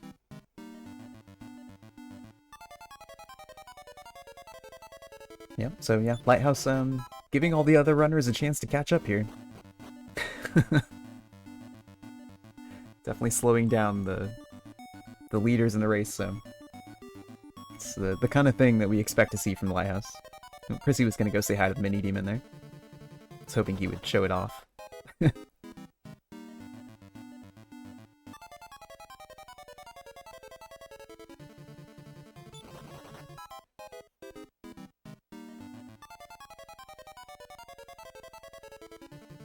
Alright, so Ebby getting the Symbol of Faith now. Linda has actually pulled ahead of Ebby.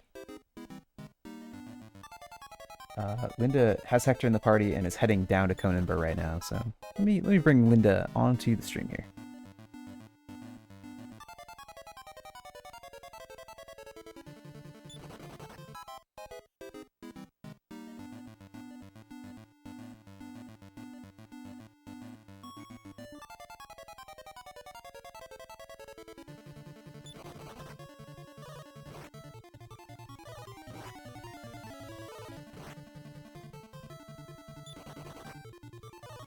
I will say that of all runners to see a comeback from, Linda Nushi's probably the one I expect to see it from the most.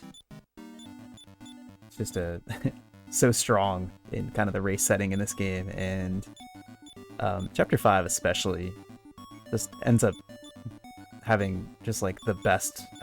It's not all luck because it happens very consistently for him. Just ends up going through it very quickly a lot of the time.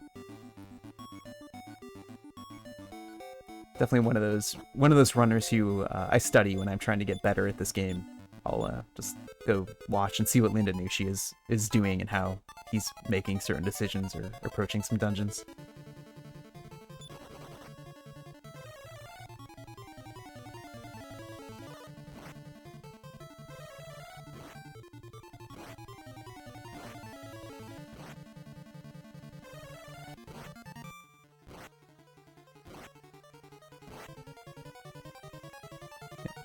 And then, yeah, just to kind of catch up on the other runners. So we know that Ebby is just picked up Symbol of Faith. Shiner is going into Symbol of Faith Cave now, about to fight the Liquix. Zytoriak is...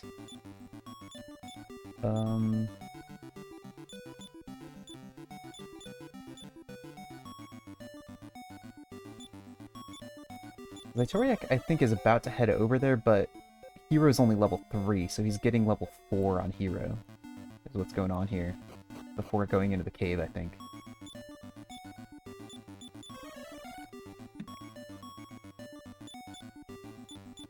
Yeah, guess you may as well. Level 3 can work, but at 3 and lower, it gets a little sketchy in the fight with the urchins because you don't know your agility is low enough that they might actually go first, even though they have 3 agility. Yeah, they can actually outspeed you. It doesn't like ever happen at level 4 basically, but it can happen at 3. Also, you can end up doing less damage and it can make it so you don't actually take them out in 2 hits as well. Yeah.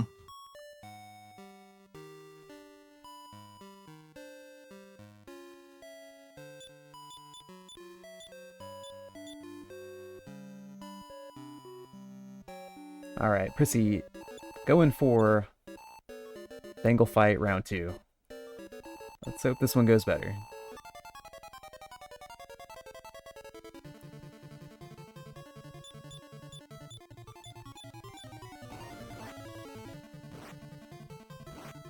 Mara did die on the walk up here. That's not really a huge deal. In a way, there's kind of a benefit of Nara being coffin blocked in the back there. And that was a great round 1. Both sleep and expel hit. And then expel hits again. Nice. Yeah, this looks great. It should be a win from here. Yep, should be good. And Diener is entering about less than a minute behind right now. See if it goes as well as that. And yeah, Diener, being 2 levels higher, has a little bit more buffer here, but you still need some good luck to get through this. You don't want to expel first try. All right. Okay. That gives him very good odds with the Metal Slime getting it first turn.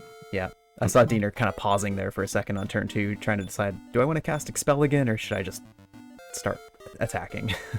Because he could at level 9. Yeah, for sure. Yeah. The Flamer and Bengal just have very high defense power for some reason. Much higher than you'd expect. Mm-hmm. Like we saw Prissy hitting them for single-digit damage. Yeah, Expel not looking like the move for Diener here. He got the first one off very quickly, but the second one's taken a while, so yeah, he's just switching to attacking now. Makes sense. Yeah, especially if the Bengal is freshly put to sleep, I can see it. But if there's a chance the Bengal's just going to cast heal the whole time, then you're not going to want to do single-digit damage to it. Yeah. Well, he's flip-flopping now. Yeah. Maybe because Mara died. I think he's a little bit worried now with Mara being out, but oof, can't land the second one. But yeah, and Nara's healing now.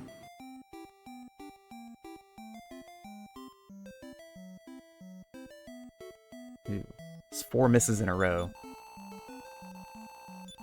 Yeah, he's committed to it now. He's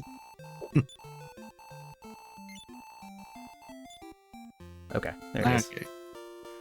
All right. Well, not the smoothest, but it's good enough, and that's one of the benefits of the Metal Slime. Honestly, is you have a little bit more room for that fight to not go well and still get through it. Yeah, I was gonna say on one of those last Expel turns, I probably would have considered casting Heal more so that Nara might have a chance to cast Sleep again, because she was just stuck casting Heal every turn at that point. But he got it. So. Yeah, works out, and he even probably doesn't really mind Mara not living through this because she got the Metal Slime experience, so she's got the outside and return spells. Yeah. And he just doesn't have to sit through as many levels, so it's fine.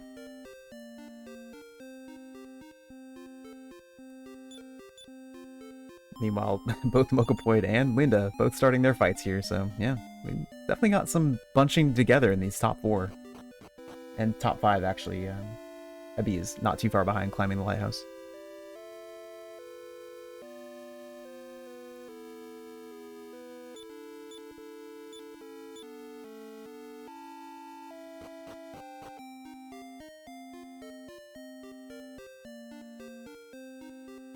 Yeah, Mokopoid got a Metal Slime. Maybe 2 Metal Slimes? Level 10. I think it must have been 2 Metal Slimes. Is going pretty much full damage here for this fight. Oh no, using Expel, okay. And having no trouble whatsoever. Yeah, Mokopoid is breezing through this fight. Yeah. And Linda... Yeah, Linda's not. Both the sisters get taken out very early there. It's just not in a tenable position. Linda's making the early reset call, which I agree with.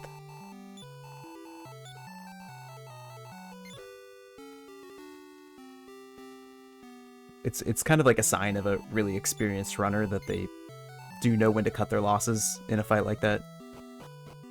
And just know the chances of winning are just too low.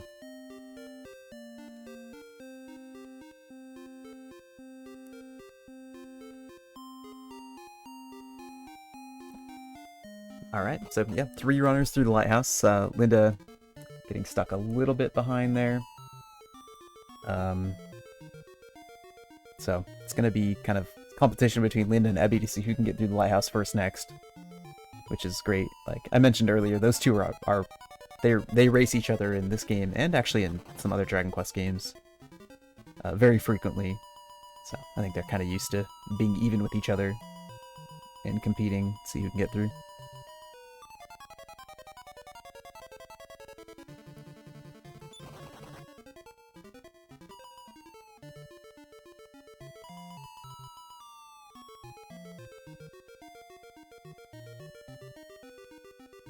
Prissy is going through the Pedekkia Seed Cave here. This is a pretty short dungeon, once you know which tiles to step on and conveyor around. And It's really not like too bad. There are some dangerous monsters. This 4 Mage Toadstool fight's kind of trouble. Kind of hoping that Mara doesn't die here, because if you lose your outside caster, then your fastest way to get out of here is to Death Warp, which is, it's not a big deal, but it is definitely less convenient. But she's down. And yeah, this is just the bad luck from Prissy, the ambush plus triple run fail.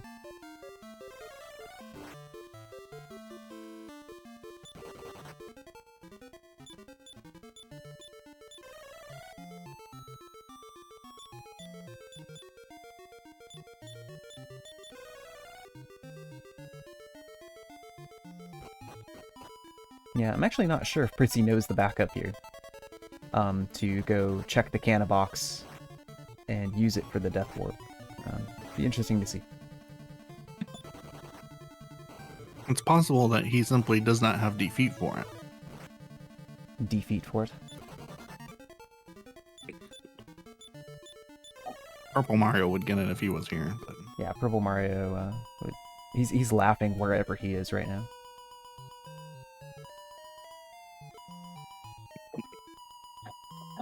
Alright, but gets to the seed at least, which is the most important thing. Diener's zipping along behind. Oh yeah, no, Prissy's going straight to the box, yeah. Completely ready for it. Very nice. But not running from the box, so. I think that in my own notes, I just kind of say to use the Maneater. I don't mention how. Yeah. But I think he just accidentally attacked it on his first turn. He meant to attack himself. Oh yeah, that makes sense. Yeah, I mean the canna box does so much damage, it almost doesn't matter what you do. Yeah.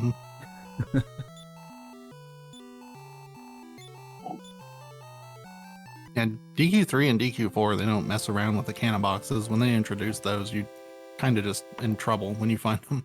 Yeah, you really are. It's pretty brutal.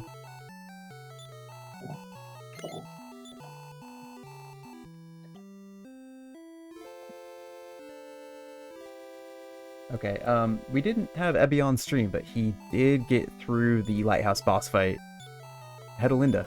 So those two just kind of keep trading 4th and 5th position here.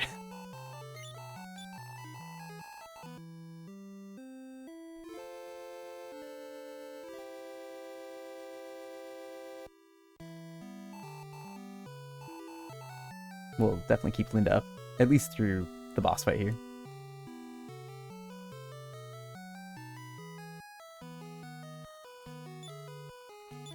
Linda going over to normal tactics for this fight. What do you think about that, Countess? You've definitely studied this fight more than I have. Offensive and normal are the same in boss fights. Oh, so there's basically no difference. There's a boss tactic that overrides those two, so shouldn't matter. Okay. Makes sense then, yeah. Yeah. Basically, the boss tactic is like even more offensive, where the characters aren't conserving their magic as much because they know they don't need to save it for later. Yeah, see? People say that the AI in this game isn't good, but it's actually pretty nice. Alright, great luck with expels there. Looks like Linda's gonna get through this one. And if defeat worked on Estric, it would save a whole lot of damage that you'd be taking, you know? So why not try it? It's totally worth a try. I mean, you don't know until you try. Several times. Yeah, about 13 or 14 tries, then you should learn it by then. Yeah, around then you'll probably figure out it's not going to work. You maybe should try something else. But it's worth trying something, yeah, at least 13 times, I'd say, before you give up.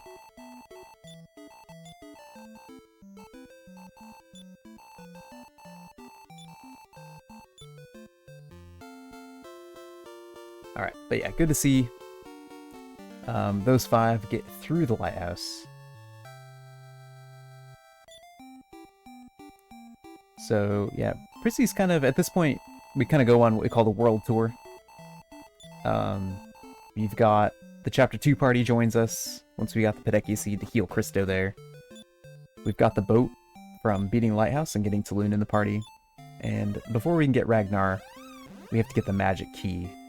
But this is a good opportunity to kind of sail around. We've got the repel glitch activated. and just kind of collect all of the return points that we're going to need for most of the rest of the chapter. So, see some very peaceful sailing scenes for Prissy and Diener's streams here. Yeah, it's a segment that feels very productive because you're also picking up a lot of small medals and doing a couple other little things along the way. No interruptions by random encounters or bosses. Yep. I'd say that Diener had definitely a much smoother Pedeki Seed Cave than Prissy did, and didn't have to do the Death Warp and Revival, so that did allow him to pull very slightly ahead. Basically come even with Prissy here, maybe 30 seconds ahead or something. And the Pediquia Cave is one of a dozen places in this run that seems fine like 90% of the time, but then that other 10% you'll lose a character or you get wiped once, so... Yeah. The Infernus Knights can do critical hits, and it takes one bad action before suddenly the cave is not going well anymore. Or what happened with Prissy there, which is even weirder, but you get ambushed by those 4 Mage Toadstools, and then you can't run away for 3 more turns. They just... Yeah, if you made me name all the monsters in this game, I don't think I'd have come up with Mage Toadstool. Yeah, you don't think about them too much. It feels like the Infernus Knights and the Yetis tend to do more damage than them, but... And the Conjurers, too. The Conjurers, yeah.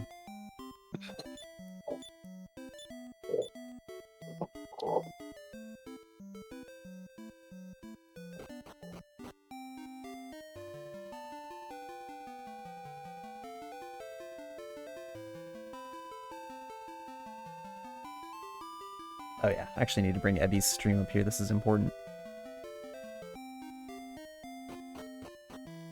Oh yeah, we need that up there. Yep. Speaking of Yetis.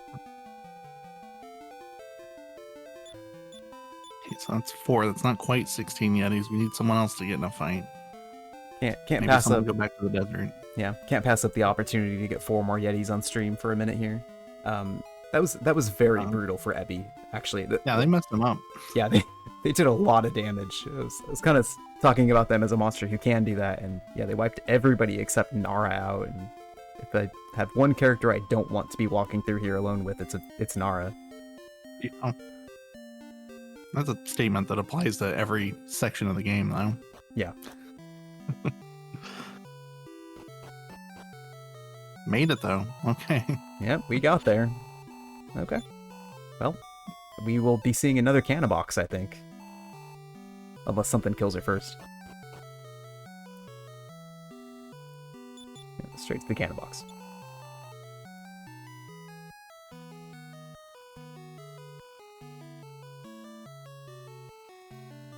And put it to sleep. Oops.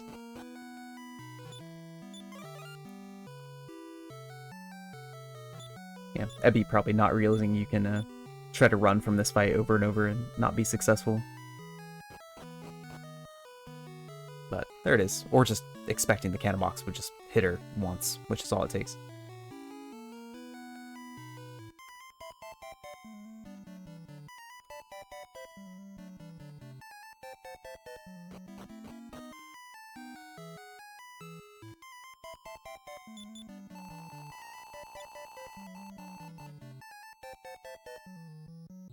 Nice. Shiner is through the Bangle fight as well.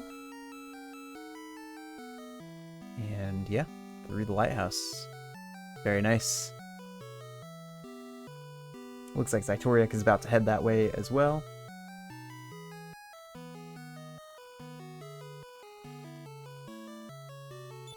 And 871, not too far behind, actually. Just finished Symbol of Faith Cave. Gonna head down and get Hector in the party in a minute.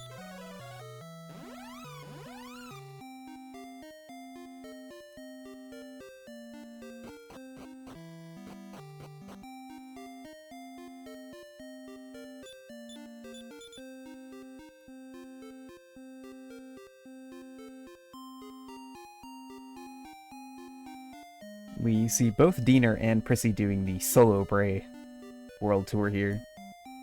It's like a really small thing, but doing it with Bray alone in the party allows you to do some faster menuing, mostly. He's stacked up with fairy waters, so you don't have to go all the way down to the bottom of the menu to use those. He's also right at the top to cast return.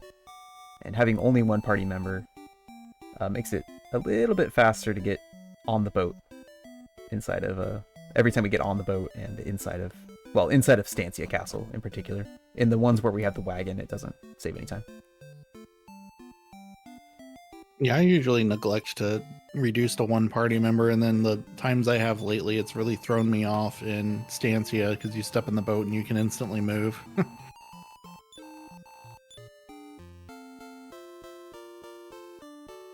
Yeah, the Stancia one, it's funny, it does actually feel really good to just step on the boat and not lose any frames though. Yeah. Yeah.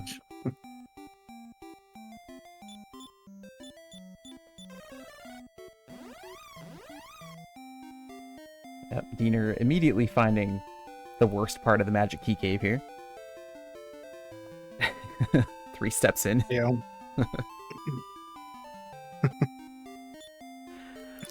Yeah, remember that boss fight we just had?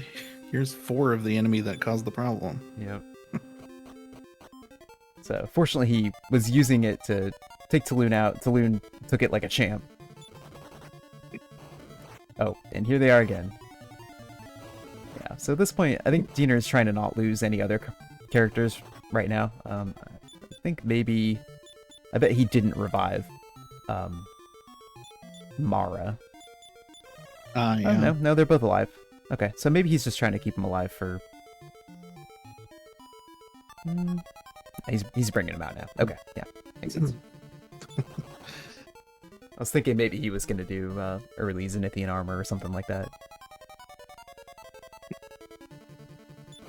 I do expect we will see that from Brissy. And probably Zytoriak as well. I'm not sure if we'll see it from the others. Where they dive into the Zenithian armor cave. Basically one of the earliest opportunities, and try to have that for the Balzac and Kilion boss fights.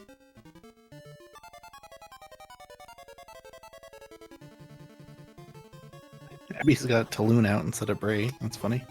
Yeah, that is pretty funny. It's nice to see Taloon going around collecting some small medals here. It also gives you Taloon's overworld theme while you're out there, because after... Or does it only do that after you get Ragnar, actually? No, I'm not sure.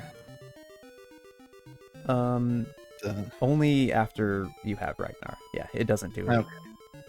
I was thinking about, do I hear the Chapter 2 theme during the Bray World Tour? I don't, yeah. Okay.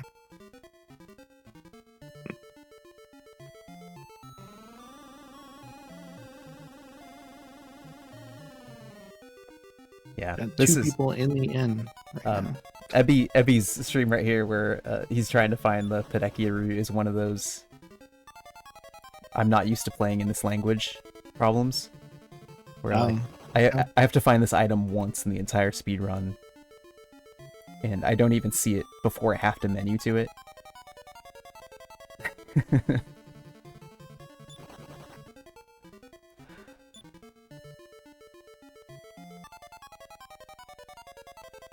Alright, Diener first to the bottom of the Magic Key Cave. Opens the box with the Lamp of Darkness, moreover.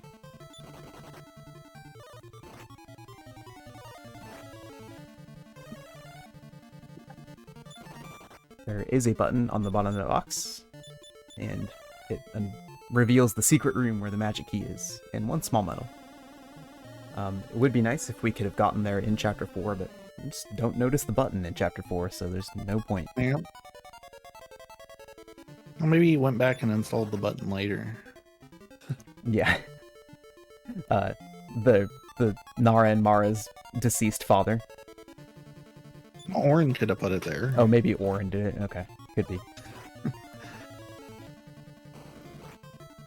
I assumed when he was hanging out there that he was living down in there. I don't know why you wouldn't find the button, but plot contrivances.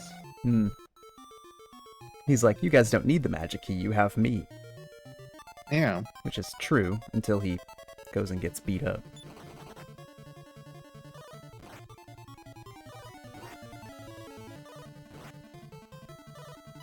Yeah, What if you could give him the particular route instead of Christo, and then he hops up?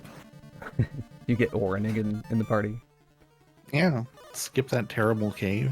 Yeah, that's true. If you just have him unlock the Royal Crypt. Yeah. Yeah. I can see it. I can see it. Go get the sand glass of regression. Yeah.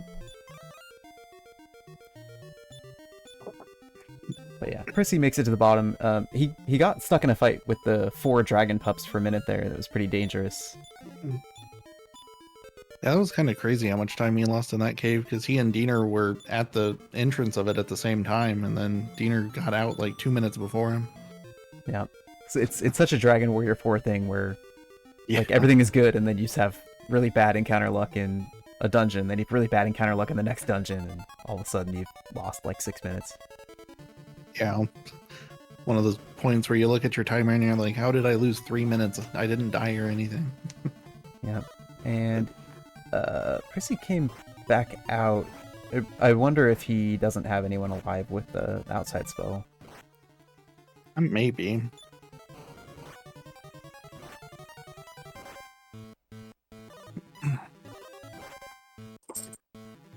He should probably just Death Warp unless he has no extra money at all.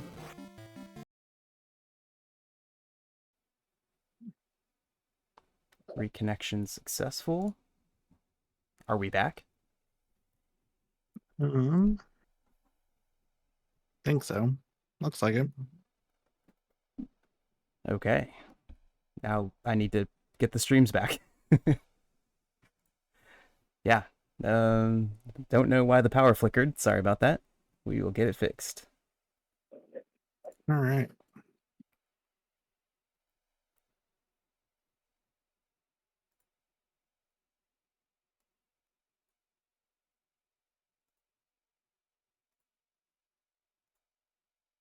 A little bit bad timing there, but at the same time, it is maybe a good part of the run for it to happen if it's going to happen anywhere. Yeah, nobody's at the boss fights yet, though we're getting close. Yep. We will bring them back online one by one here. I did see that Prissy ended up death warping out of the key cave, and it looks like he's scraping together money to revive.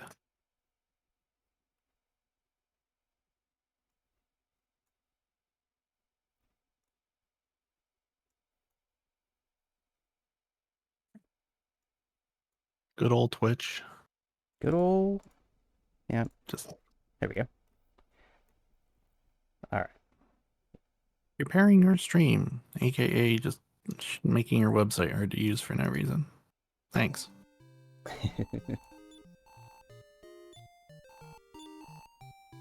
right. So Diener's doing his shopping here to get ready for the first couple of boss fights that you have to do after getting the ship. He's notably buying a sacred robe for Christo, which is going to be his final armor, and a sword of lethargy for Hero. And in addition, he might buy some extra defense items. The sword of lethargy is going to be pretty key for the rest of this run. It's a weapon where when you attack with it, it has a 1/3 chance of putting the target to sleep, and bosses are not immune to it on the NES version or Famicom versions.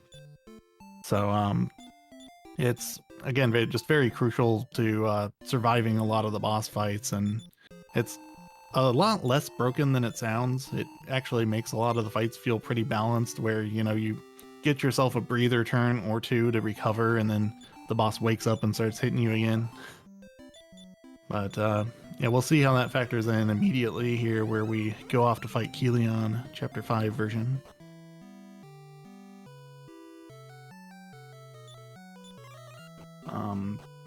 Chrissy's finishing his world tour here. So, oh, Diener also went to drop off all the small medals. They collected 9 in total. I don't know if we covered what they were picking up, but they picked up 3 Staves of Punishment and a Sword of Miracles. So Christo has the Sword of Miracles right now. It gives him 100 attack power and makes him recover 25% of his damage dealt to himself. So those are the big equipment changes. The Staff of Punishment, some of them were sold for money. The rest will get sold later, but for now we can also use them in battle to cast Infirmore. It's just a damage boost when the boss is asleep and we don't think he's going to wake up. But yeah, it does more damage than the physical attack from the Sword of Lethargy, so it's kind of a runner preference thing. Scope out your scenario. Do you think that it's safe to use the Staff of Punishment for extra damage, or should I keep attacking and put him to sleep? I'm going to be a little bit behind Diener right now, but because I'm just watching the RPG Limit Break stream. But pretty clean start so far. Kilian, he's weaker than the one where you get a story wipe to him in Chapter 4. All he has is Fireball and a very weak Ice Breath, and then a physical attack that does pretty good damage. But you can see he's staying on use no MP, so that Christo just hits with that sort of miracles and does as much damage as possible. You just try to push through him. He's got some regeneration. I believe he's 450 max HP and 50 regen per turn, so you got to stay ahead of that. When he gets low enough, you see Alina's using the Staff of Punishment to add on damage, and he's got Kilian down. So, yeah, it's definitely a fight that can go wrong if he tries to kill some of your characters early on, because it'll stretch out since you don't have as much damage going over his regeneration. But usually if the fight starts out okay and he goes to sleep kind of early, you usually don't have any trouble with the rest of the fight. Yeah, that's definitely, and it's kind of a preview of how we're going to see the approach on a lot of the remaining boss fights in Chapter 5, where for almost all of them except Esther, it's just nice if they can be asleep. Yeah. Stay asleep so they're not doing damage to us. Bakor is a little different as well, because we're kind of going to neutralize him with the stop spell, and then there's not really a lot he's going to do that's a threat. Yeah, the next fight coming up, the Chapter 5 Balzac, is pretty much identical to the Kilian fight. He's just got a little more damage coming out at you. But we'll swap Christo for Ragnar, and so it'll just be Ragnar hitting with the Sword of Miracles instead of Christo. And then same thing, like when he takes enough damage, the characters will start using the Staff of Punishment. Balzac is also a lot slower than Kilian, so personally I find it safer to use the Staff of Punishment on Hero rather than against Kilian, because I can pretty much just wait for him to wake up and then switch back to the sword. Because Hero's going to go first most of the time anyway. Ebby is actually picking up the multi-edged sword, which is interesting. That is interesting. Yeah, you don't see that very often. Wonder if it's just for money or some other plan.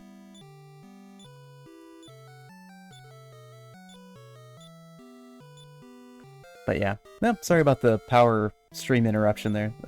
That like never happens. My house, we don't see it happen too much, but fortunately it was just like a flicker. I just needed to wait for the internet to come back for a minute. Yeah, I very rarely have internet or power issues, but then like the week before the Big 20 race, when everyone was looking at my website, I had like a transformer blow outside my house twice, and then it went down for some other reason as well. And yeah, I remember like, that. Stop that. Everyone kept being like, hey, what's going on with Countless.net? Yeah, like... yeah, that was pretty funny. Yeah, it's probably just it's 7 p.m. on a 90-degree day, so everyone's running their AC. Yeah, that's probably all it is.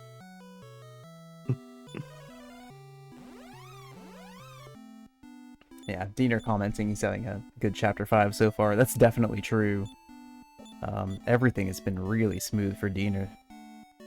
Pretty much from the beginning. He got that metal slime at the beginning of the Chapter 5. Hasn't really run into much trouble in any of the dungeons so far.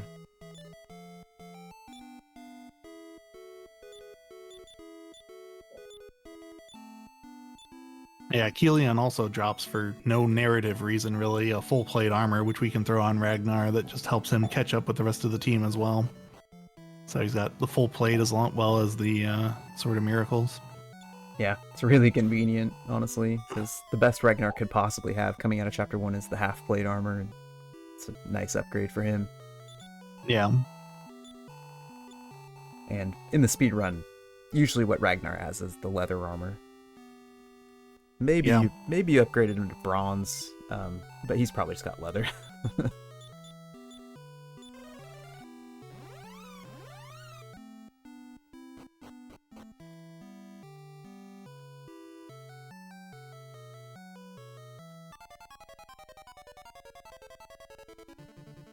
But yeah, we're kind of in this section of Chapter 5 when you look on screen, you see a bunch of levels scrolling by.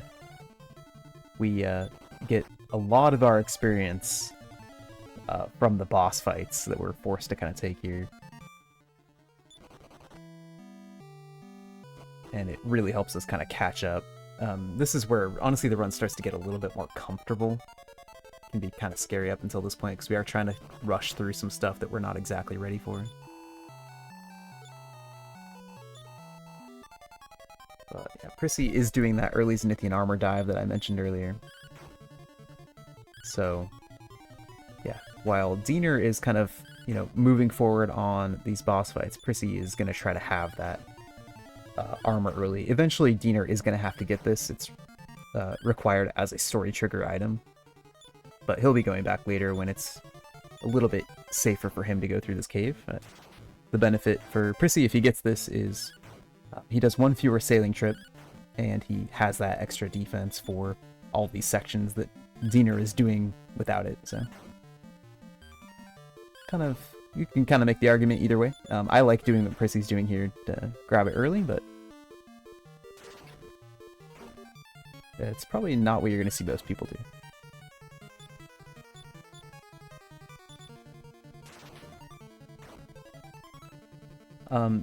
Yeah, Squeak, so basically the Sword of Lethargy has the characteristic where every time you attack, if it lands, it has a 3 and 8 chance to put the target to sleep.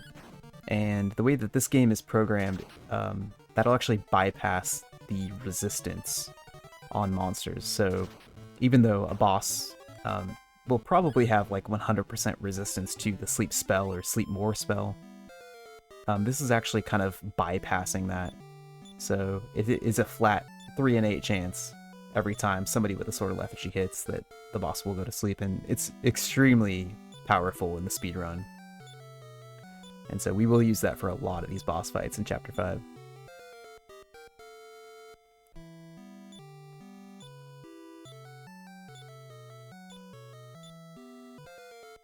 Yep, Diener, yep, cruising through Kilion fight there. Prissy's making me very nervous. Okay. Walking off the ship there with only Alina at 5 HP. So he doesn't have anybody definitely healing. No highlights of me anywhere walking off of there with one low HP character and dying. Ugh, man, this is exactly the fight you don't want to see. Yeah, that's it's over. Wipe. It's over, yeah. As soon as that was a run fail, it was, yeah, you knew it was going to happen. Yeah. Yeah, Dragon Riders' actions are predetermined. They're always in the same order. So if you fail to run from them, you're going to get hit with 2 physicals and 2 flame breaths.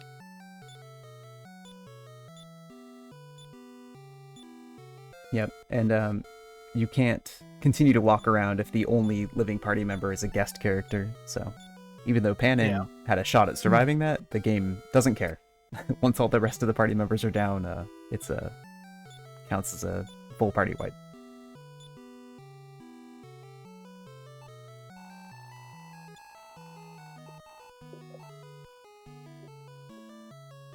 So yeah, pretty bad luck. It's always rough to get into that final room and then run into a fight like that, but that's kind of how that cave goes. Even at higher levels, that fight can still wipe you in that pretty much exact same way. Those guys continue to be dangerous almost through the entire speedrun. They're just so powerful. Now the upgrades later are almost less dangerous because one of their attacks gets replaced with a sleep breath. Yeah, the Guardians in the Final Palace, they have a really strong physical attack, but then, yeah, on turn 2 they do sleep breath, which if it hits, that can be really bad, but if it doesn't, then it's quite a bit less than the, relentless damage you get from the Dragon Riders. Yeah.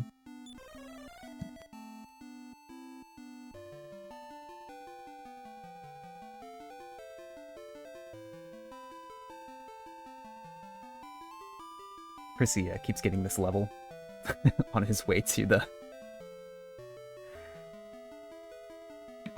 That's always annoying when you keep resetting and keep getting a level up on your way back to whatever you died to. Mm-hmm.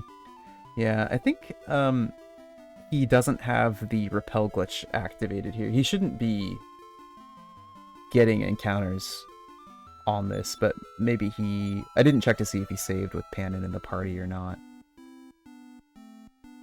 Yeah. Yeah, and all the stuff around how to activate the repel glitch can be a little bit hard to keep in mind. So once he wins one fight with Panon in the party there, he's got it. So he's not going to get any more random encounters here, which is why he's taking it. But the other way to get it, of course, is if you have one of those guest characters in your party when you load your save file. And then you can avoid even having to take the one fight.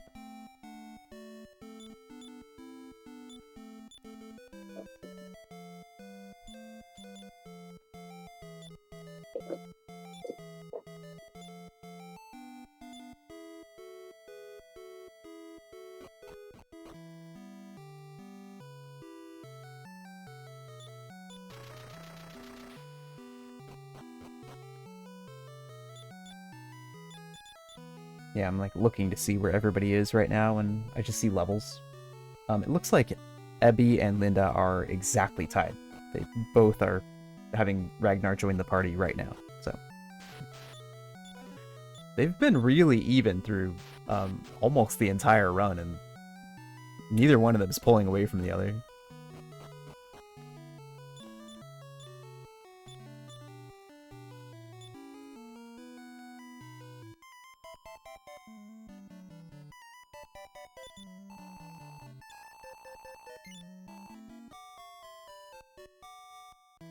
So yeah, the strategy of trying to get the early Zenithian armor not working out super well for Prizzy so far here.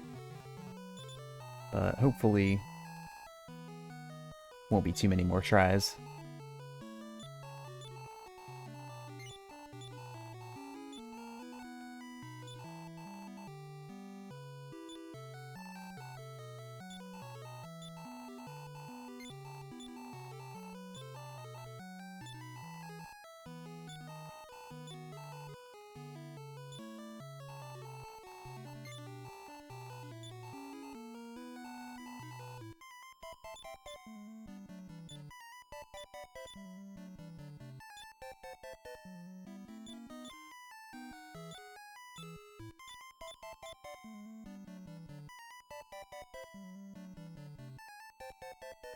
Meanwhile, Diener has gotten to the next point in Chapter 5, which is the Kingdom of Gardenburg.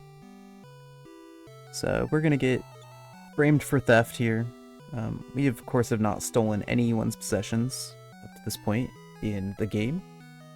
But we got framed. No. Yeah, got framed for this one. And we're going to get thrown into JRPG prison. We definitely didn't start stealing stuff the moment we left our hometown. Yeah, definitely not. Talon's never committed a crime in his life. I don't know why they put him in prison. Yeah. Yeah, they're just kind of like, who looks the guiltiest out of all of you? It's probably the ghost of Talon. We'll throw him into prison here. So we let them keep Talon as our hostage, and then the rest of the party is going to go do some shopping and gear up to dive into Bakor's cave here. Or actually, Diener, with Diener's right, he probably doesn't do any shopping here. He's probably just going to save and then head in.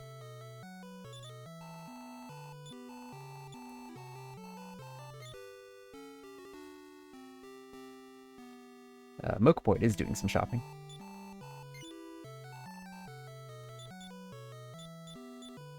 Gonna upgrade Alina, get her a Cloak of Evasion here.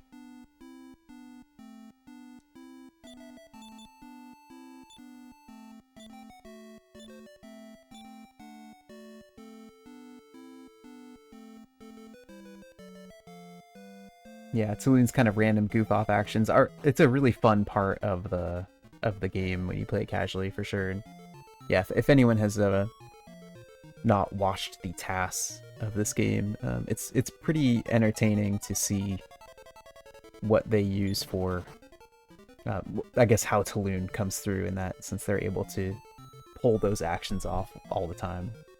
It's very different from the way we approach the speedrun, that's for sure.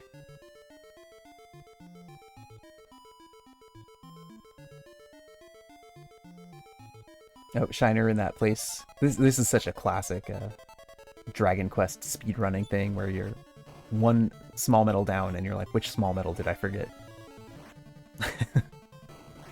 Yeah. Fortunately, in this one, we only collect between like 8 and 12 small medals. It's not like Dragon Quest 6 where they collect like 70. Yeah.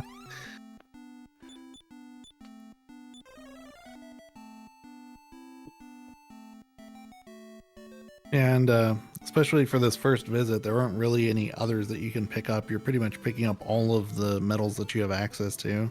So there aren't any backups. Like for the second visit, there's a few that you can go get when you have the final key if you're picking up the Hat of Happiness. But when you're going for the Sword of Miracles here, it's like if you didn't get the ones on the ship, then you need every one that you have access to. Yeah. Once you started sailing on the ship, you can no longer access the inside to loot what's on it. So, oh, Ash would collect 13. Okay. Every possible one. Very nice.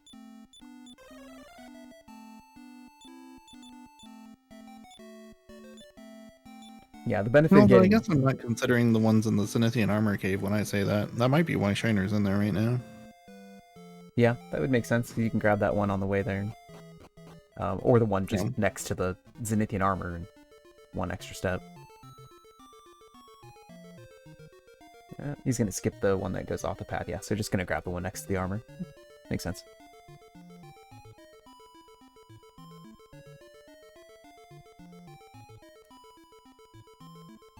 Yeah, so Prissy really just kind of getting walled here. This has been kind of rough for him. It's kind of a rough place to have it happen too, because it's like such a short dungeon. You really just kind of feel like you're doing the same thing over and over.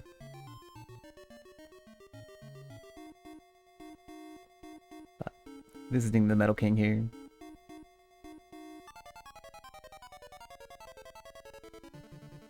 Oh, 10 small medals. That looks pretty good. Maybe he did complete it, but then just wasn't able to combine the visit with the Metal King. Yeah, he's got the Zenithian armor, so he's all good.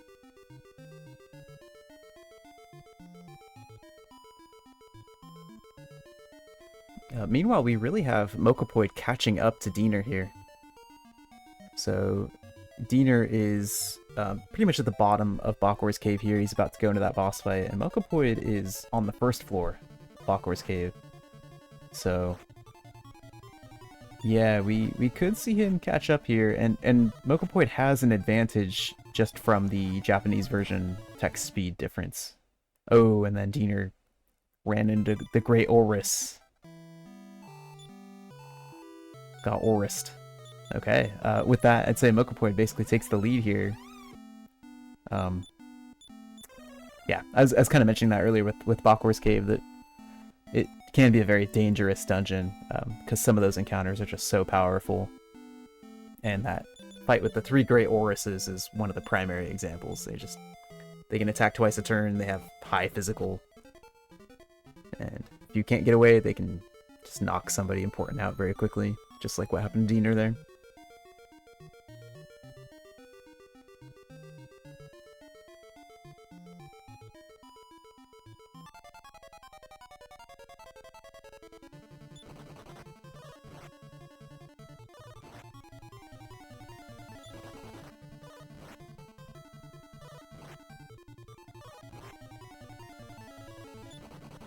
Okay.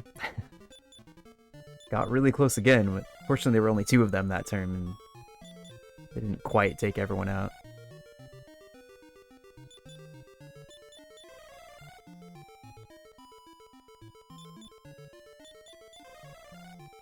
So, yeah, Diener doing a lot of healing here. Krista doesn't quite know the heal more spell yet, so... Just gonna take a few extra spells than normal. He will know it very soon. and it is kind of important to keep. You want kind of everyone alive for this boss fight, but you do absolutely need Christo alive to be able to survive the Bakor fight, because he has to get that stop spell cast off, and he has to cast upper and increase on the party to increase their defense. It's just kind of no way for us to get through this fight without Christo doing both of those.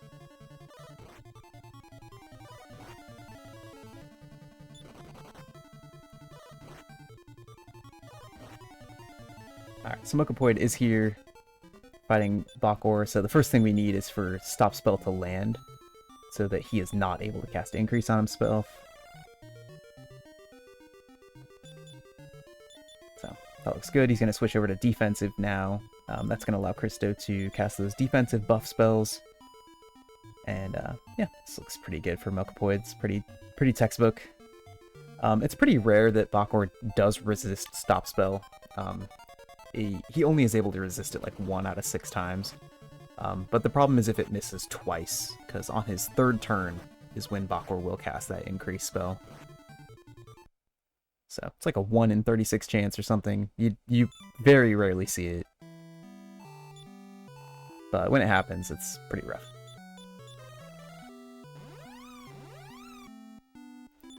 Speaking from experience, because it happened to me in our RPG Limit Break run.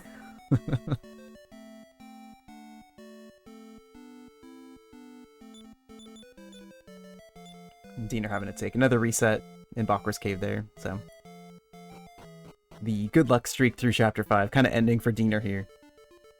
It's been pretty smooth up until now, but running into a little bit of trouble in Bakor's Cave, which is definitely one of the places it can happen.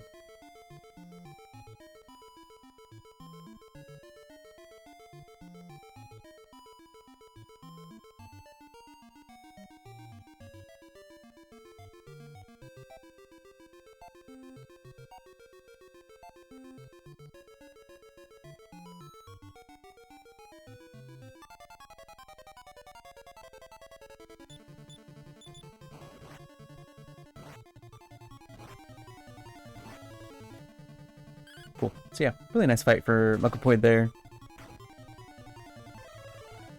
And let me adjust this a little bit. So we got Mokopoid in first.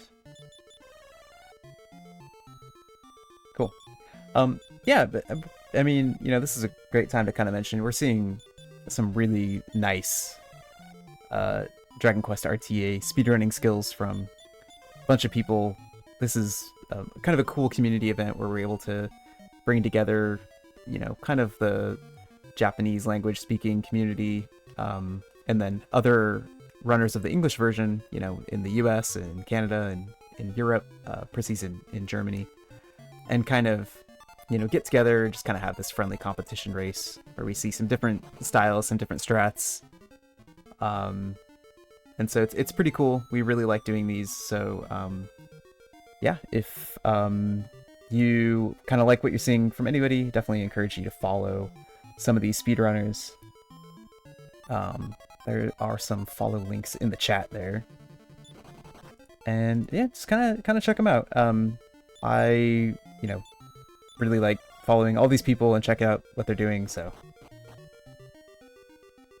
just a good opportunity to see some good Dragon Quest speedrunning quite often. A lot of the time it can be hard for us to be able to, you know who to watch, especially in like the Japanese speedrunning community. But yeah, this would be a great place to start if you don't know, you know, anyone over there who's doing some cool Dragon Quest stuff and you're interested in, you know, Dragon Quest speedruns or old RPG speedruns or anything like that.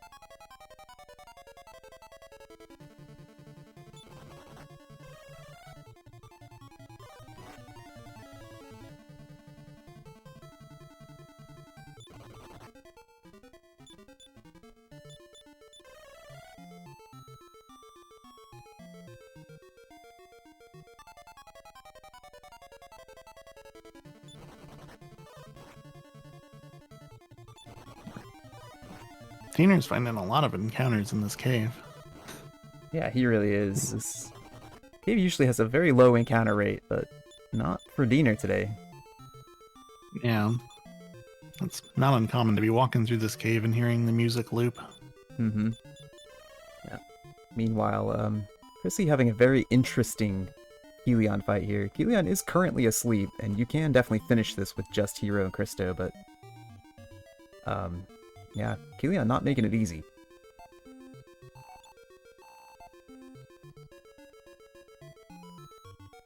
You basically need Hero's sort of lethargy to be putting him to sleep, and then Christo to be able to spend as many turns as possible attacking with that sort of miracles.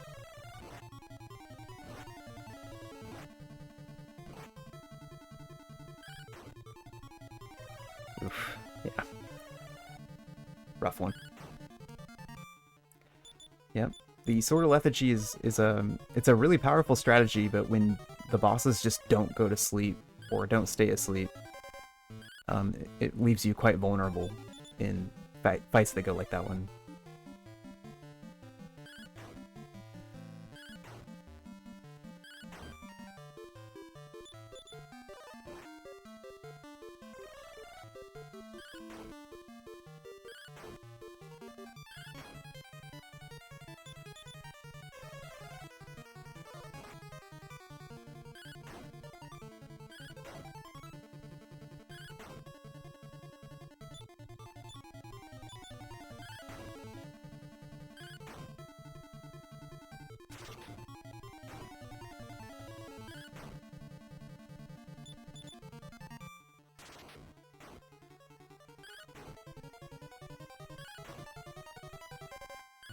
Cool. I'm gonna bring Linda onto the stream here.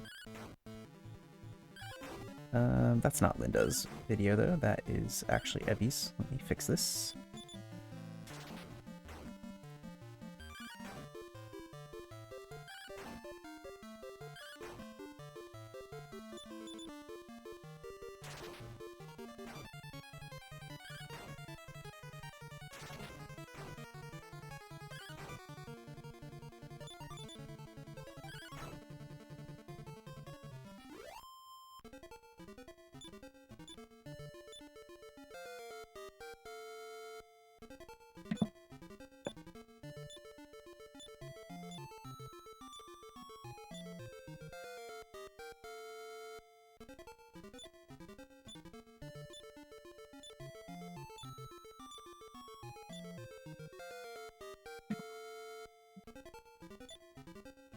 Okay, I see Diener's through backor and Linda's starting the fight. Yep, forgot I needed to pull up Linda's stream again there. Here we go.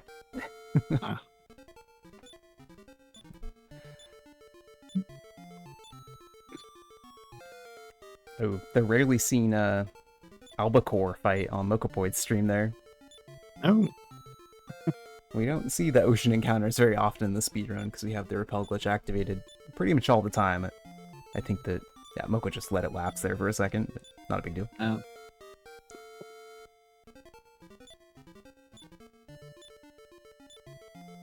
Yeah, it's a 1 in 64 chance of finding a fight in one step on the sea. What are the odds it's going to happen, right? Yeah, it's funny because like if you like end up having to leave from the Metal Battleground, you end up having to sail back to the Royal Crypt with no repel on, but most of the time you don't see encounters anyway because the encounter rate's so low. Fight Spirit put 3 out of 4 to sleep. Wow. Yeah, it's funny when you're in that cave. Like Spite Spirit is one of the monsters you like to see because they're just not going to do much. But if they're going to sleep lock you, then it could get pretty annoying.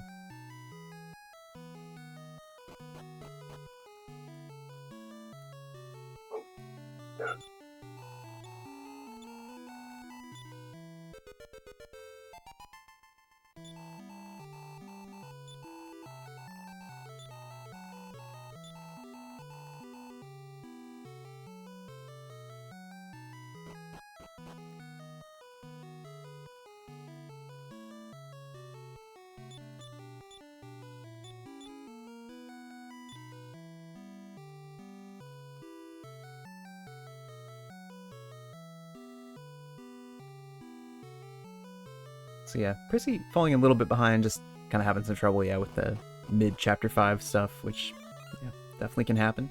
but still in pretty good shape here. He's actually pretty even with Shiner at the moment. They're both in the Helion fight. Shiner's been having actually a pretty good time for the last little while. Was able to kind of recover on missing a small medal by doing the Z armor dive, and it's worked out pretty well for him actually.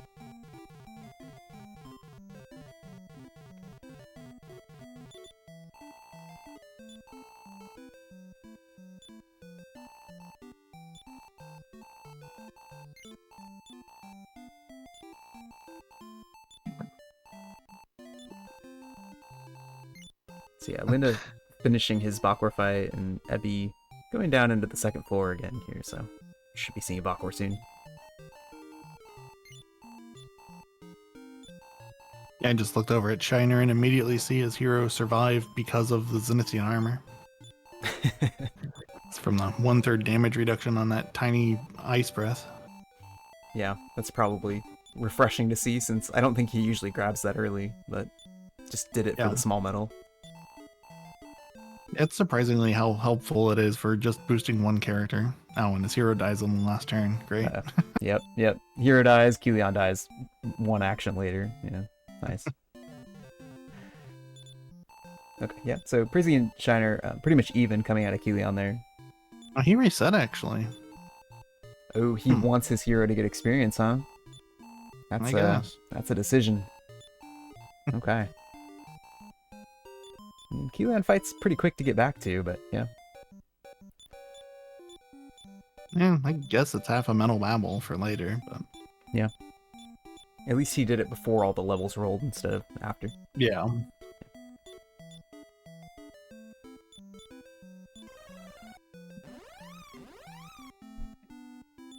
Or maybe he wants the longer bathroom break.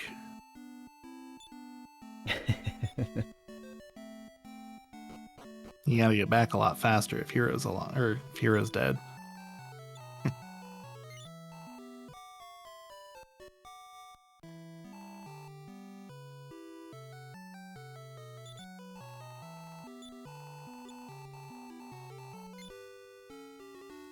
Alright, it's a pretty nice, smooth Zenithian Armor cave dive there from Mokopoid. So we saw a little bit of a divergence where a couple of the runners did that cave early and some did it later.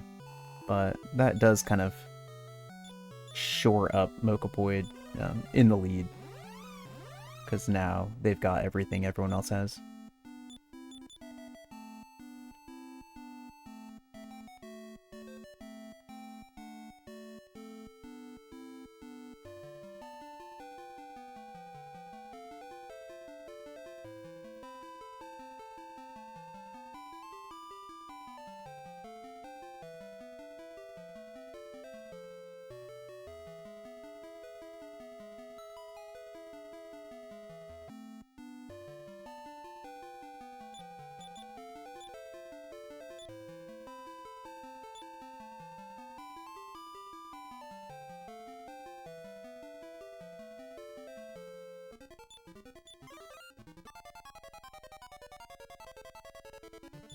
So yeah, Diener is basically one dungeon behind at this point. Gotta grab that Zenithian armor.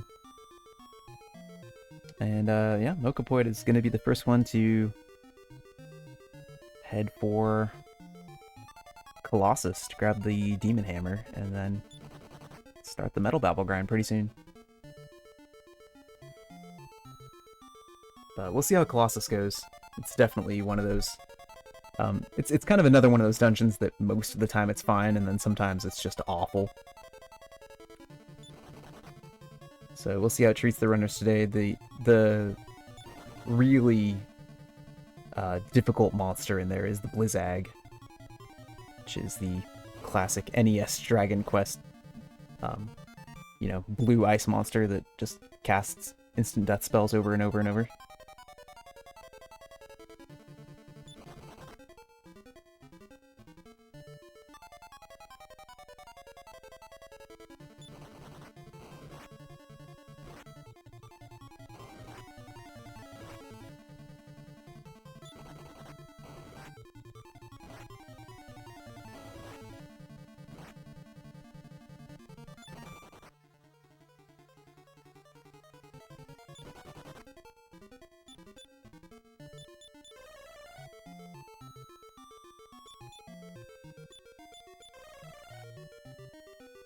And A71, actually not too far behind, is now entering their Kilian fight. So, really, as far as like these races have often gone, we don't have too big of a spread between first and last, 8th place here.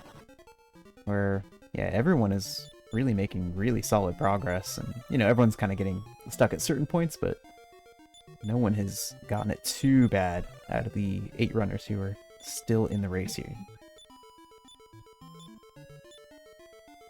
Yeah, there's roughly a 30-minute spread for 8 racers, which is not bad at all for DQ4. Yeah, it's really good. And yeah, the runners in the runners on the first few places are on a sub-7 place, so yeah, pretty good.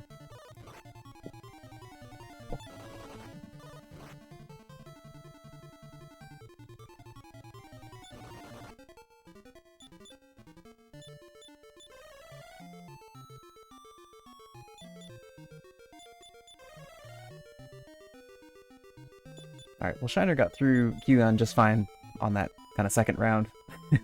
So, he's got Ragnar in his party, and he'll be moving on to the Balzac fight in a minute here.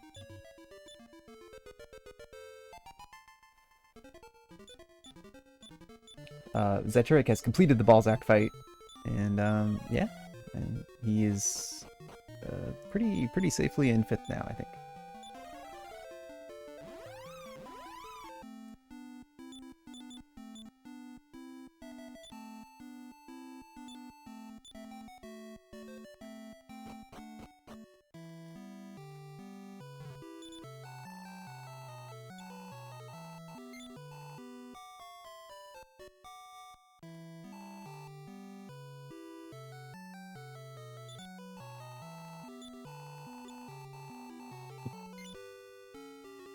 Let's see. Abby coming up on backor here. Yep. See, sometimes you just find one Humbalba in there. It doesn't have to be 3 Chilanodons or Great Auras.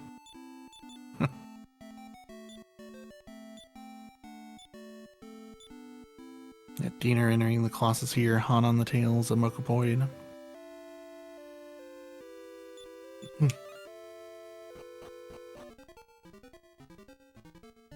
Haven't given a lore update in a while, but the plot points are kind of scattered around at this point. The main goal we've got right now is to collect the 4 pieces of Zenithian equipment so we can reach the castle of Zenithia. And we got the shield after beating backor when we got the final key. We can get the helmet whenever we want by trading in Panin. The sword is the last one we'll get, and the armor. Some of the runners are getting at different points in the run. It's just in that cave we've been talking about. And a Nushi with another sea encounter. Rarely seen. The Guzzle Ray. I don't know if I could have named that enemy. Still not casting Repel.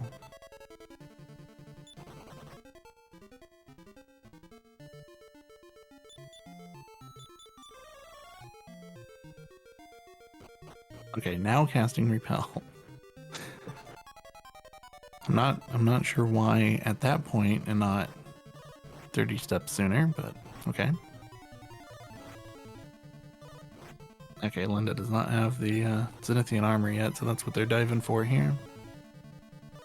Backcourt fight on Ebby's side. Doesn't look like it's going great. Looks like Alina probably got hit with a built-up power attack.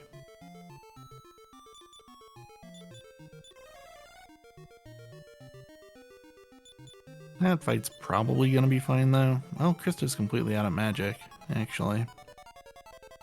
That might be what the problem is. Normally, Krista will cast Increase every time he builds up power, and eventually you'll just be, too durable for him to do damage to. But... Ooh, looks like... Maybe he's just trying to run. Oh. Yeah, is that a mistake? Was he trying to parry? What happened with Ebby's fight there? Uh, I'm not sure. Alina died pretty early, it seemed, and Krista was completely out of magic somehow. Hmm. So I don't know. I think it just wasn't enough casts of defense or increase. Yeah, maybe Christo got stuck in a healing loop and never got around to buffing up. Yeah. Hmm. Yeah, bad luck.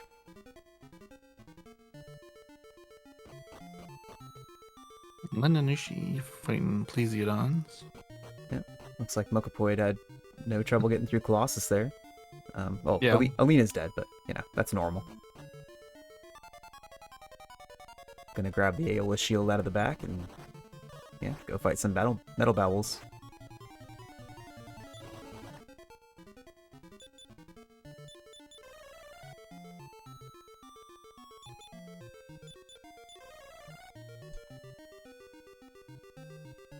And Diener's got his demon hammer. Yeah, just needs to make it through the rest of this without seeing too many... Oh, Alina also dies for Diener. Nice. Like I said, this is Not normal. good for Alina. Yeah. Yeah, in a way, it's almost like the same or fine to have one party member dead, like either Ragnar or Alina, because then you have a coffin block for Christo in the back. Yeah.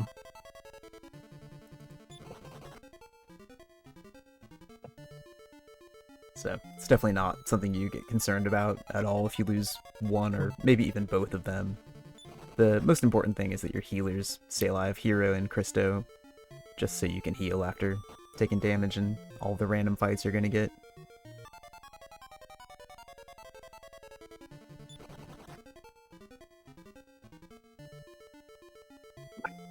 Oh.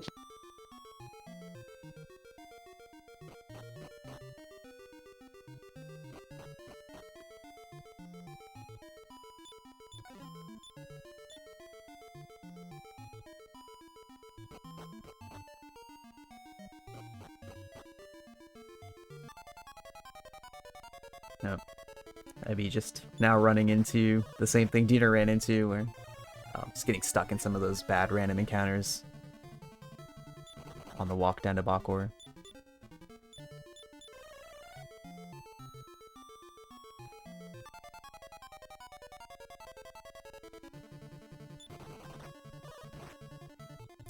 Yeah, that's actually allowing Zytoriak to catch up with Ebby here, so let me bring Zytoriak on. He is now entering Bakor's cave.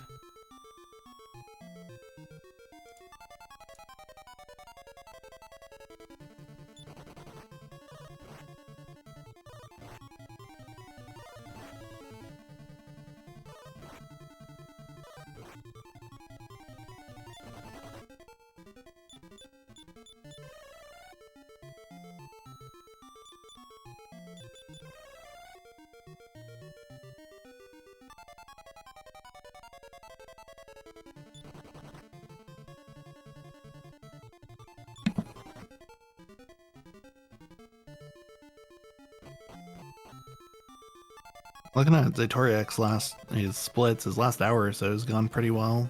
And he's comparing against his PB, he's about 9.5 minutes ahead at Bakor. Oh wow, nice. So yeah, Zytoriak's still on PB pace here. Yeah, Zytoriak is most of his runs of this game have been during races. So he kind of waits for an event or for some of us to be doing a race and he'll join in.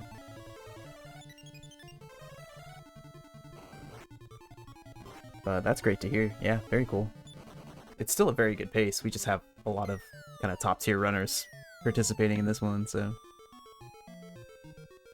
But, yeah, for sure. And it's never free. I mean, the very best speedruns of this game still end up losing a bunch of time somewhere. Just, it's inevitable with Dragon Warrior 4.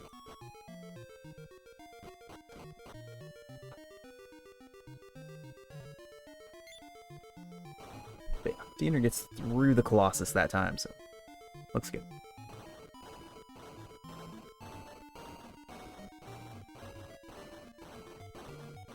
And Mokopoid seeing the first metal babbles. So, yeah, in the Colossus, we picked up a cursed item called the Demon Hammer. And we equip it on probably the hero, although you may see some of the runners decide to equip it on Ragnar. But the whole idea is that it's a cursed item in that 2/3 of the time it's just gonna miss. It's just gonna whiff. But what makes it really nice for the Metal Babble grind is that 1/3 of the time it just does a critical hit. So it's pretty cool that basically whenever you attack with it, if you're swinging at a Metal Babble, you have a 1 in 3 chance to just kill the Metal Babble, which is kind of amazing. So we'll be using that to pretty great effect in this grind here. And we'll be looking to get the party at least 8 Metal Babbles, which gets the hero up to level 25, where they can learn the Zap spell. That's kind of like the minimum viable level to continue on. You might see runners even take more than that, which will allow them to learn some nicer healing spells on Christo, the hero. So Ebby is heading into the Royal Crypt right now. Yeah, he hasn't fought Backward yet, but he bought 2 poison needles. So he's just looking to kill a Metal Babble in that first room of the crypt. That's really interesting. That's really interesting. Let's pull that up. That's very dangerous, but we'll see how it goes. Yeah, I've thought about doing this, and every time I've tested it out for even a few minutes, I've decided not to do it. But it's interesting, especially in a race like this. So yeah, let's see if anything interesting happens. We were kind of talking about how when you're sort of behind, you might try to do some high-risk things to try to get back ahead, and this would be one of those things.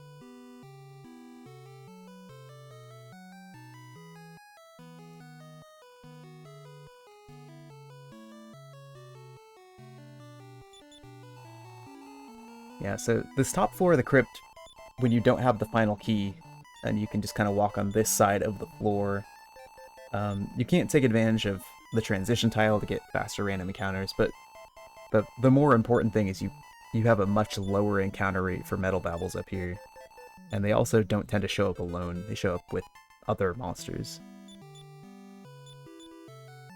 So it makes it quite a bit harder to grind up here, but you can access this as soon as you have the boat.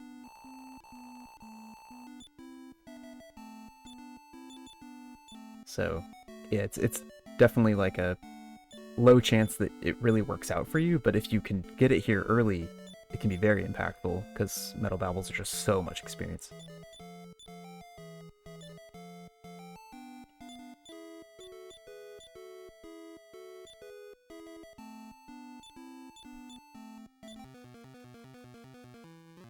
I'm gonna take Mokopoi. Well, I'm gonna take Zactoriac down for just a minute here, because I want to show... Oh. I wanted to show that Shiner was actually doing the Sorrow Knight fight. But it's taking me a minute to grab the stream.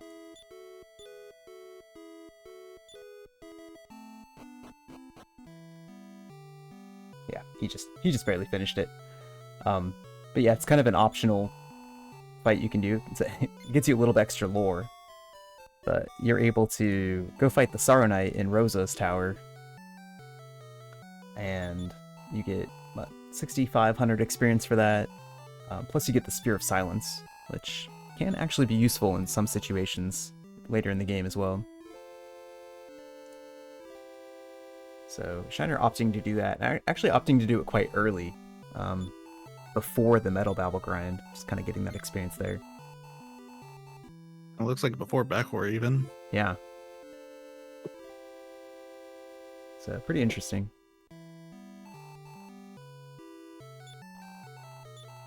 But it does help with some survivability in Bakwar's Cave, to be fair. Everyone's going to have a little bit more HP and defense. So maybe that'll keep Shiner from running into some of the problems that Diener and Ebby ran into in there. Well, Ebby found 4 Babbles. Yeah. Oof. Come on. No. Come on. Nope. It's too bad. Yeah, he's got Mara and Bray in the party because they have those needles equipped. But we're not getting... It's a 1 in 8 chance for the needle to proc, is that right? That might be. I'm not positive about DQ4. I know that's what it is in 3. Yeah, I think it's 1 and 8 in this as well. But yeah, I'm not 100% sure on it because not Yeah. usually something we're actively using in here. Yeah, because the only 3 characters that can use it are 3 of the most underused characters in the run: Nara, Mara, and Bray. Yep. I'm not actually sure about Nara. She might not be able to use it. In fact, he'd probably have her in the team if she could. Yeah, she'd probably be there instead of Christo.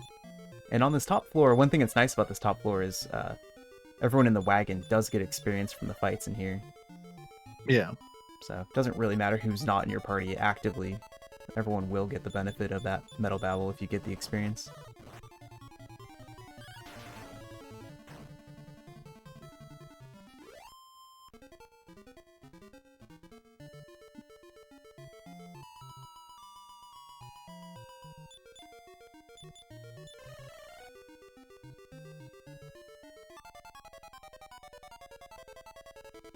Looks like Zaitoriak's Bakor fight's going pretty well.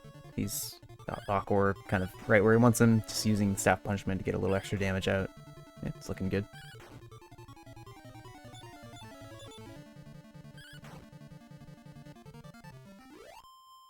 Yep, backward down for Zaitoriak. Easy peasy.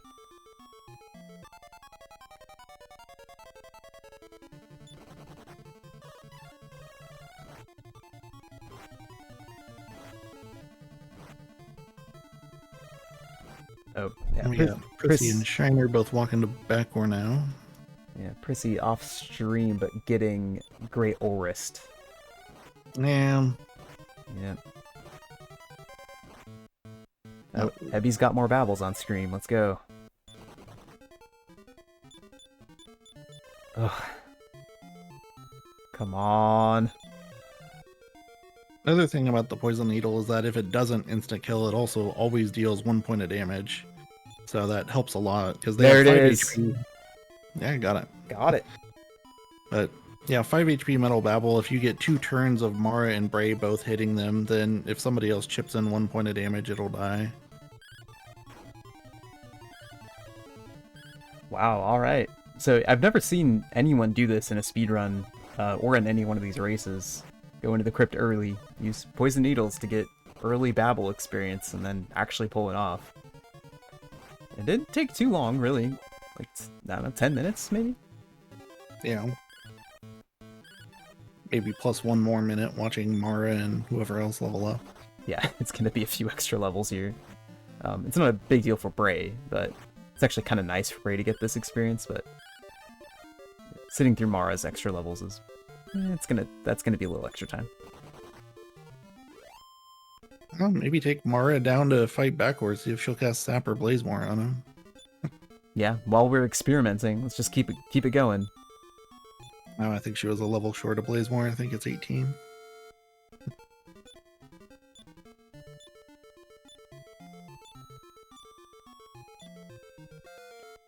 Meanwhile, Diener making some progress in the Babel grind already. Hero 18. Yeah, 1 level, 2 levels maybe behind Mokopoid there. Not bad.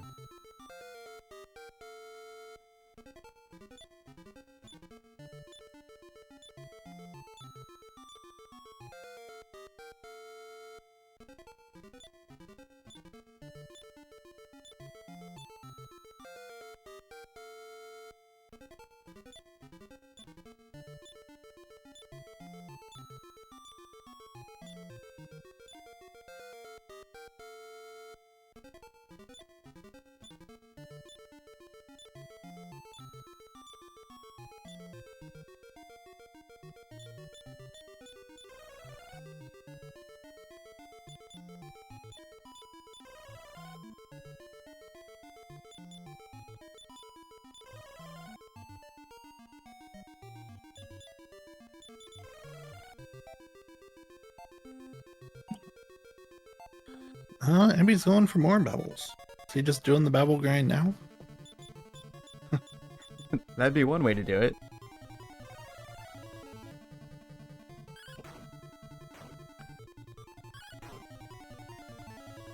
I don't mind the idea of using the 2 needles, but the lower encounter chance is gonna hurt. Yeah?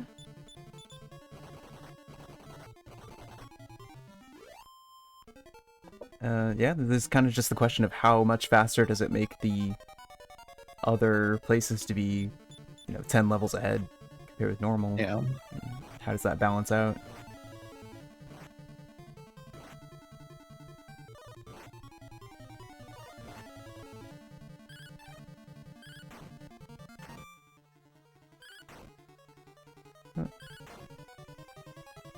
One more for... 118 or at least more.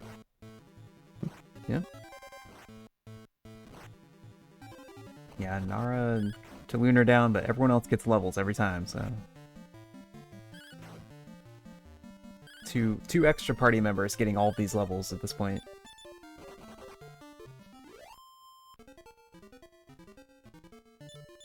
But you know what? I mean, it is definitely something to see Mara being useful this far into Chapter 5.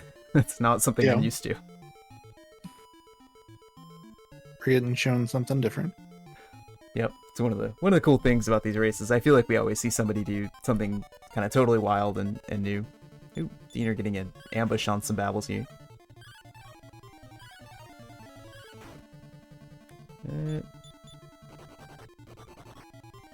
Too bad.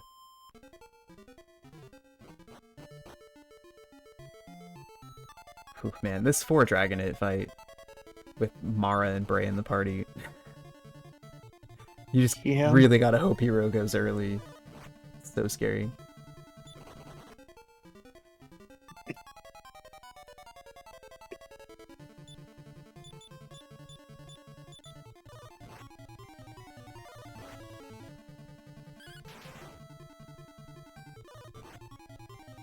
Yep, so we've got Prissy in his Bakor fight, looking pretty good. It's just about got him down here. Shiner is just about to start his Bakor fight. But... Yep. And Linda Nishi's entering the crypt now. Yep. And 871 walking down to Bakor right now, so yeah, Shiner, Prissy, and 871 actually all pretty close together right now.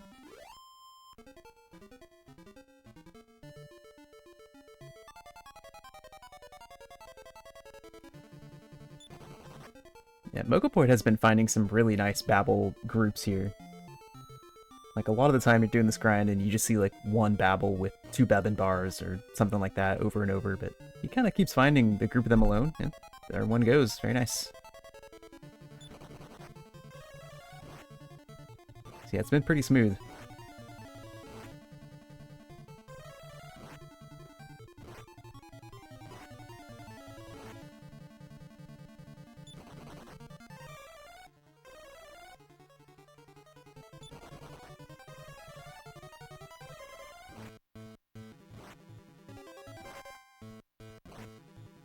Ooh, Christo dies on Zytoriak's side there.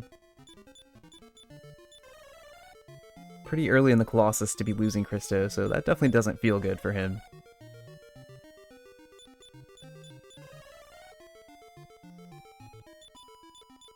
Let's see, so since Linda is entering the Babble grind as well, let's pull him up so we can get maximum Babbles on screen here.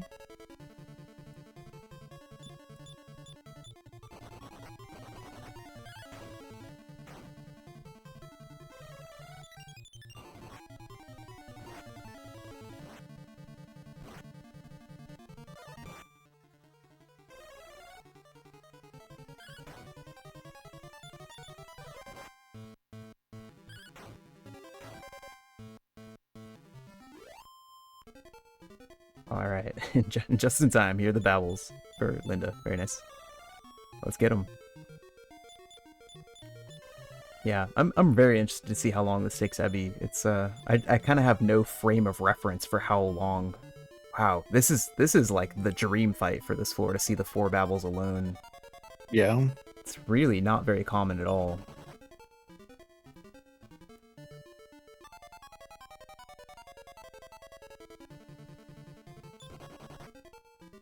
It didn't run. No, it's dead. All right. I mean, it's definitely working for Ebby. It's just kind of a question Yeah. of how Should it be fast is working? it? Yeah.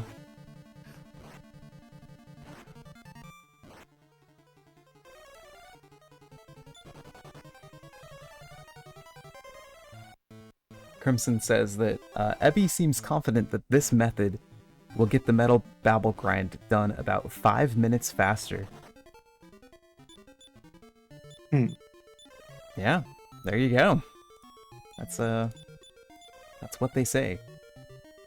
That's the word from the Japanese restream side. Okay.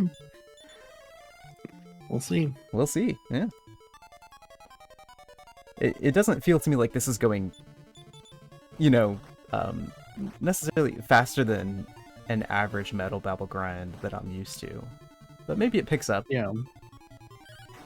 And actually, I will say that I expected it would be worse than it's been. I thought it would be harder to find and take babbles out this way than it has been for Ebby. Yeah, for sure. And it'll get better the more levels they get, because they'll be more durable and have a better time outrunning the Dragonets. Yep.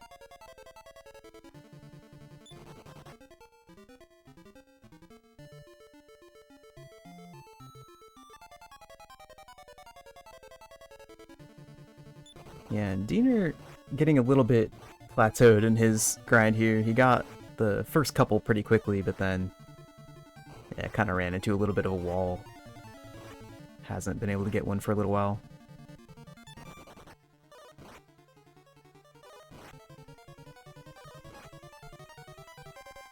It's giving Linda Nushi a chance to catch up to Diener for sure. He's about one babble behind now, even though he came in the crypt, I don't know, 10 minutes later or something. Yeah, I don't think he's killed one since the last time he stepped on the healing tile, and he just got there again. Yeah. It's always rough to have those kinds of grinds, but it happens.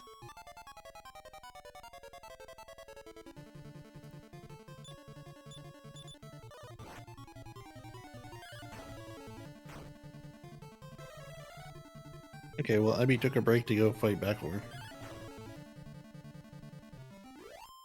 With Mara and Bray in the party. Yeah.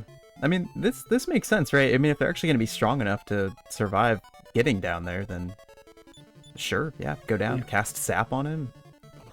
Still stop spelling the Crystal. I don't know. I'm not sure how to get them to cast Sap, but maybe you can. Yeah, or maybe you just go in full offensive spells, just damaging him that way, and you don't care if he casts Increase. Yeah.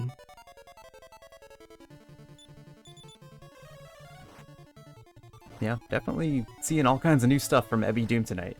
It's funny, too, because Ebby has been in almost all of these international races, and this is just a totally new strategy from him. Usually he's doing, like, exactly what we're seeing from Linda. Is, I think, what we've seen from Ebby every previous time.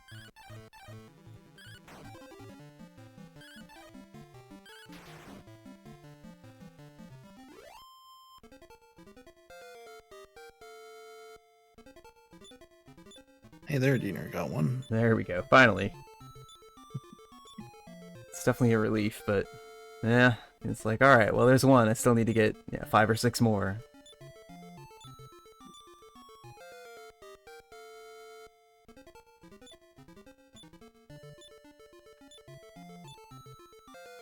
See, 871 going to grab the medals out of Hayville, so they're definitely getting the Hat of Happiness. Yep.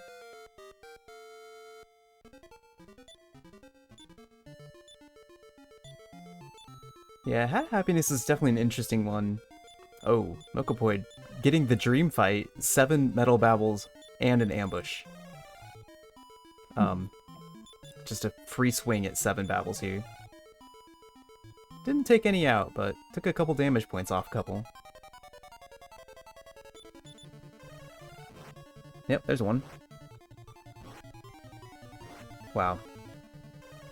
That's definitely some luck to run into 7 and get the first strike on him.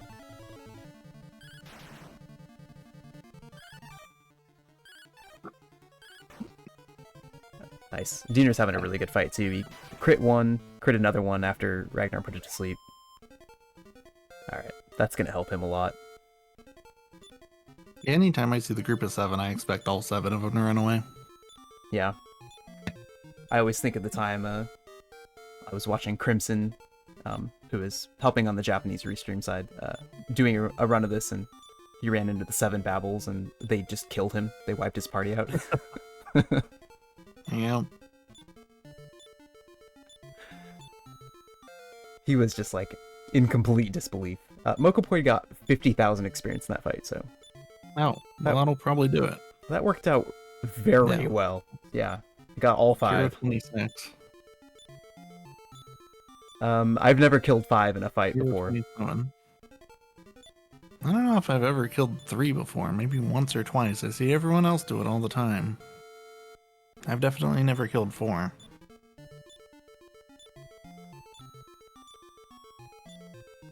Yeah, that's the first time for me. I've never seen 5 at once, but I mean, as soon as I saw the fight start the way it did, I was like, okay. That's gonna put Moko in great shape. The grind is done. He's got hero at 27, so yeah. Wow, that is yeah, wow. What incredible luck. Like, the grind was already going pretty well for Mokopoi, and then to finish it off with that, getting from 6 to 11 Babbles in one fight. Incredible.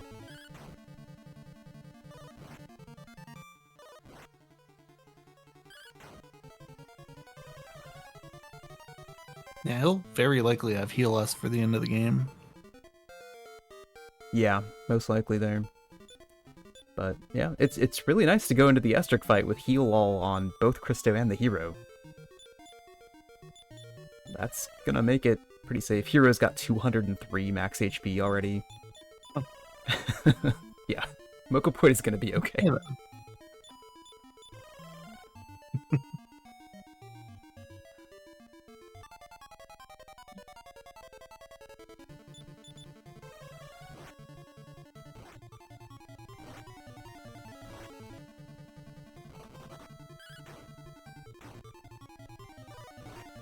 Yeah, I'll be interested to see how many Babbles Linda Nushi decides to get in here, because Linda's kind of the runner I notice go and get 3 more Babbles than everyone else kind of regularly, and get hero up to level 27, where Mokopoi just happened to land. Yeah. So, interesting to see if he does that today when he's kind of not as close to the lead as maybe he usually is, or if he kind of goes forward with a little bit riskier strats tonight.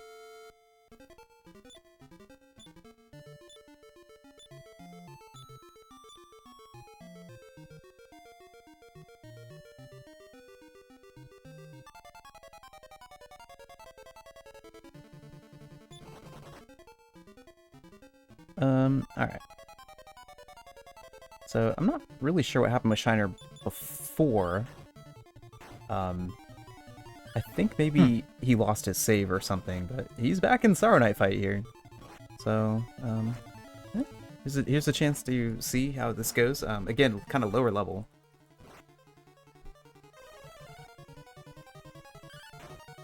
But it doesn't look like he's having too much trouble. And again, you've got that Sword of Lethargy, so as long as it's proccing and getting to sleep, then you don't have to worry about too much.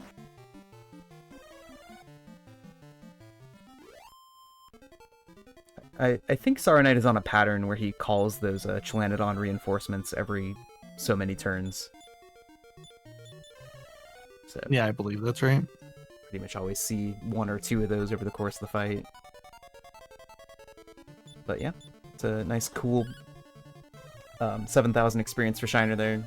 It's really helpful for Bray, who doesn't usually take part in the Metal Babble experience. But he'll have no problem learning by a kill now, which is one of the really nice things about going out of your way to fight Sorrow Knight.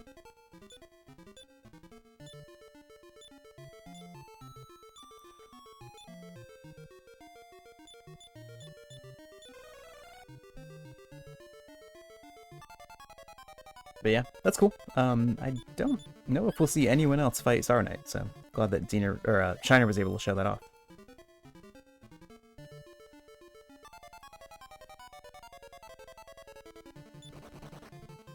Yeah, I don't see much reason to fight him after the Metal Babble grind. Yeah, it's like it's really if you just don't want to bother trying to get Bray that experience for Bykill, it's a way to do it, but it's probably slower than it usually ends up being just to take a few random encounters in the final cave.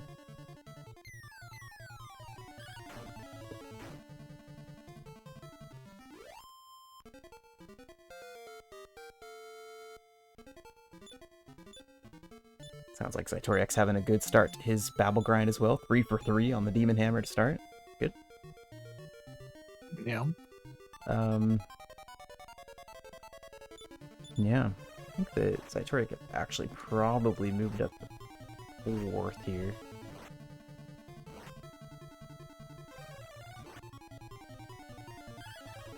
Saw Ebby changed up his team, so he's got Alina, Ragnar, Hero, Mara now. So no Christo for stop spell, and he must be counting on Mara to pull out Sap to counter the increase. Yeah.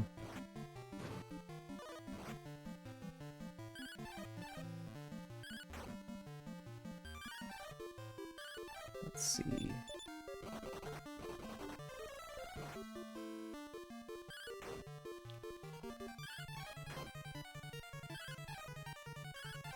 I know there was some talk sort of recently about getting her to cast Sap on the Sorrow Knight. I don't know if that works on Backor as well. I don't remember what the setup was. It seems to be casting Blaze more, but when it hits, it does 80 damage. Yeah, Blaze more for 85 is definitely a worthy contribution. Mara's gonna go ahead and do that, so should work out all right. Yeah, Backor went down very quickly there, actually. Yeah. Cool. All right, very nice from Ebby.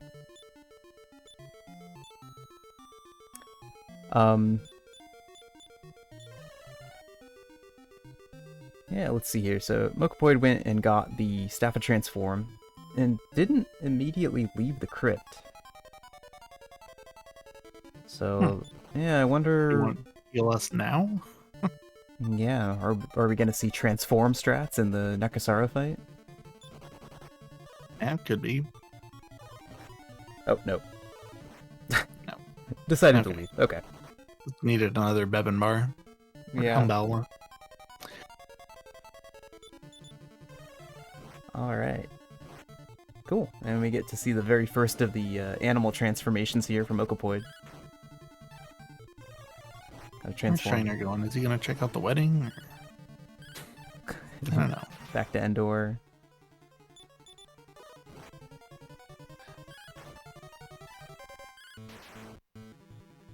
Alright, Prissy is through the Colossus now as well, so...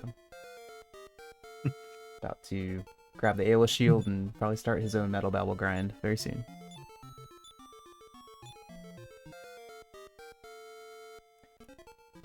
Looks like Diener's just about through. He got up to level 25 with that Babble kill, so... he might decide to go forward with that, or he might be trying to get at least heal all on Christo. Guess we'll see.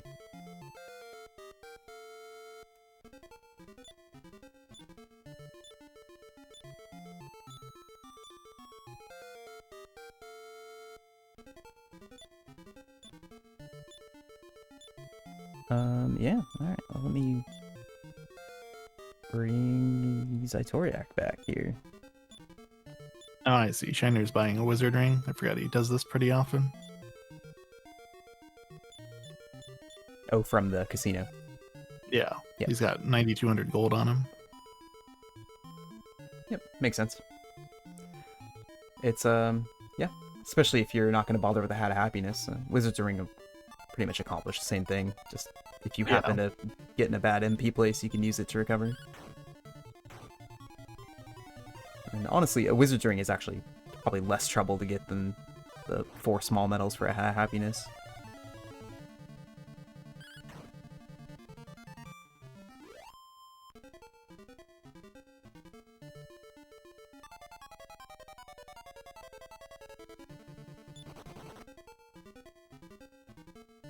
Alright, well, Diener is walking toward the staff now, so he may decide that if he gets the staff and doesn't get any more battles, then he'll just take this and go. Diener's definitely someone who can confidently go through the end of the game with just the 8 babble experience. I mean, he's done it plenty of times. Yeah.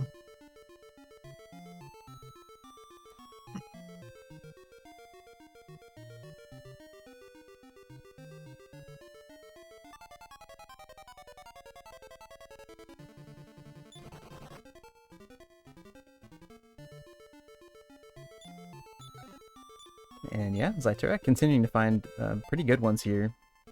He's already up to level 22.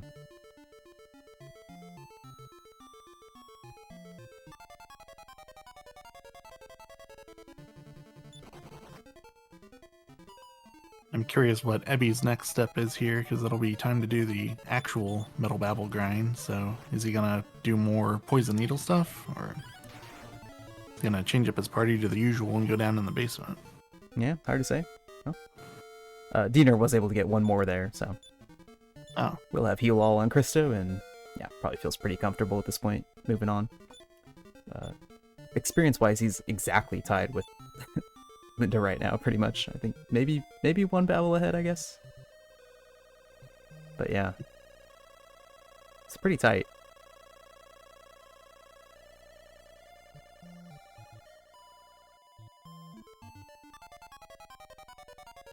Either a babble ahead, or maybe Linda's Christo died to a boss or something.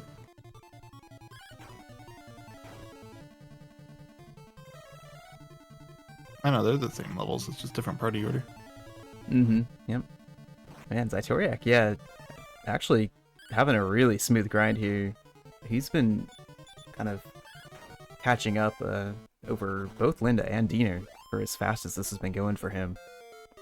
No one's going to have the grind that Mokapoid had, but this is looking pretty good for him. Got one more there. Really good PB chance for him, too, because his PB hits this Metal Babble split at 6:04, so wow. He could be out of here in 10 minutes and be 30 minutes ahead of that. Yeah, no kidding. Yeah, this could be a huge PB for Zytoriak. Yeah, 2 more Babbles in that fight. So that's number 8 for him. Really nice.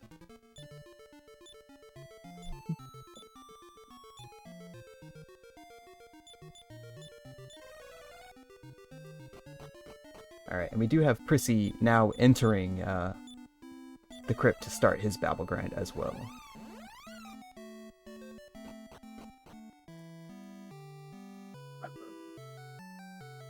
So, a little bit of a gap between the 4th and 5th place here, but it's not too bad. Anything can happen in the Babble grind.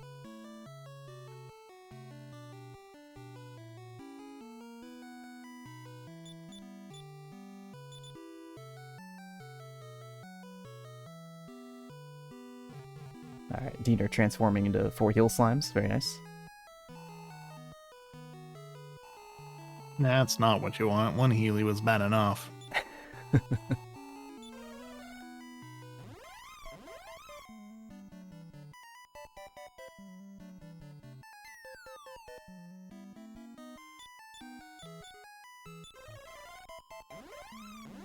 So yeah, Zytoriak gonna keep going once more than 8 babbles, it looks like, before he's gonna try to get out of here. Which is fair, especially if you're kind of this far ahead of your PB and you don't want to lose it to some bad endgame luck because you try to take it too risky.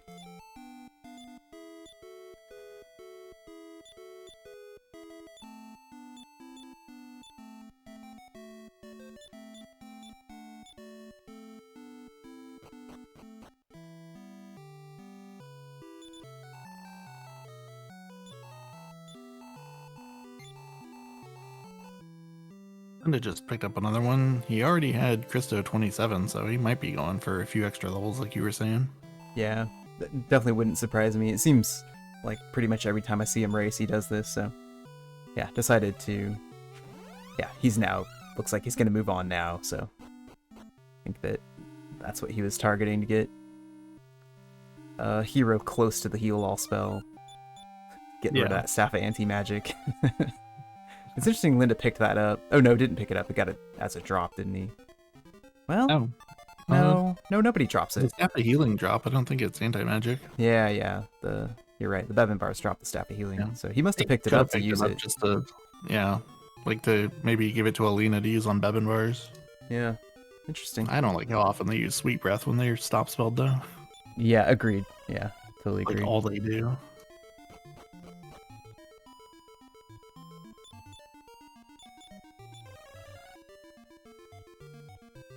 But yeah, all right. Well, pretty even pace between Linda and Zytoriak here. Linda's got 1 or 2 extra babbles, but yeah, 1 extra babble, I think. But it's not really a big thing necessarily. Yeah, Bevan bars are 2/3 chance to use Sweet Breath if they're stop spelled, and they can still take 2 actions per turn. So if there's 2 of them, it's not unreasonable for you to get hit with 4 Sweet Breaths in 1 turn. Yeah, it's pretty bad, Just and never wake up. There's no way to get resistance to Sleep Breath. So yeah. Oh, there's another one for Linda. All right, yeah. So Hero now knows the heal all spells. Pretty much evened up with Mokopoid as far as Babel experience goes.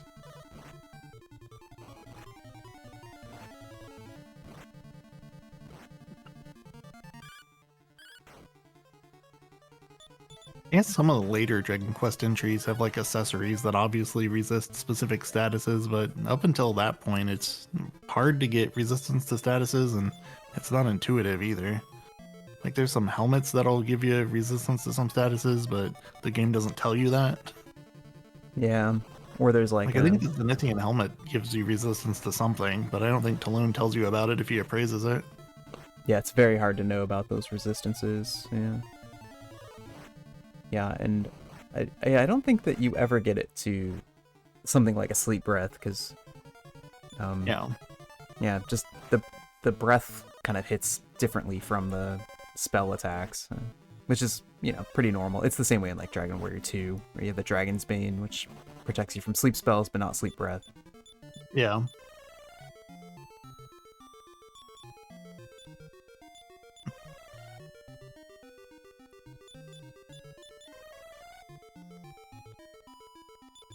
Fortunately, there's only 1 or 2 monsters in DQ2 that has Sweet Breath.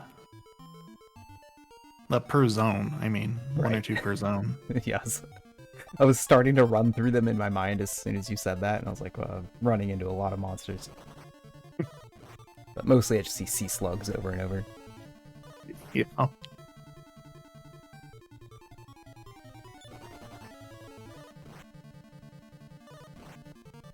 Alright, so yeah, we have Mokopoid about to enter their Esterk fight here. Esterk is definitely an interesting boss fight. Esterk is going to follow a pattern. So Esterk starts asleep, and while Esterk is asleep, he actually uses a AoE attack called Eerie Lights, which is going to do pretty big damage to the entire party. And Esterk, kind of just like any other monster, when they're asleep, has a chance to wake up. They're just going to increase as more turns go on. So depending on when he wakes up, he'll be at a certain place in his attack pattern cycle. So you kind of have to play it a little bit defensive here, just to make sure that you're not going to get hit, for example, by like a deep breath and a physical attack or something like that. But the nice thing about where Mokopoid is, and honestly where Linda is as well, is that with 2 characters with a heal all spell in this fight, it's really easy to stay ahead of his damage, whether he's asleep or whether he's awake. You have to get pretty unlucky to actually run into trouble when you've got that much healing resource. Yeah, easy fight for Mokopoid there. Just never really stopped hitting, took him down. That was one of the bosses that got suddenly a lot harder when we stopped grinding for Transform. Because having like 3 or 4 extra levels, having 2 heal alls, and potentially heal less for this fight, it's so nice. Like, you just don't even worry about his Eerie Lights, you just hit him with your Sword of Lethargy, put him to sleep, whatever. Yeah, and then when you end up with a grind like the one that Mokapoi just had, then maybe you're not even planning on being that powerful, but you end up that powerful. Yeah, then it's pretty much free.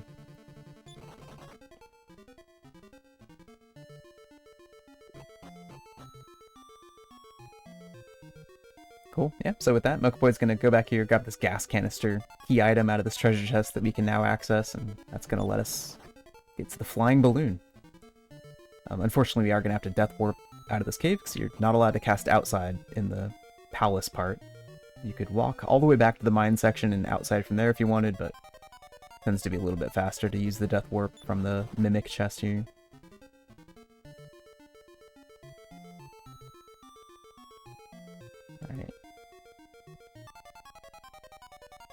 So yeah, Zytoriak has had a little bit of a break between Babel 8 and Babel 9. Hoping to get it here.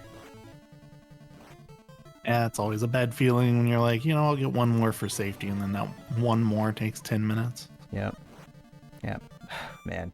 Yeah, I just couldn't do it there either. Ah.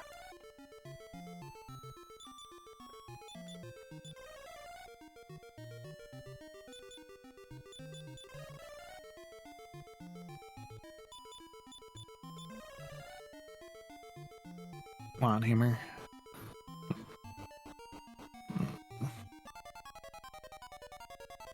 Diener coming up on Esther.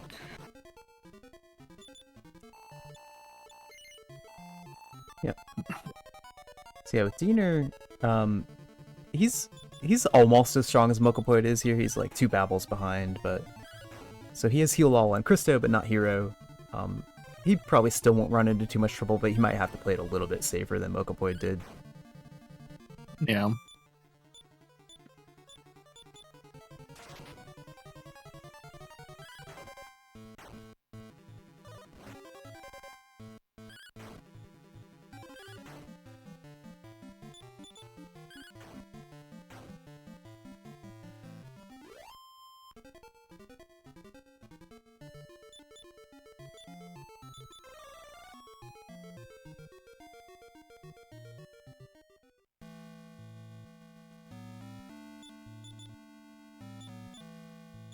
Let's see. Meanwhile, yeah, we've got 871 starting the Babel grind. We got Shiner starting the Babel grind. Looks like they're pretty much even with each other. Prissy has been having a rough start to the grind. Yeah. Both Shiner and 871 actually have had a better start than Prissy has, so that's kind of rough. Diener actually started off getting hit by eerie lights twice in a row. He's taking his time waking up. But he's playing it safe. He's having his hero help out heal. Yep. Christo gets the increase there, which is kind of nice to have. There's a freezing wave. He won't do that till Lester wakes up, but yeah, it's nice that he's got it now. Yeah. Freezing wave will come a little bit later in the cycle here, but it protects you from that physical.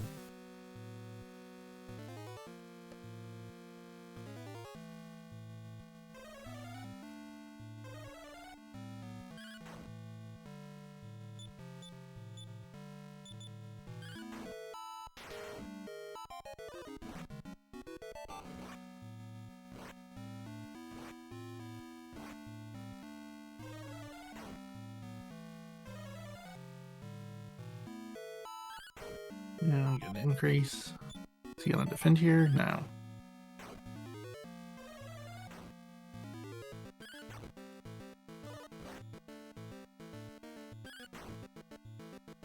Alright, very nice. Yeah, Diener not. He was off cycle from what I was used to, so the deep breath and the attack weren't in the same round. Yeah, it's always interesting, just kind of depending on which round he wakes up. Yeah. If he goes all the way to the last round, he could possibly wake up. It's a little bit different than what you get used to.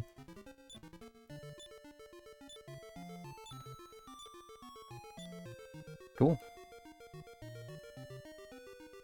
All right, yeah. So, Mokopoid has the Japanese language version advantage here. And Diener not really too far behind, though. Despite the English version. And yeah, Linda kind of hot on Diener's trail here, going into the palace part of the dungeon.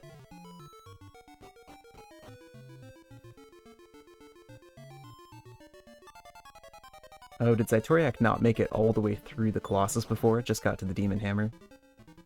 So it has to... Must be. Yeah, it has to go get back to Dire Palace.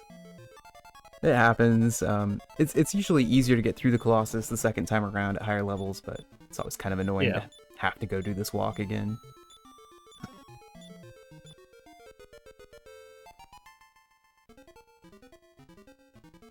Yeah, it's not so bad if you like lose a couple characters right before you get the Demon Hammer and then you open the chest and just leave, but if you wipe like right up by the levers, it's an annoying time loss. Mm-hmm. Or if Hero dies and you forgot to cast Repel early and you die walking to the palace outside. Yeah. And the other annoying part of this is you won't have the Repel glitch for this walk to Dire Palace outside too, so you have to deal with the random encounters. Yeah, true. If you've already traded in Panin.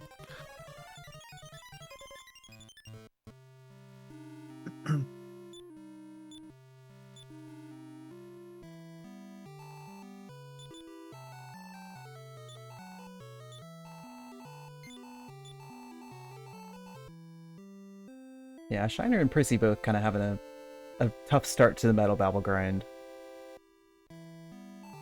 Both at Hero 19 at this point, so I mean it's getting going, but it's definitely not as fast as they'd like. Yep.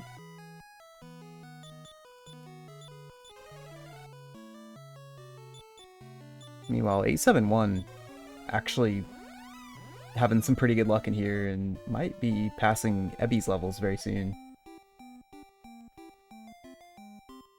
So yeah, we'll see who comes out of the crypt kind of ahead. But for now, yeah, it's the 4 runners we have on stream here. Got a pretty good lead. Even Zaitoriak kind of having to do this part again. Because he's already got that Staff of Transform too, so he'll be able to hit the story trigger and then just head straight to Esther.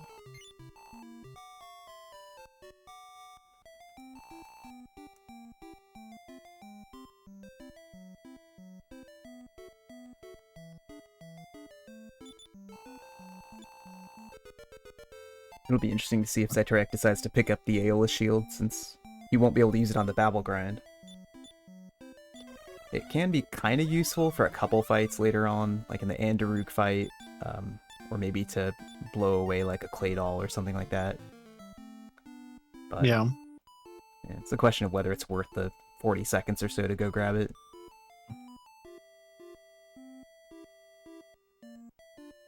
Yeah, I'd just skip it at that point, but that's me.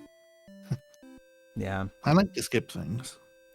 For sure. It's definitely something that, like the Andrew fight, you probably don't need it for that. And the other ones are just kind of like if the opportunity comes up, so yeah, it probably makes more sense to skip it at that point.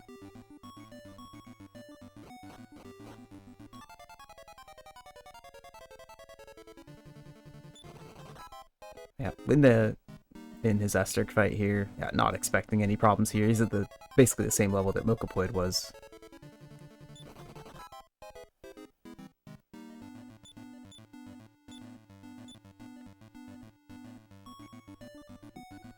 Yeah, one thing I really admire about watching Linda do this is he's playing the English version, but his menuing is really fast. It's like just as fast as when he's playing the Japanese version. Just doesn't get tripped up by the English language menus at all.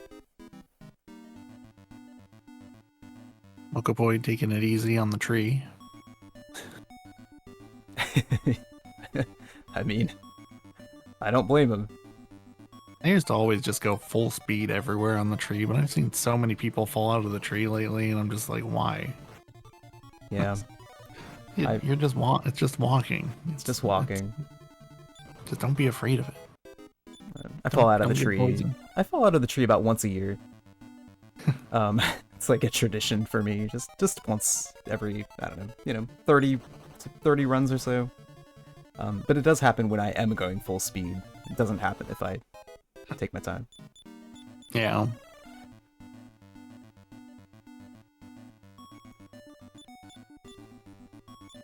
Yeah, one of the people who's been grinding this game pretty hard right now is Northrex, who was in chat earlier. And he probably has the most trouble with that. I think he just stresses him out trying to do that platforming kind of section there. It's gotta be in his head by now with how many runs he's fallen out. Yeah, it's rough too because it'll happen to him on PV Pace. Shout out to Zytoriak with the cats, very nice. Yeah.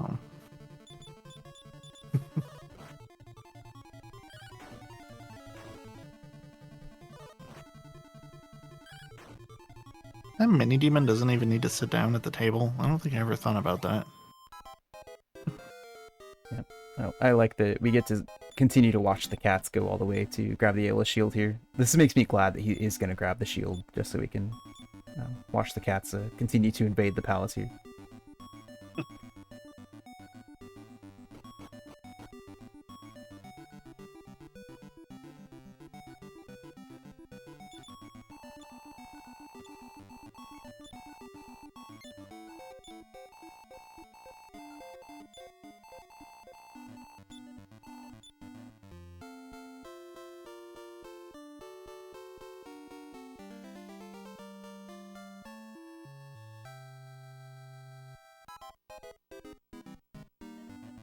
Indonesian Death Warps on the Mimic. Turns out Mimic does have defeat for it.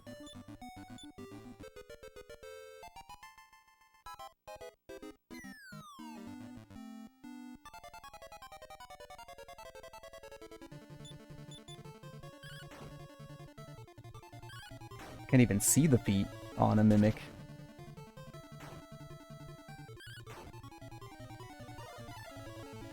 Zytoriak also taking the opportunity to grab the small medals here. So, gonna turn those in for a Had Happiness, I expect, before Final Cave. Yeah. Returning to Stancia, gonna take a visit to the Metal King. It's a Dragon Warrior 7 quick joke, by the way, if that's not clear. Can a box do the hustle? No, it doesn't have defeat for it. Everybody in this stream knew the reference, don't worry. Every single person here remembers that line of dialogue from Dragon Warrior 7. High Spirit's rated with like 76 people, so probably half the people know. His bot seems to spit out that joke more often than any of the others. Yeah.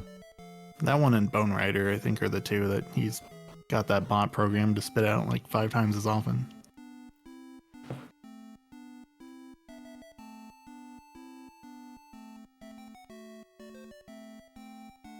Now, Metal Bevel King is new here, so he wouldn't know.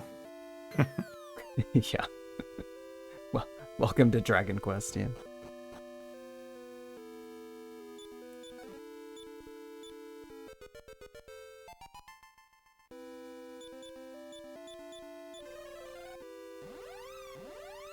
This is usually around the time that DH Stom would chime in and mention that he doesn't know anything about that line of dialogue.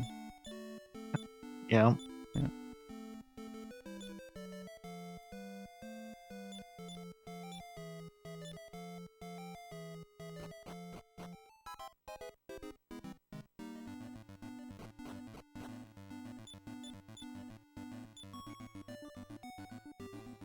So yeah, Mokopoid, kind of like a one dungeon. Well, I mean, actually, Diener has done some nice work catching up here. I was gonna say Mokopoid one dungeon ahead of the others, but actually only about a quarter of a dungeon ahead of Diener now, so must have just had a faster tree. Linda climbing the tree there, a little bit behind the other two. But yeah, man, Diener is on fire, kind of trying to catch up, despite being a little bit further behind on levels and experience.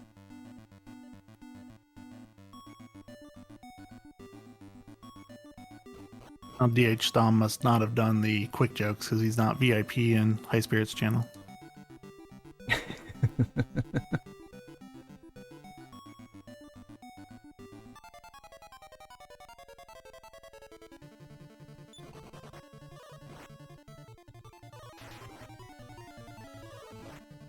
Entering with the broadsword drop, nice. It's not super common, mostly because who wants to fight Hemoswords? Yeah, you don't see it too often. I feel like I see the Cloak of Evasion drop the most from the Dragonites in that grind. Yeah. And the Full Moon Herb, of course, you always get a Full Moon Herb.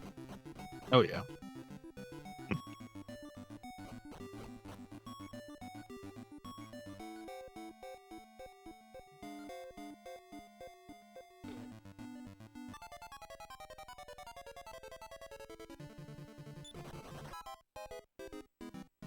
So I'm not sure what happened with Ebby, but it looks like he has dropped out of the race. No.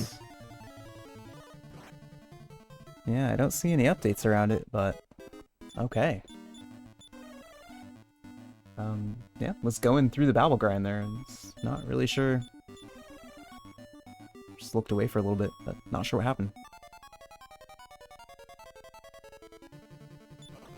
I actually haven't looked at them since they entered the grind. I didn't see if they were doing anything special or not.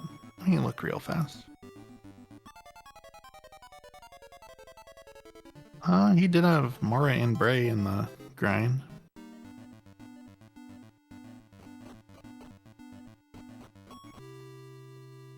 Yeah, it was definitely continuing to kind of try some creative stuff there, but yeah, okay.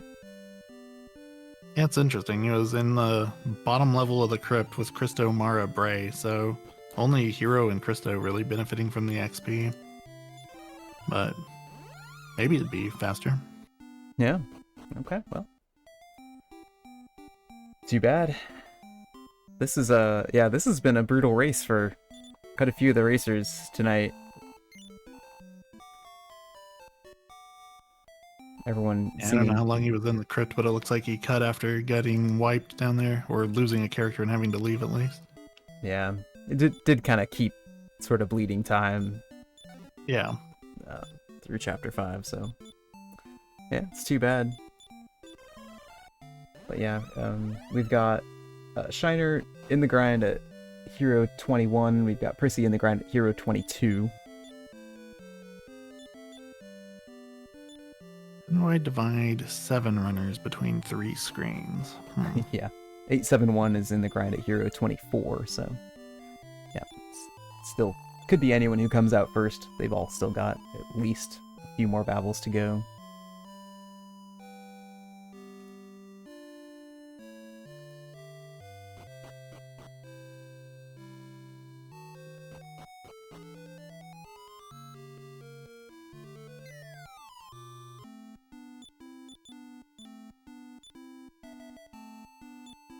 We do see Mokopoid has entered the final cave. Diener is right behind.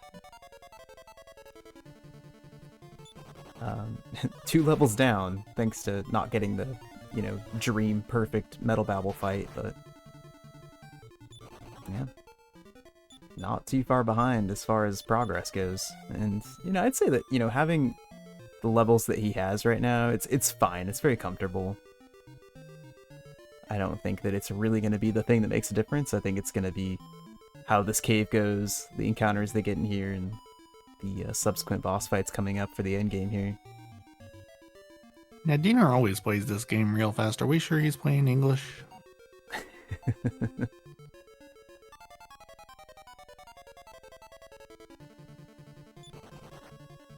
Looks like English, but I'm an American, so I don't recognize other languages very well. I feel like I've watched so much Japanese Dragon Quest IV that I just don't even notice the language anymore. Yeah. There's a couple of games where I'm like that. Like sometimes Pop will run either Famicom or English, and I just won't even notice which one I'm looking at until I've been watching for like 10 or 15 minutes. Or when Hactical was practicing for RPG Limit Break, I'd be watching it and it'd be in English, and I'd be like 20 minutes later, I'd be like, oh wait, I understand the words in this stream. That's not usual. Yeah, it's very strange to watch the English patch of Dragon Quest III Super Famicom. Like, I never get used to it.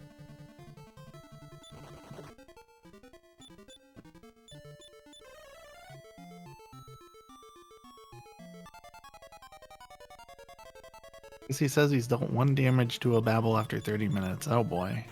Yeah, it was a really bad drought for him. Hopefully the consolation is Shiner has had kind of similar luck. So, and 871's grind started off really fast, but it kind of slowed down a little bit as well. So no one has like really been taken off. Kind of out of the 3 of them, they've all sort of run into some trouble down there.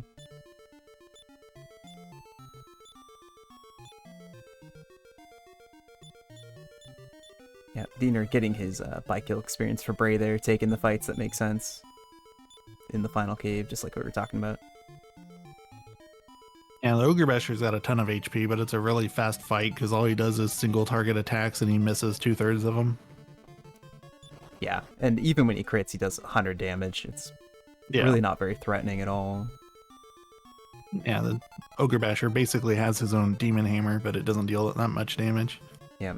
So if you're in that kind of position where you need to get some extra experience for your wagon characters in here, yeah, the Ogre Basher and the Imposters tend to be your fights that you take. They're both very safe and fast to kind of clear out. The Imposters are especially safe if you don't bring Christo into your party, so they don't have access to instant death spells. Yeah. They have a lot of other spells they can pick from, though, but it's kind of nasty when they pick Defeat. Yeah. I know I've seen them use Stop Spell and Surround and Increase. Yeah. It's just good to not put yourself in the position. Yeah. Just let them transform into Alina and basically do nothing. Yeah. Yeah, because they don't get her critical hit chance and they don't get her double action, so they turn into an Alina that has a weapon with 5 attack power. Yep.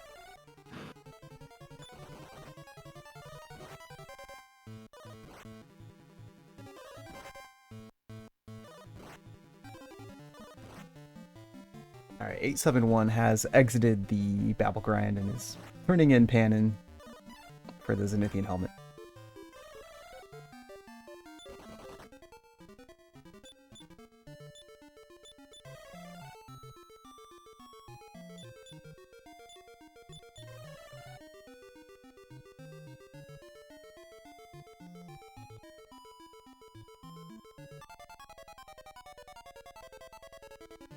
Yeah. Meanwhile, Mokopoid seeing the Ogre Basher and saying, I don't really need any more experience, I'm fine.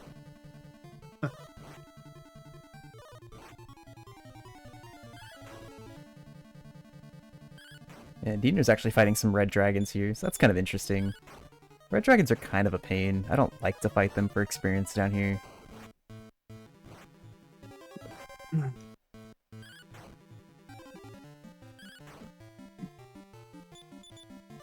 They are good experience, though, I guess is the upside. Like, 3 red dragons is, like, what, 2,000 experience or something?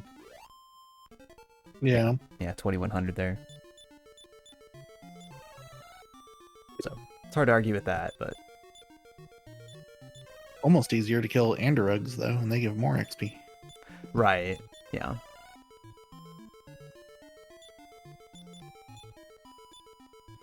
Yeah, Mokopoid has had a really good final cave, though. And skipping the mirror shield, moving on. Yep. Okay. It's definitely kind of optional to grab that, but it's, 2 steps away. Nice little armor upgrade for Ragnar to, especially to help keep him safe in, like, the Radam Vice fight.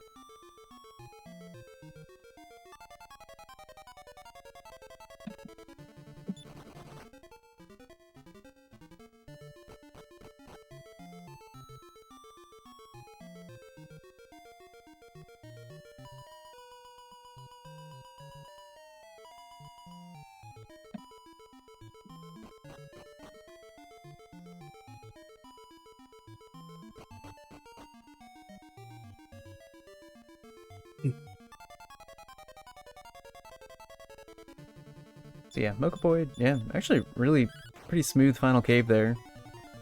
Is popping by Kunenbur into the cursed room of the inn to grab the Sword of Decimation, which we won't equip because it's cursed, but we will use as an item in battle because it casts essentially the defense spell and is able to work on some boss fights. you'll see Diener probably do the same thing. I don't think he'll do it at that same... Actually, he probably will do it at the exact same time, right when he grabs that Zenithia return point. It's kind of convenient because there's no inn in Zenithia Castle, so you can kind of pop by the Konumber Inn and grab that item while you're there.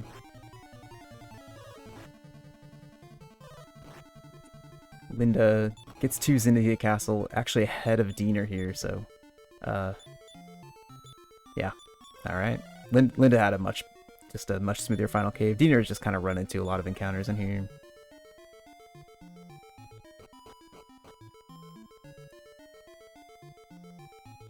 And Linda's at Zenithia. Diener's in the final cave. Oh, you're right. I was mixing them up. You were confusing me for a minute. Yeah, sorry. This is 6 hours into the race now. Keeping track of all the runners.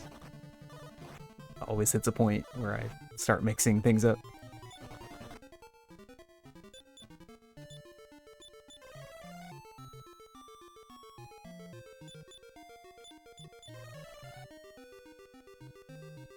Is a Toriax on Esther?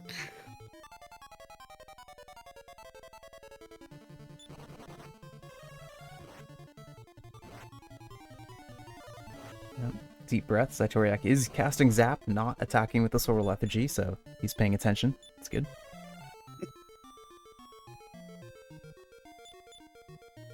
Yeah, very nice. Went kind of the unbridled aggression route there. Worked out just fine. Sometimes when he does that deep breath on the next turn, you're tempted to maybe parry or something like that, but... Yeah. Yeah, because it would have definitely killed Hero if there's no increases on him. Diener got the metal fight. Oh, yeah. Well, I've started running from this. I had a PB I lost once because I fought this. Yeah, I can see that. In a PB, most of the time, it might not make sense to go for this. In a race, though... Yeah, that's true. If Alina decides to crit the Metal King and get you 30,000 XP, not bad. So far, she's not doing much, but also, no one's going anywhere. You like to see this fight... Oh, put the Metal King to sleep, okay. You like to see this fight after you get the Mirror Shield, because then the Firebane Reflected actually kills the Metal King. Yeah. Okay, well, he got one Babble.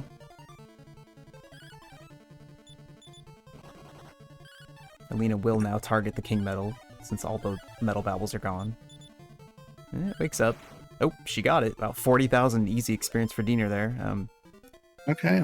It's going to slow him down a little bit as far as catching up with Mokopoid, but he won't have any problems beating bosses from here on.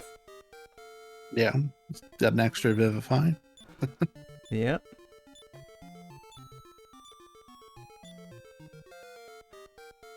Seeing some big experience numbers in this race tonight, especially with the first and second place runners here.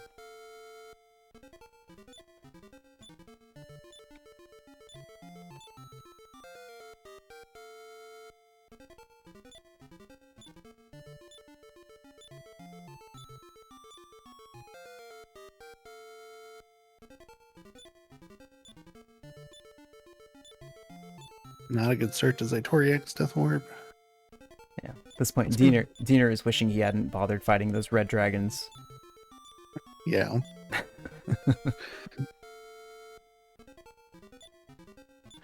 Oh, come on, Mimic.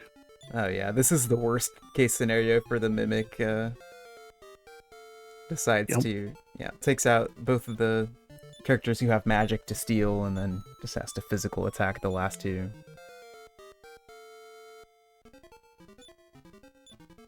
Hey, he didn't once take magic from Christo.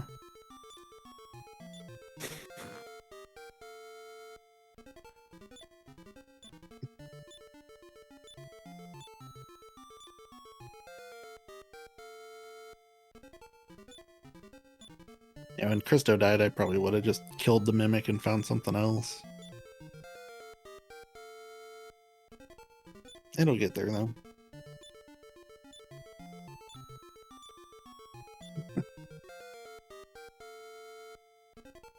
I still hear Diener leveling up, and my audio is ahead of the stream. So, okay, there it ended.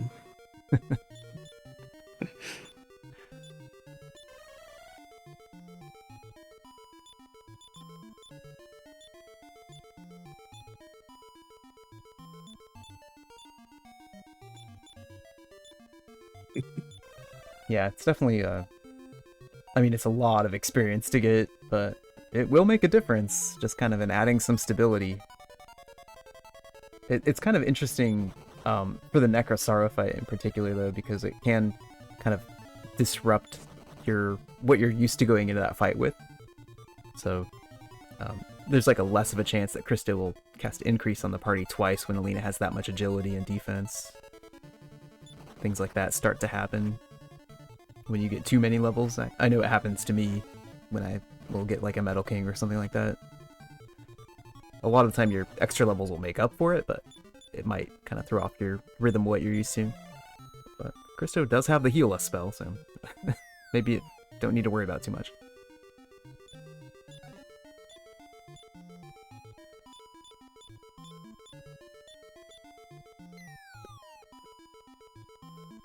Yeah, Shiner's saying in chat there that his hero is still level 22. Prissy has finished his battle grind. He's ready to move on to Esterk now. 871, almost at the bottom of Esterk's palace. Gonna be fighting Esterk in a minute here.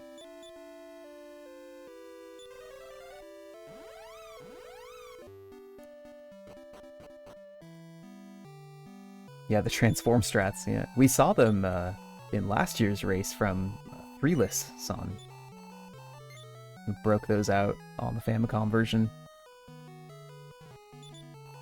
in that extremely tight finish against Linda Nushi.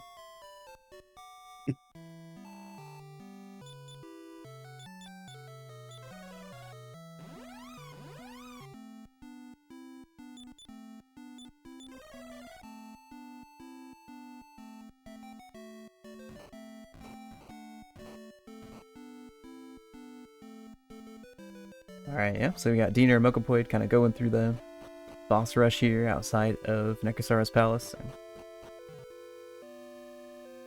Diener gonna start with the Anderug fight.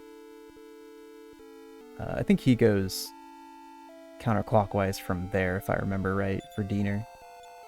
Which actually looks pretty similar to what Mokopoid is doing. No, we always ask what's the plural of abacus, but we never ask what's the plural of Anderug. There's 3 of them.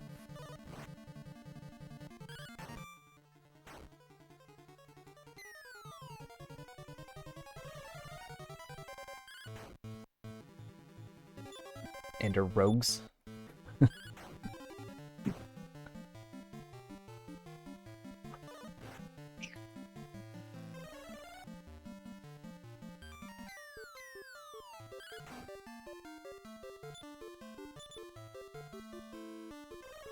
Alina guarding with her 64 HP there against the Anderugs. It's definitely what Diener is wanting to see here. Yeah. It's gonna move over to defensive. Trying to get through this fight. But they're calling reinforcements tonight. It's fine, just gives Diener even more experience.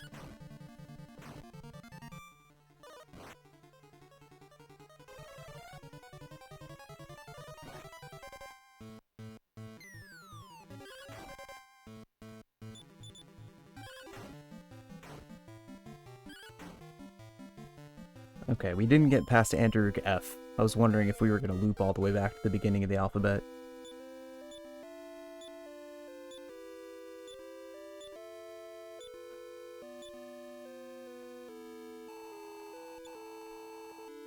Mokopoid in his Radamvice fight here. It's definitely one of the harder ones in the boss rush, but got rid of the Demighouls on turn 1, which is really what you're hoping to do. And he's going to take turn 2 to put a fence spell up on Christo.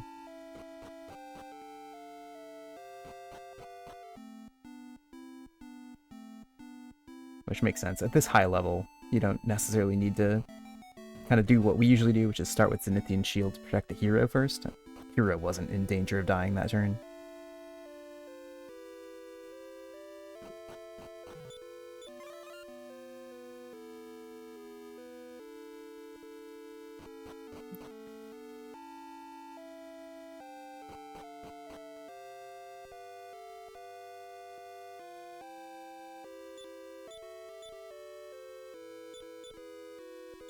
Yep, looks like we'll get through this one. Look, Randomize is being a little bit threatening here, but yeah, won't be able to kill more than one character. Yeah, and won't even be able to actually do that.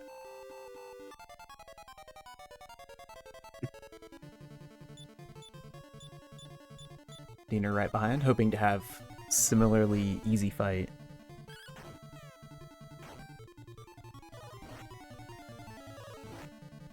Ooh, Radonvice just doing physicals on turn 1. That's exactly what you hope for. Spell hits all 3. Wow. All right. Yeah, we take that. That's about as well as it goes. Mokopoid looking for a random encounter. Must need a little XP on Brave, maybe? Yeah, it must be that. Can't think of many other reasons. Maybe it was hoping to get more experience from the Android fight and the maybe seeing if they got the Demighoul experience. Yeah. But after that, everything else is, you know exactly how much you're going to get, so... Actually makes a lot of sense to take a fight there if nowhere else.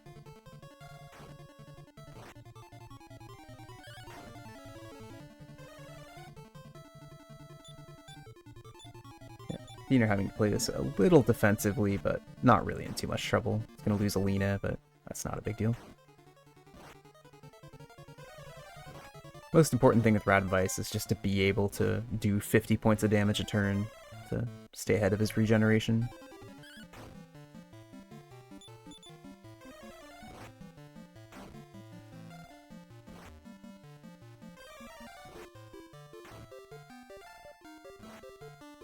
Zaitoriak's turn to take it very carefully at the top of the tree.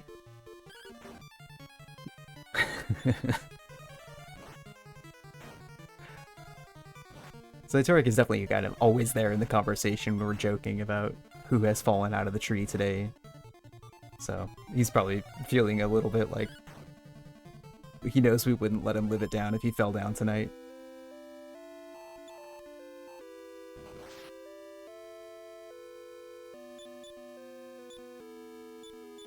Yep, slow and steady. Yep. It's fine, I respect it.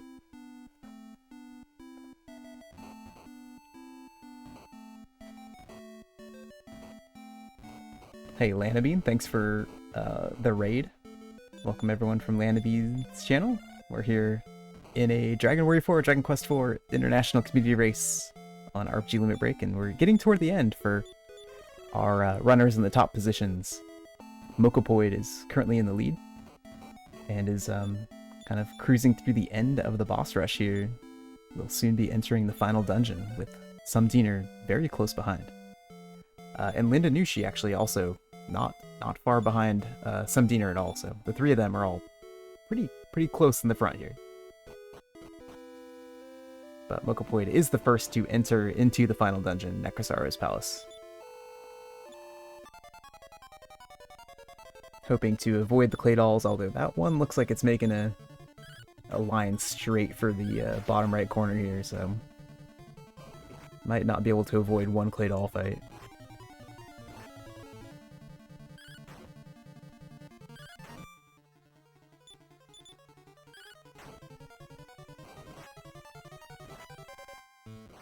Yeah, it's not going anywhere.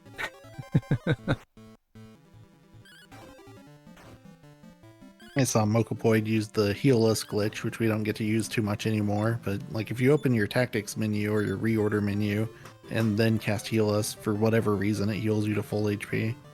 It uses the same MP as the heal-less spell, but you get the effective heal-less all. It's very nice. Yeah. Yep, we don't usually see it because we don't have enough levels, but yeah, Diener will also be able to use that glitch, and probably will.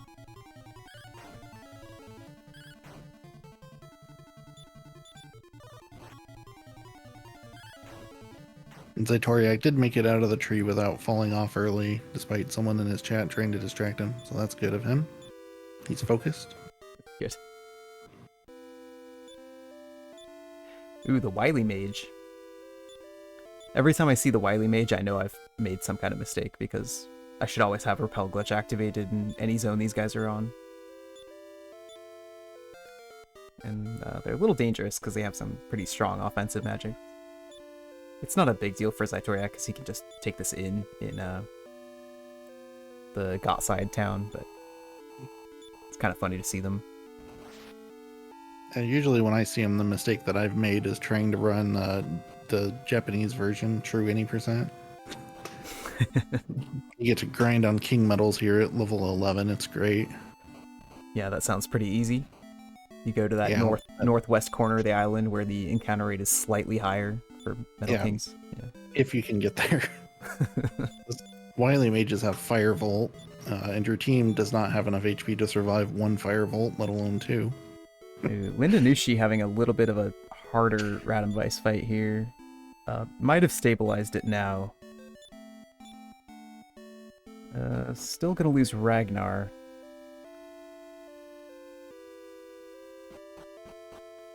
Let's see. I think that, yeah, Hero and Krista were both protected. So Radom Vice is not going to be able to take them out. So he'll recover this, but yeah, that kind of came down to it a little bit. Had to kind of heal up and go reserves. It's going to take a minute to get through the end of this.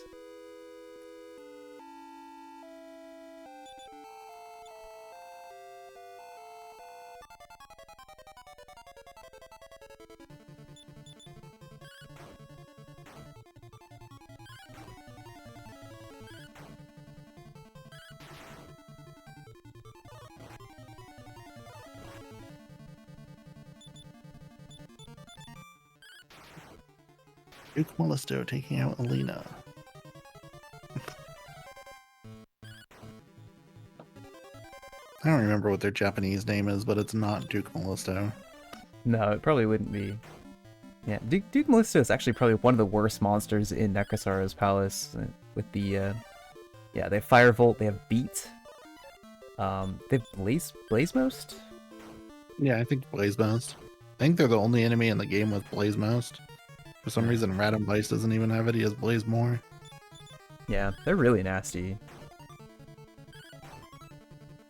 It's not nearly as strong as Mara's Blazemost, at least. I think it caps at like 140, but hers can do 200. Yeah. Yeah, it's kind of interesting. That happens with, I think all the Blaze spells have that, like, when we cast them, we can do more damage than when they cast them. That's pretty typical in like all spells in Dragon Quest. Even in Dragon Warrior 1, your hurt spell does up to 12 damage, or maybe it's 14, and the enemies go up to, I think, 10. Mokopoid taking a few extra steps out on the balcony there where there are no encounters, just to get some MP regen from the Hat of Happiness. Using the Baron's Horn to call the wagon, about to walk up to the Necrosaro fight. So, yeah, final boss of the game coming up here. Pretty simple fight. Should be dead in like 3 turns, I think. Yeah, it's not much to it. Yeah.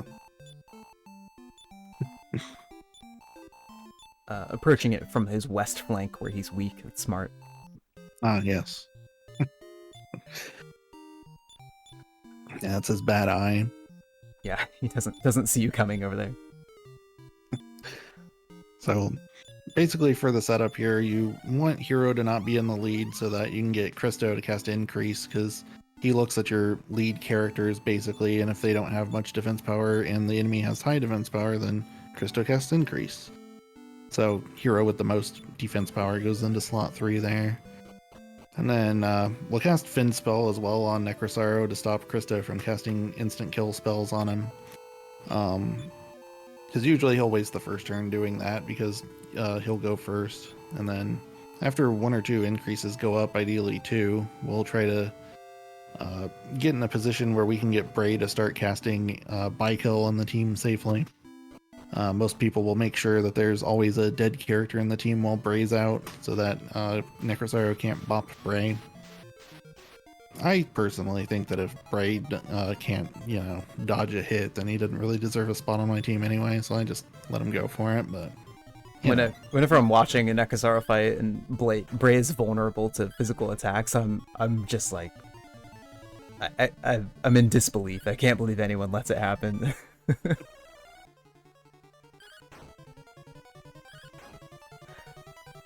But yeah, that looked pretty good. Got the Sword of Decimation off, and yeah, just trying to get Nekasaru into, well, yeah, he's just getting through the bike kills here. Yeah, it's looking nice.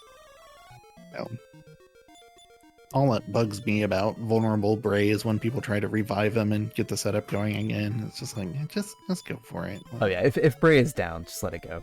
Yeah, it's not worth it. Maybe if you down and be a little less safe, but it'll be even slower trying to fix it. Yeah.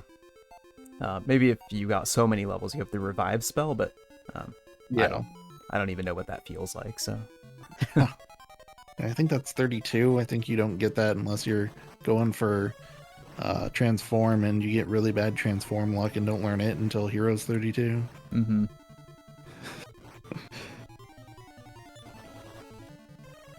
Yep. So we're into phase 2. This is a 7-phase fight, so can sit back, relax. We'll be here for a minute. Phase 2 is the easiest phase. It basically is just like phase 1, but instead of doing 2 physical attacks a turn, it just does 1 physical attack a turn. So you can finish your setup if you haven't quite completed it. Otherwise, you're just kind of tearing through.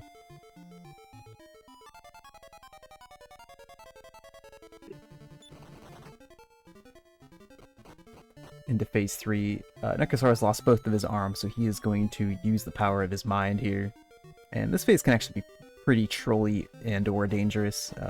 He does have the beat spell in this phase, so could see some instant death.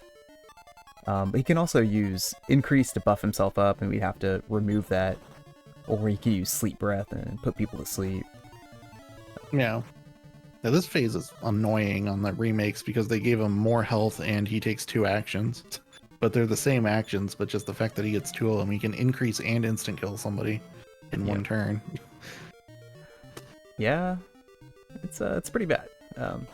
But no problems here. It is definitely generally easier on NES. We go into phase 4. Yeah. Phase 4 is actually pretty straightforward. He actually follows a pattern in phase 4. So the main thing you just have to know is where you are in his pattern so that you don't accidentally get the freezing waves action. So you see Mokopoid is actually casting Iron Eyes there to pass a few turns to learn where are we in his attack pattern here. Just want to make sure we don't lose our buffs. Yeah, casting it again so we can dodge it, and then he'll be able to take him out before the next cast. Yeah, all monsters have 6 attack slots, so Iron Eyes will move you through 3 of them. So if you cast it twice, you'll for sure dodge it if you don't see it in the first 3.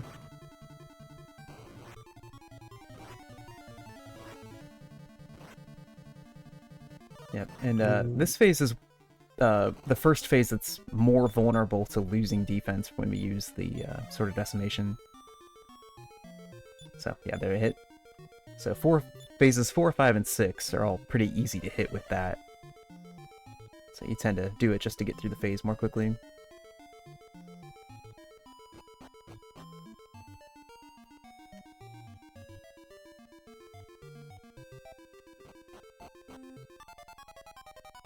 Phase 5, we got new arms.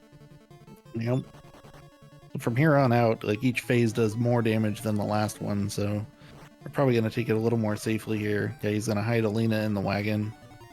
A lot of people who do this fight pretty much hide her every turn until phase 7. Sometimes you can pull her out if Necrosauria is asleep and you know you're not about to push the phase over, but you really want Hero or Ragnar to get the last hit on all of these phases going forward because the sleep proc will happen after he transforms. And if he's asleep, he'll wake up from the transformation, but then the sword hit can put him back to sleep immediately. Over on Dino's stream there, he got in a really nasty fight with the 2 Guardians and 2 Demighouls. Yeah. But fortunately, he was able to get out of it. At least Lucia to it. Yeah. It's one of the worst things you can get stuck in here in Nekasara's Palace. Had to revive Ragnar, but continuing on finally. Yeah. He's pretty low on magic, but he's also pretty close to the fight. I can't see what Christo has, but his hero's down to 48. Yep. If both characters have 40 to 50 MP, you're usually fine, but that's kind of cutting it close.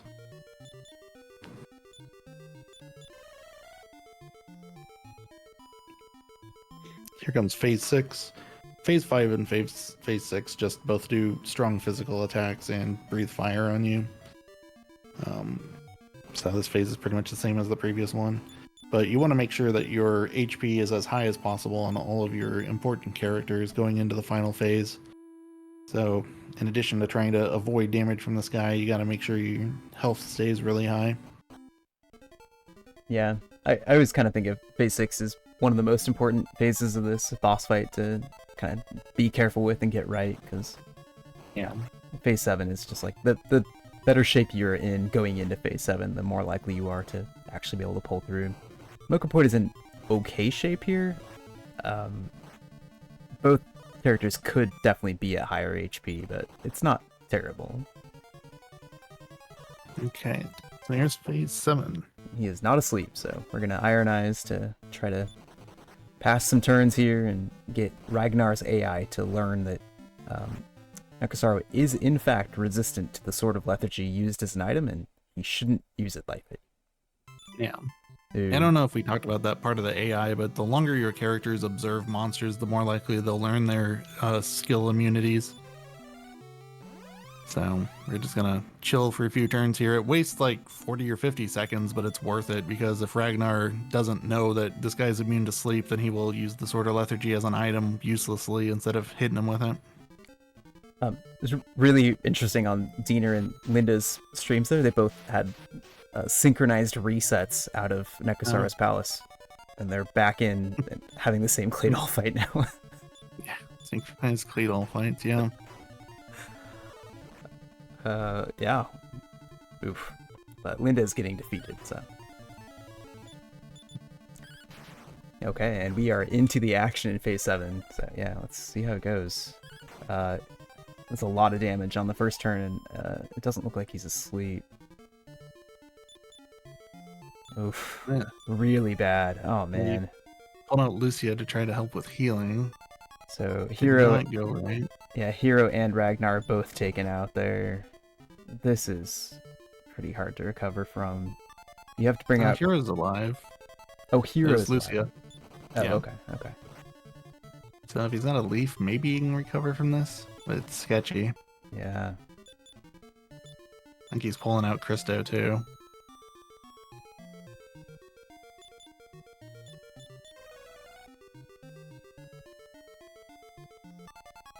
Okay, yep. Leaf on Ragnar there. Vivify. Oh, Vivify and Ragnar in the front. Okay. Christo went first, yeah. Yeah. And double wave, so he's being generous. Okay. Yeah, might get through this. Next turn, definitely gonna be trying to get him to sleep. Yeah. Vivify on Taloon. All right, let's go. Saloon has joined the battle. These are the kinds of things that happen when you're trying to scramble in phase 7. It's easy to miss the little details. Taloon has survived an entire round of combat. This is good. This is All good. right, he's asleep. Okay. He's well, taking Taloon out. Why would you do that? who are you gonna bring in instead of Taloon? Christo's just gonna revive whoever you pull out.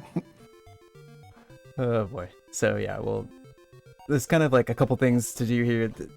We could definitely use some more HP on some of the characters, but we also need to lower Nekusaro's defense here.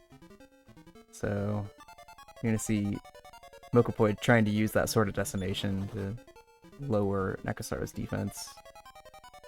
And he got it. Okay. That's good. Right. Now it's time to try to do damage. Yep. Bray is still alive, so it's possible to try to bring out Bray after he does some damage, and see if we can restore the buy kills that we lost from those freezing waves and the deaths. But Alina still has her buy kill. Kind of fumbling with some of these menus, but good that he backed up and redid that because he almost pulled out Christo to have him revive Nara, which is not what you want. No. We've already got Talon, we don't need her too. Yeah, I'd say the fight definitely is not quite stabilized yet. Yeah, need to get him to sleep one more time.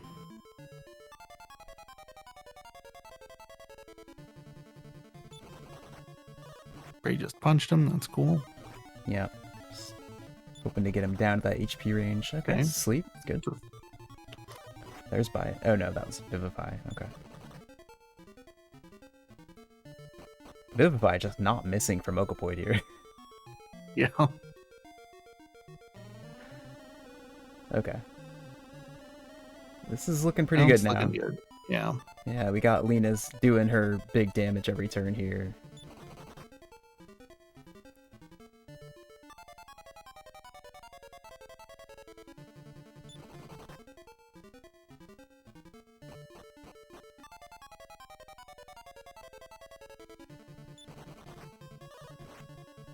Bray's dead. Is it time for Talon?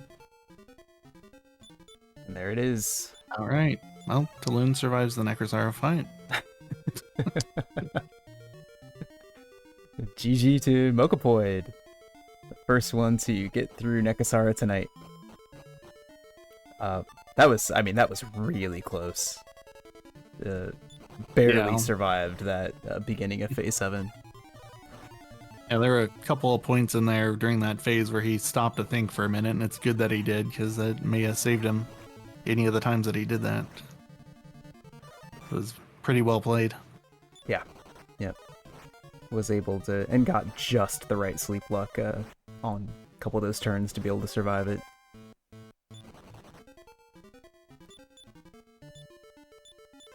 But yeah, definitely came very, very close to dying a couple times at the end. It's just enough. Looks like Linda will be the second one to enter the next Star fight here. Just slightly ahead of Diener. Diener's going to be less than a minute behind, or maybe about a minute behind. And yeah, we count the end time when we leave Zenithia Castle here, which is the final input. So, looks like Mokopoid will finish with a time of 6:29 something.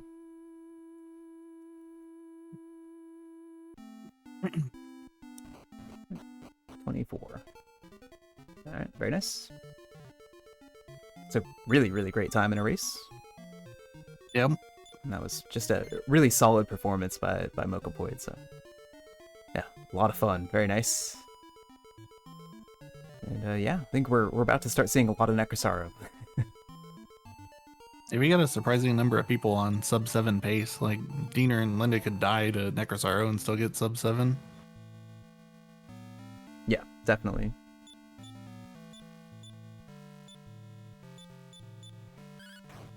So yeah, with Diener and Linda kind of going into this fight so close to each other, yeah, just kind of the smallest thing could end up determining who's able to come out of this ahead.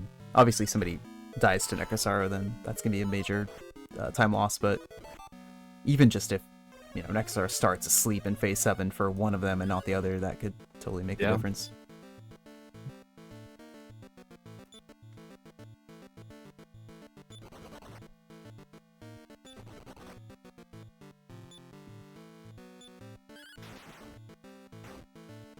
Alright, Alina going all out for Diener there. You want her to do some damage, but you don't want the phase to go too fast before you can get your buffs up.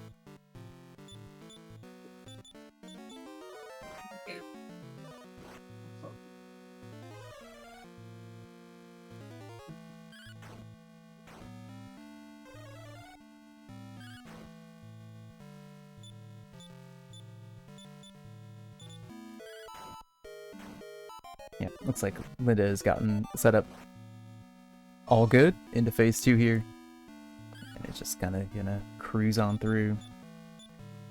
Diener actually does have a slight advantage, even though he came in the fight a little bit later, because he does have some higher levels on some of his characters compared with Linda, thanks to that Metal King experience.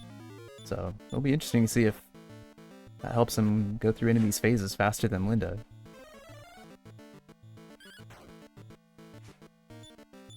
So far, Linda's pretty well cruising through, though.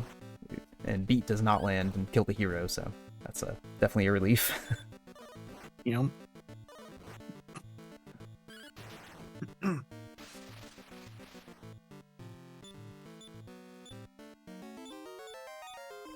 Yeah, so Diener not quite able to finish his setup in phase 1.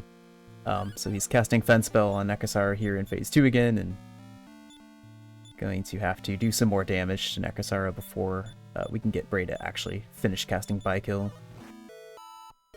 Also gonna have to land the Sword of Decimation to reduce his defense. It's a pretty tricky thing to coax Bray into casting the By-Kill spell. It's like a function of how much damage your characters will do to him based on how much experience he has left relative to total experience. Yeah, something like that. And I did the math on it somewhat recently, and I remember it being like a very narrow range on this phase specifically of where he'll cast By-Kill and where he won't. Yeah, it's harder on this one because it has quite a bit less max HP than phase 1, and so that window is kind of narrower where he's, you know, under half HP, but above like 1/5, and yeah, but there it is. He got it on Hero. Hoping to get it on Ragnar here. Or on Alina. Might have already gotten it on Ragnar. Yep, very nice. Alright, so Diener able to complete the setup there. That's a relief. He did have to take his time with it though, so that has allowed Linda to definitely pull ahead in this fight.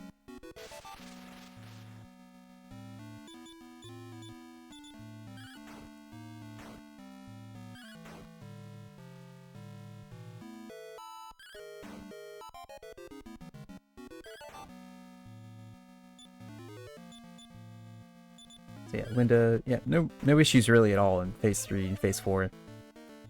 Now entering phase 5. But, you know, phase 7, kind of like you saw with Mokopoid, is where we tend to see things go south from here if it's going to happen. So.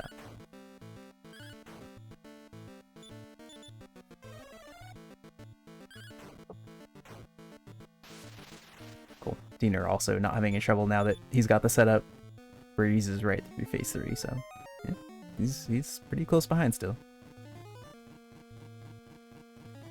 See if he has to spend time ironizing in phase 4.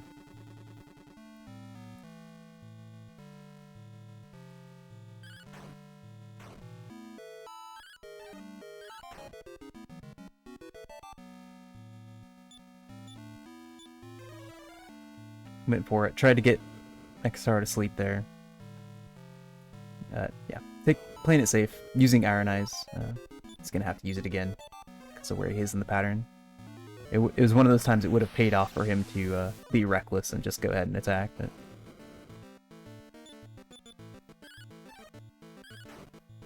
Might just get out your Abacus and count turns, honestly.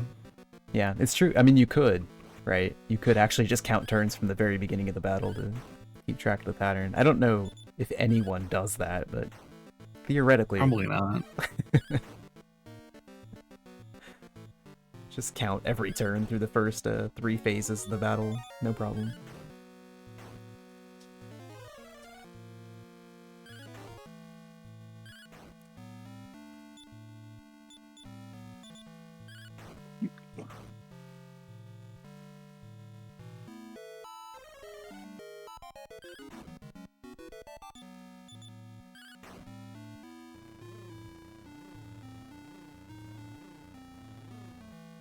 Okay, yeah, Linda was able to get this phase 6 to sleep. Just gonna try to complete being in okay shape coming out. Sword of Decimation missed phase 6. It's pretty unusual.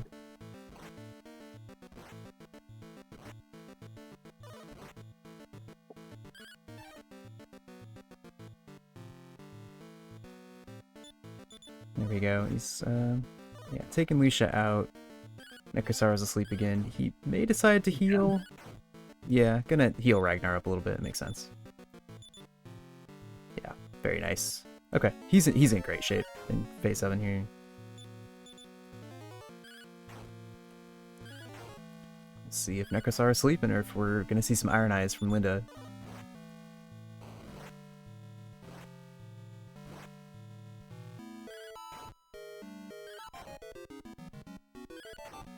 And we're ironizing.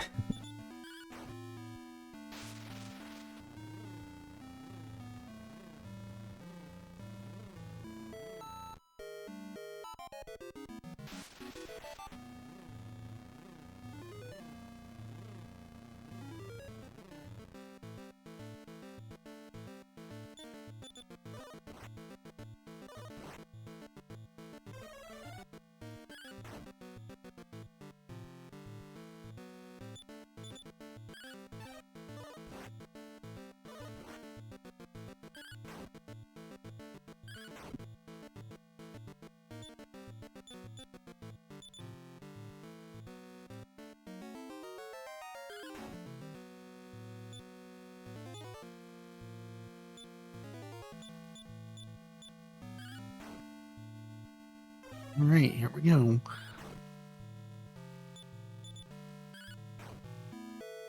Very nice Again, sleep. I prefer to sleep. Yep.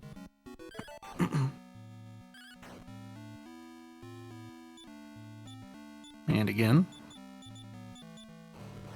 See how Sword of Decimation goes. Misses. And yeah, this phase is pretty resistant to that, so it's pretty normal for it to take a few tries at it. And to sleep again. Yeah, Nexar's being pretty cooperative here. Diener is entering phase 7, but Linda has gotten the Sword of Decimation off and is in great shape. Yep. Yeah, staying It's asleep. Sleep again. So, yeah. Yeah, and Diener is going to have to ironize. Didn't get the lucky sleep intro into phase 7, so it's going to be, unless something really turns for Linda here, Diener is just barely not going to be able to catch up. It's interesting that he swapped his hero there. I wonder if that was intentional. Yeah, apparently Bray didn't, Ragnar didn't have bike kill, so I think he was restoring it. Must have gotten waved. Yeah.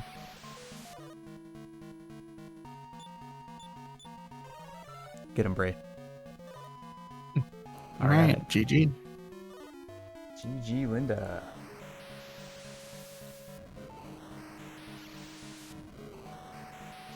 Where's Diener at?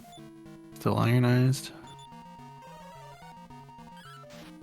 He's attacking now. Waves coming out. And Icy the Gleaming Dust. It's kind of like the worst combination. Yeah. But okay, he's asleep. Yeah. All right. Thinking about it. Just gotta recover. It's not making it easy, but it is recoverable from here for sure. Ooh, immediate wake up is not fun. Yeah. Yeah, this is not a great position. Gotta try to go to sleep this turn. Oof, double icy wind. Oh man, the worst. Nekasar has literally done the worst things you could think of every turn he's been awake. And not going back to sleep. And more waves is good at this point.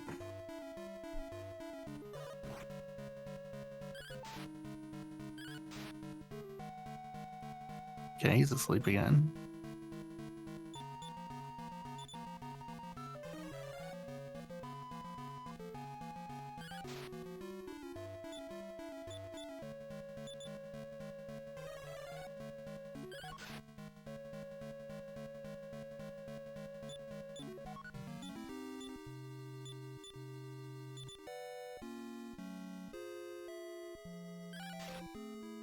Oh, no Sword of Decimation.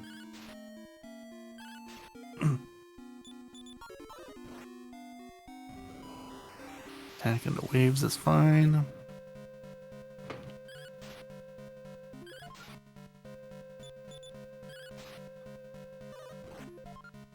Ew. Okay, more waves. Waves is not damaged, so that's what we want. He's asleep. What's he gonna do? Do the world tree, okay. Feel like that turn he pulled out Christo, he was thinking about using the dew instead. Mm-hmm. Still sleeping. Decimation still failing.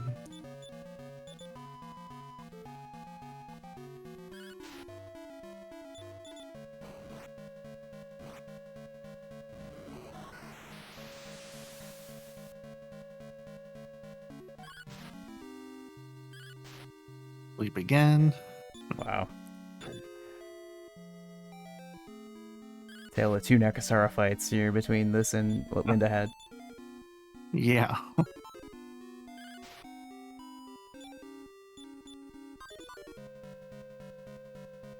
There it is. Okay. One. Yeah, he knew he was gonna wake up there, so not pulling a lean out yet. All right, nice. This looks good. He should be okay from here. He's gonna need to refresh spy kills on Hero and Ragnar to really do damage, but it's looking all right. And he's got Alina dealing 200 a turn, so... Yeah, and he's back asleep. All right, nice. Yeah, Bray out this turn. We'll see. That should be GG. Yeah, putting Bray in the front where he belongs. Oh, yeah. Lead the charge.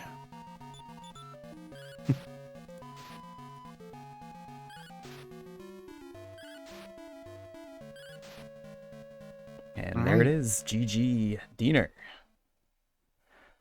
That was...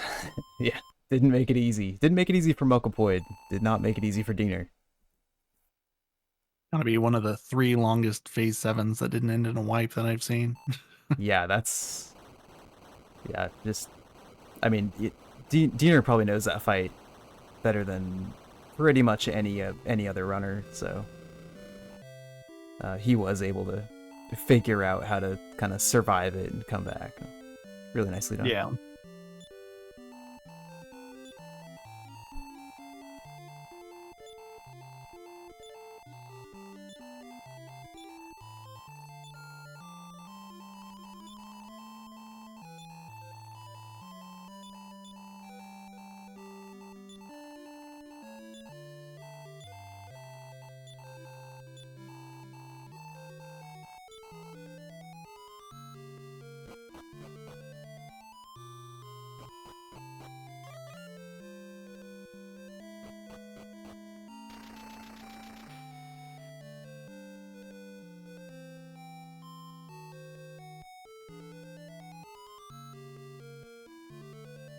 Yeah, so, I mean, Diener's still finishing with a really nice race time here under 6:45, so can't be too mad about that. Yeah, for sure.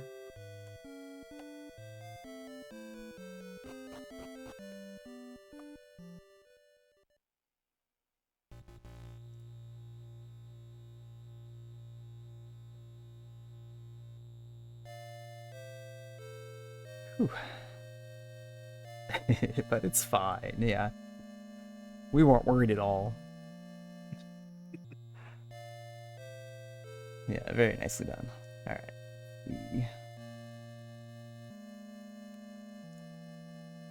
Looks like Zatoriak is in the castle. 871 is on Infernus Shadow, and the other 2 are in the final cave.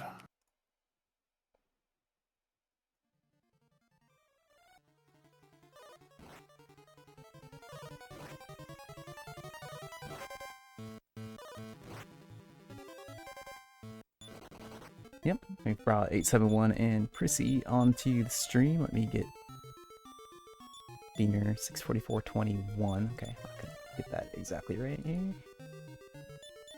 So his fight was like 3 minutes slower than Linda's. Wow.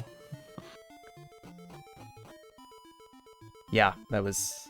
I mean, it makes sense for what he had to go through there. From They could have all been in phase 7 even. Yeah, I mean, a lot of it was the difficulty getting the setup too. We're having to take phase 2 so much slower. Yeah, alright, well, nicely done though. It's just good to get through Necrosaro. It's never free.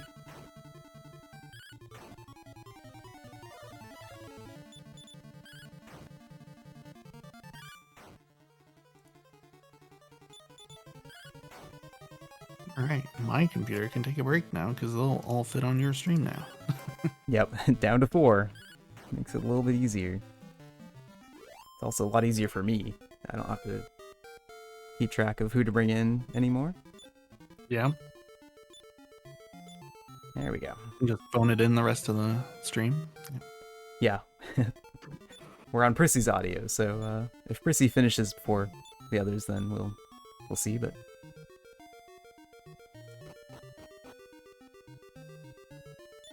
That's not Shiner. Oh, it sure isn't. Yeah. Discord thinks it's Shiner. Or, OBS. There we go. No, wait. This is actually is not 871, is it? Oh yeah, Shiner would be named C. Well, Also, 871 is no. playing Japanese. So. Yeah. I guess that would have been the thing to look for, huh? There we go. I think that the internet crash really confused the heck out of my restream software. Got them all mixed up. There we go.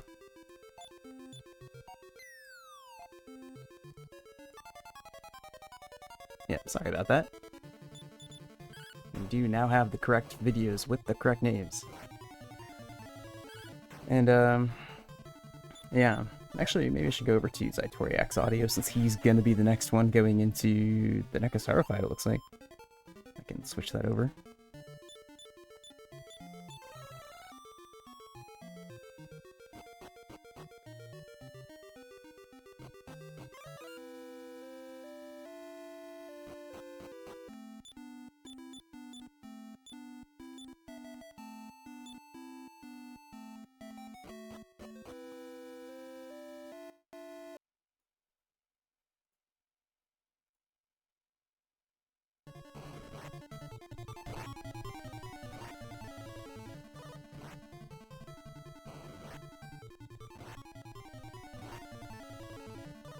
Right, yeah. Whew, that was a real Nekasara boss fight rush there between those three. We'll have a Yeah, we got some breathing room now. Yeah, a little bit of breathing room before Zaitoriak gets there.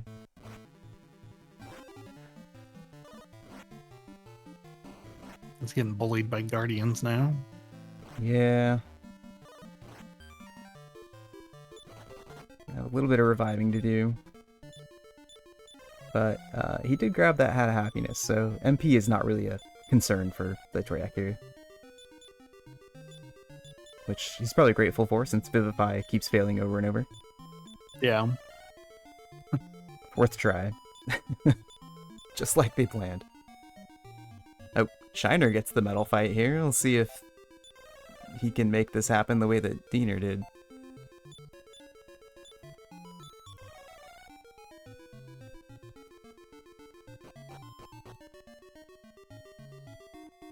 It's important to put Alina on used on MP.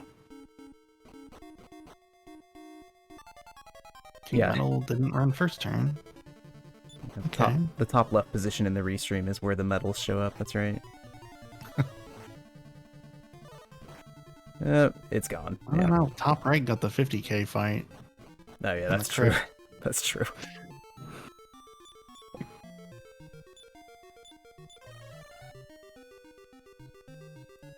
Yeah. I'm sure Shiner wouldn't say no to this experience. He didn't get quite as much out of the Babel grind as some of the others. But he doesn't need this for... Hero still doesn't have heal all. Yeah, he doesn't need it for Bray, though, because Bray has gotten that Sour Knight experience. Nope. That's too bad. Sometimes you get 40,000 experience, and sometimes you get nothing. Yeah.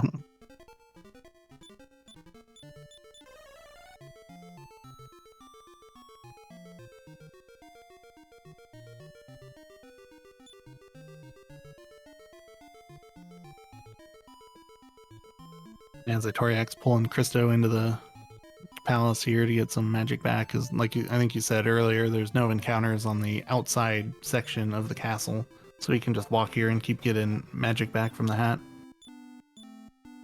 Yeah, it's actually really nice once you realize that's how that works. If you do have the Hat of Happiness, it's super easy to just recover all the way.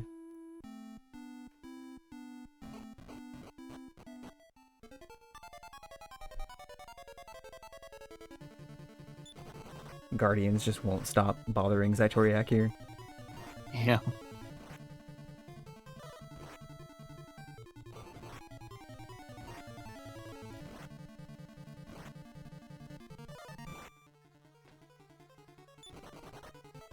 He's got 40 minutes to kill Necrosera to PB, so if he needs to go get more magic, he can do that. Hopefully he didn't have to spend too much more on Hero. Oh, no. Oof. Well, nothing else. Just head back and get more MP. Well, if he survives. Yeah, get out of there, Zaitoriak. Oh no. No. Ooh, Wow. reset. Yeah. Wonder if he had to reset there. He had the wagon available. But if... I mean, you could use your... Hero and Crypto were both dead. You could use your leaf. Yeah. And then you don't have it for the Nekasara fight. Whew.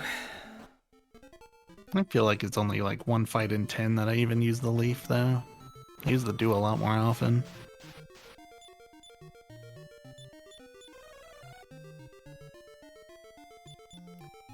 Yeah. And that's fine. Christo has Vivify. Yeah, apparently tonight, Christo can't miss in the Nekasara fight with Vivify.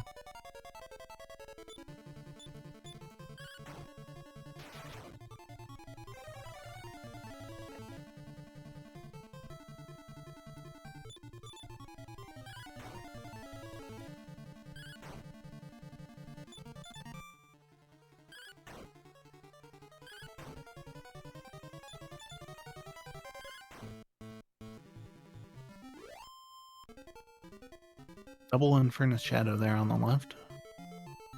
Yep. Don't know which I'd less rather see, double Infernus Shadow or double Clay Dolls. They're both pretty bad. But the answer is Infernus Shadow. Don't play DQ5. I think that fights like right before the final boss is 2 Hell Battlers, 2 Infernus Shadows. I don't know if they're similar monsters at all, but it's the same sprite and same colors. Yep. So Shiner getting through that fight just fine, but does lose Lucia. One thing that can be hard there is remembering to revive Lucia before you need her again. So it can be kind of easy to just kind of put her away and then forget she's dead. Yeah, and then you go to start the Necrosara fight and she's dead.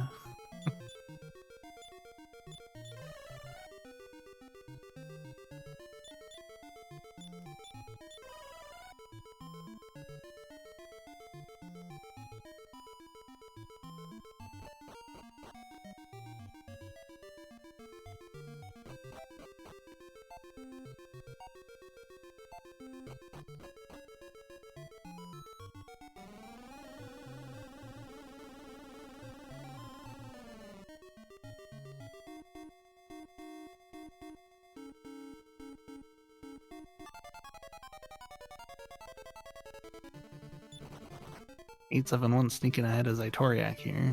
Yeah. Or no, he's earlier, isn't he? Just barely a little bit. 2 rooms behind. But yeah, they're gonna be getting into the fight very close together, I think.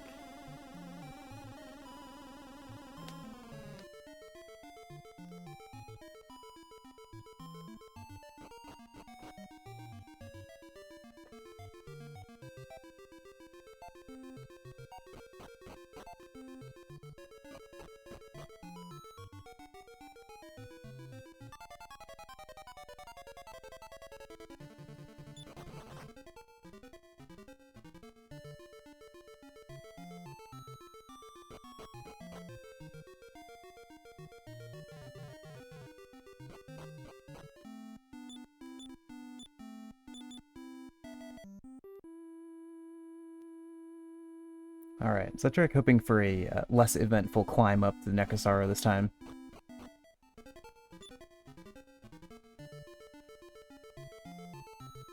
It's always rough when you get this close to the final boss and then aren't even able to fight him.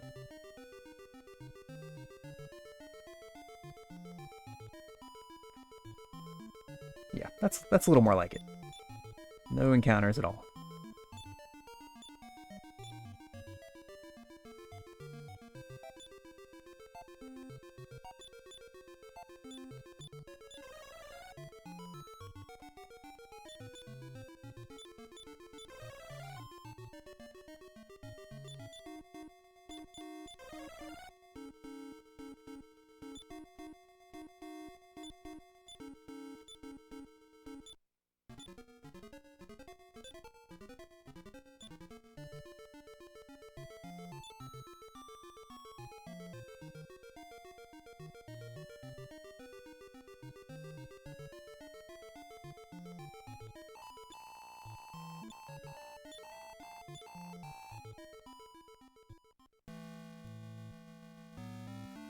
Alright, Zaitoriak is into Nekasaro, phase 1.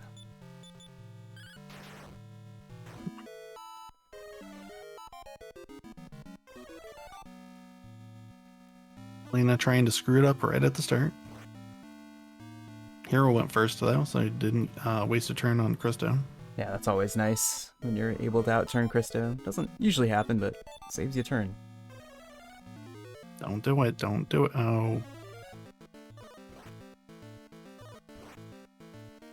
Oh, okay. That's right, it uses a corpse's speed, so it was fine. Yeah, it's all good.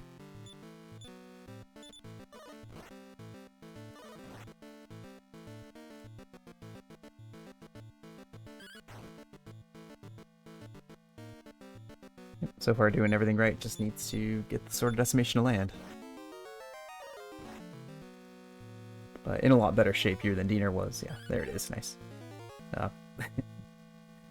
Not in danger of pushing over to the next phase too early.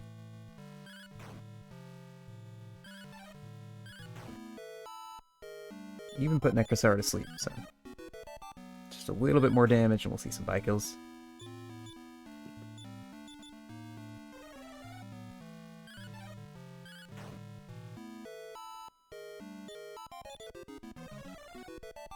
And there it is.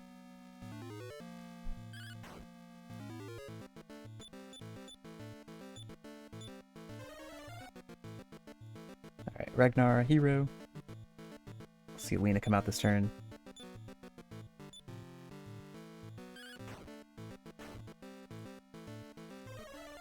And there's Bicolomia. Nice. Very good setup for Zaitoriak there. Super clean coming into phase 2.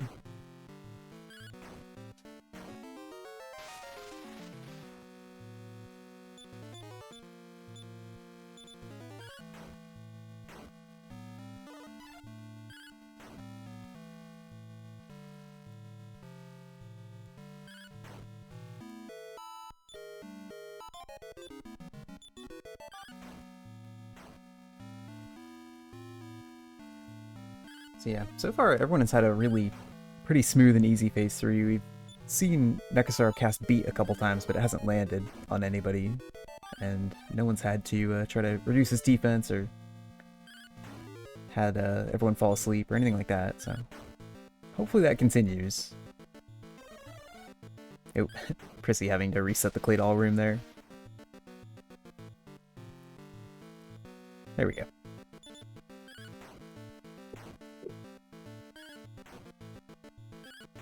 And meanwhile, 871 recovering MP out on the balcony, and yeah, be entering Nekasaro pretty close behind here.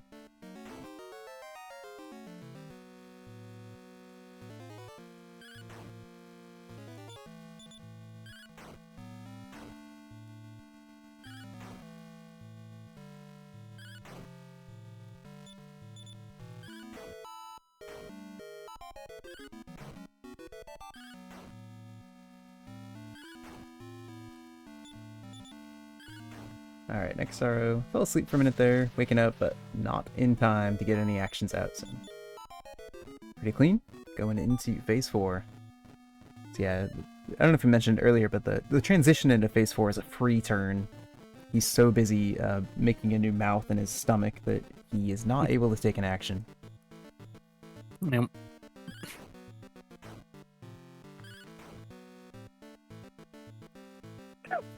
Didn't put him to sleep though, so yeah, we're gonna see Zaitoriak use Iron Eyes here. Meditate. It's basically the worst, or the best time for him to use Iron Eyes there, because he's gonna come out right after the waves, so that's perfect.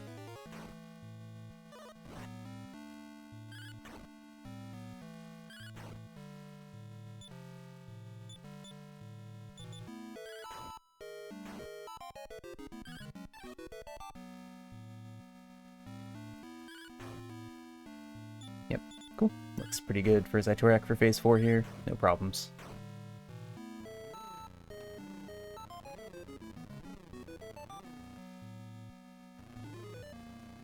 Up on 871's, looks like a physical attack got on Christo on that first turn, but was able to get him healed up before a follow-up took Christo out, so that's good. It's one of the worst things that can happen in phase 1. Nekasara decides to Some of the monsters in Dragon Quest don't get the memo that they're not supposed to attack the back character. Yeah.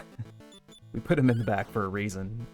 It'd be nice if you didn't do the single % chance over and over. Yeah. I know Boss Troll and Zoma are big fans of just ignoring that rule.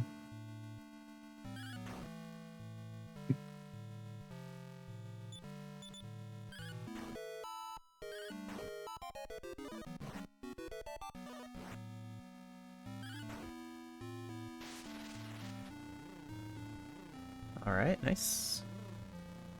No problems in phase 5. So we're coming into phase 6. Yeah, this is the one again where we're hoping Zytoriak can come out of this with pretty good setup, full health, and... Oh, wait, 7-1 did it. He's got Talon. Let's go. Oh, yep.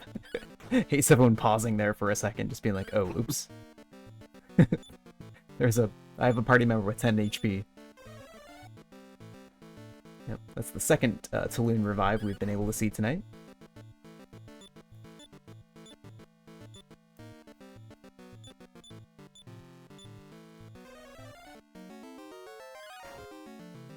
That's my favorite thing to see when it happens most often in phase 1 or phase 6, where someone will just be confused when they're switching party members around because you got to do a lot of party member switching, and just out comes Christo, but somebody's dead and now they're revived. Mm-hmm. Yeah, it's one of those things that it just takes a lot of practice and kind of getting used to the fight before you don't make that mistake. It's just so easy to overlook it. Zytoriak does have the sleep proc coming into phase 7. First one to get it. Okay. Sword of Decimation doesn't hit, he wakes up immediately. Okay, well, too bad. Didn't capitalize on it. Yeah. But to be fair, Zytoriak is kind of able to take his time here. A71's not going to catch up, so hopefully Zytoriak is able to just kind of finish this one out, play it safe, and get some decent luck through the end of the fight here. Zarnax is a good point. Now 871 can pull out Talon during phase 3 to get him to stop his spells. So maybe we'll see that. Maybe it's all planned. It's all planned, that's right. Make sure to bring your Talon in your back pocket there. That would be bad, because that's when you wouldn't want Nekasara to cast Snowstorm in phase 3, which is generally what you want him to do. No, don't Snowstorm my Talon. You can't take 30 damage. Okay, here we go. Alright, Freezing Waves. So we lose the buffs. And a physical on Ragnar. Brought him back to sleep, though. It's not too bad. It's probably going to bring in a healer here. Yeah. Makes a lot of sense. Keep trying to get the sword. Of course, the healer doesn't heal. Yeah. This is when you wish Ragnar did have that Sword of Miracles instead, so he could heal himself, but oh well. And then she defends. That's cool. Yeah. I think Healy might be Lucia's child. Yeah, they're definitely related. Oh, got him right back to sleep, though. That's good. Keep trying to lower the defense. It's a little bit scary with Ragnar at 135 there. I'm a little nervous about it, but... Yeah, Lucy, if you could fix that. Okay, no? No, and the sword, just kind of like with Diener, it just doesn't want to hit for Zytoriak here. Ooh, okay. Okay, how about now, Lucia?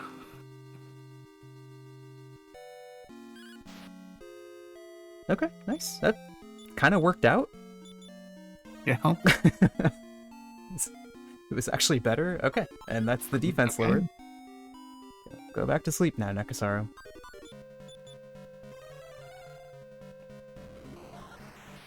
Lucia casting Surround, it reflects back on herself, so... Yeah. Maybe it'll stop her from attacking. I don't know. Mm-hmm. It won't. Don't worry. Yeah. Alright, and asleep. So we got defense lowered. We got him to sleep. He's going to bring out... he's thinking about whether you should heal first or not. But brought Alina out. Going to go for damage. If he's still got his do, that might have been a good turn for it, but we'll see how this goes. Yeah. He's going to bring in Christo, get some more damage out. Yeah, he's just going for it. Not like Lucia was healing or anything. Yeah, okay. Bring out Brave for some buy kills. Akasara's nice and sleepy for Zaitoriak, at least. That's what's saving him.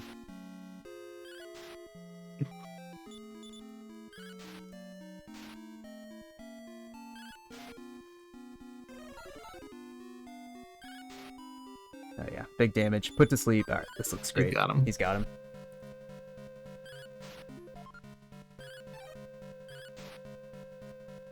Alright, GG, Zaitoriak. Well played.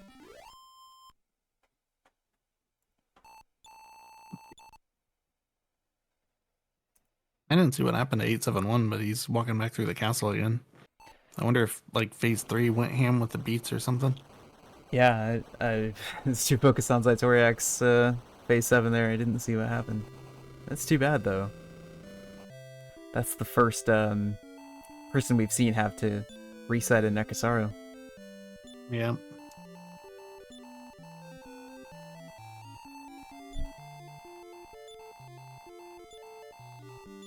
Check the tape here.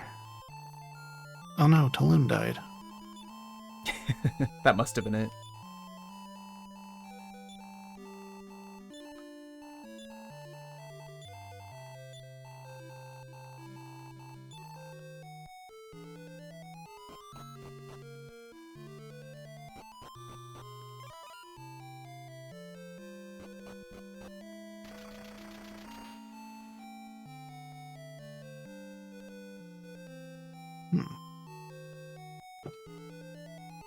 It is not clear to me why he reset. Okay.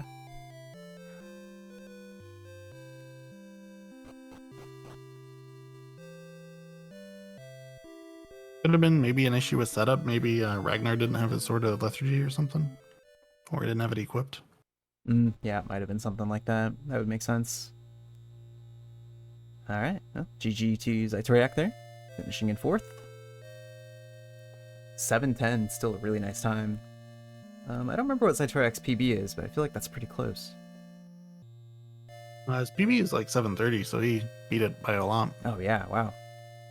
Awesome, that's great. Huge PB for Zaitoriak there. Yeah, I've still got his stream up. Yeah, 23-minute PB. Wow, yeah. Awesome. I knew he was practicing a little bit for this race, and it seems like it really paid off.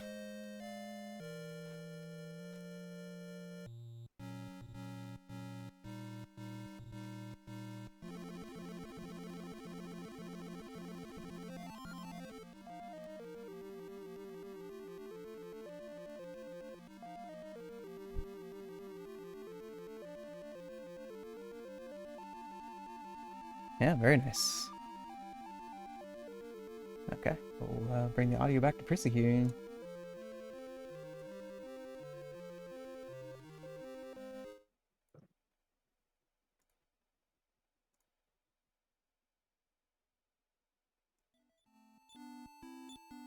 Yep, and then we had 3 left.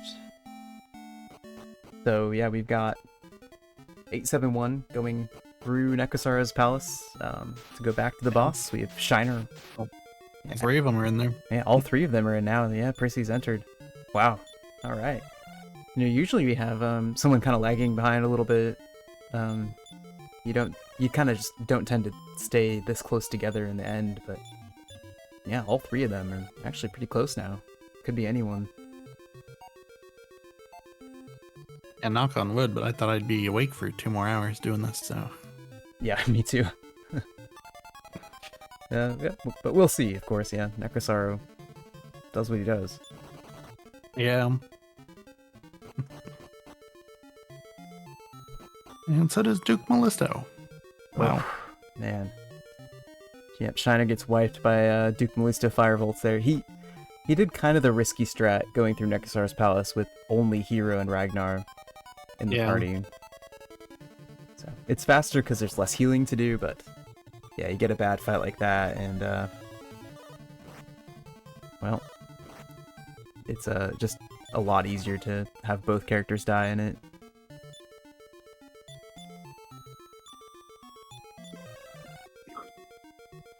As he cast and heal all 7 steps away from an inn. Because he has a Hat of Happiness. Oh, okay. Yeah. Well, Krista's not out though. I don't know. Well, he can use the Baron's Horn, bring him back in the party, and come back in the back of the palace, right? Yeah, at least 2 people have done that. Yep. I don't know if I approve of that. If I'm gonna get the Hat of Happiness, I'm just gonna have Krista in my team. Especially all these people that have Vivify on Hero. Yeah, that is a whole other thing, for sure. But yeah, looks like 871 will be the next one to enter the Nekasara fight here. Just needs to get past Master Malice guarding the mountain. Randomize Jr. Turning around. Actually, I say that, but Master Malice is more HP than Radamvice, so maybe Radamvice is Master Malice Jr. Yeah. And Radamvice doesn't have Exploded. Yeah.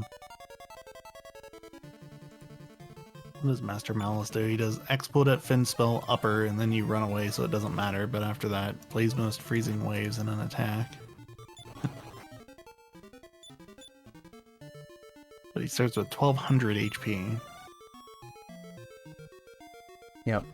Unless you're Hactical, you don't ever bother fighting them. If you're Hactical, you think it's, well, maybe I'll get some experience from this guy. Why would you fight something that casts Fin Spell and Upper?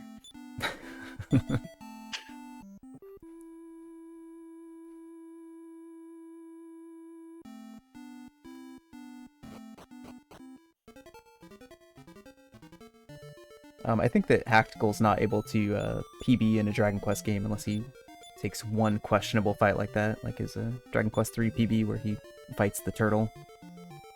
Yeah, sounds about right. Yeah.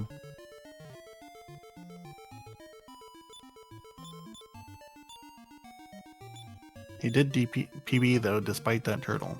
Yeah, yep, sure did.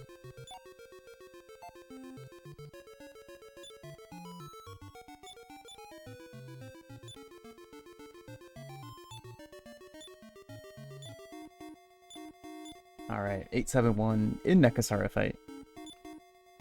Increases are coming out.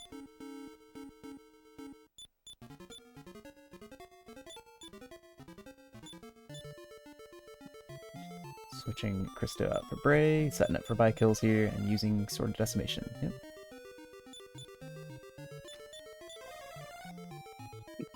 First try.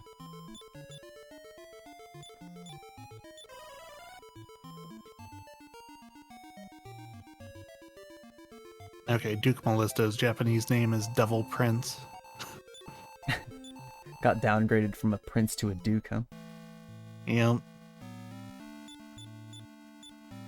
You can't have devils in late 80s on Nintendo, so we gotta make them of Malice instead of Devil.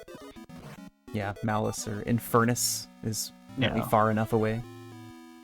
Yeah, he can still be red and he can have the wings and the giant scythe, but don't call him a devil. Yeah. The horns, those are fine. We do see Prissy entering Nekasaro, yeah, just, I don't know, minute and a half behind 871. Not too far.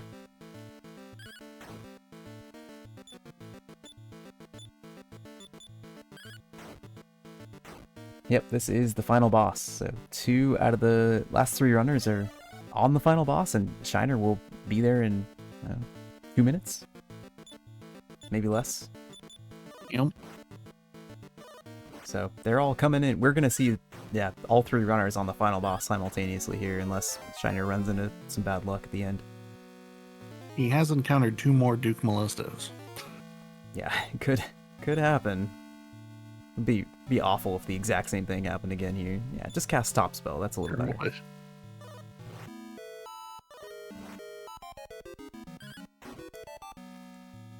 Got away that time. They're not making it easy.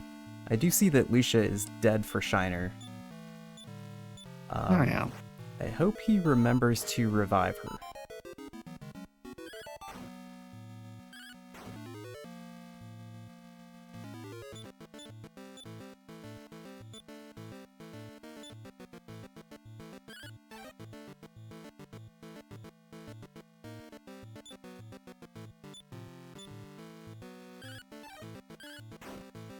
No commentator's curse. It's not a curse. I'm hoping he does something, not that something happens to him. I'm really nervous about this. Yeah.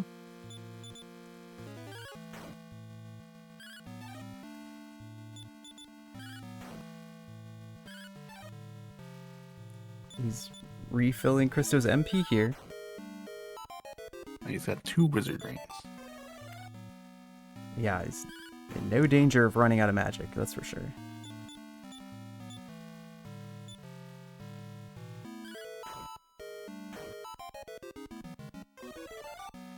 Yeah, double checking things. He's looking at Christo's MP, which looks good, but do you see the coffin next to Lucia's name? Oh, okay. Okay. He's gonna realize it. I mean, it might be okay. It just kind of depends how it goes. He might end up just having to use his leaf on that. Kristo's got a ton of magic, so he won't probably run out of magic, but you can't coffin block with Kristo in the team or he'll cast Vivify, as we've seen twice already. Yep. Maybe he'll forget and we'll see a 3rd Taloon. Maybe. That's what I'm going for. How many Taloons can we get? Yeah. I'll commentator curse that all night. Yep. Okay, well, we got, 871 in phase 4 here. Looks like cruising through it. Definitely doing sort of decimation damage, so probably just about through the phase.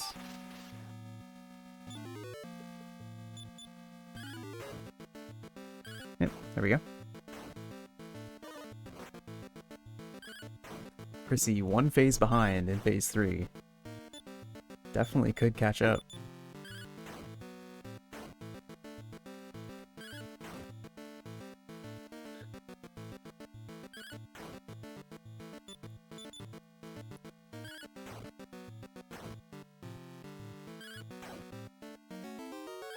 This is actually being useful, hitting them with a lot of defenses.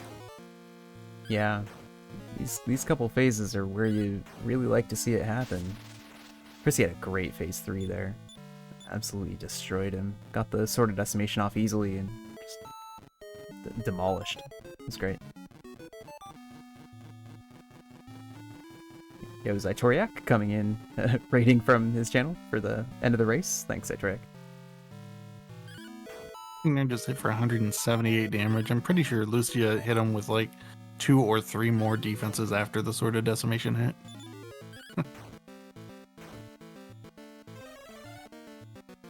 Phase 6 does not start asleep. But Ragnar's fine. Hey. Yeah, GG. Congrats on the big PB there, Itoriak. That was awesome.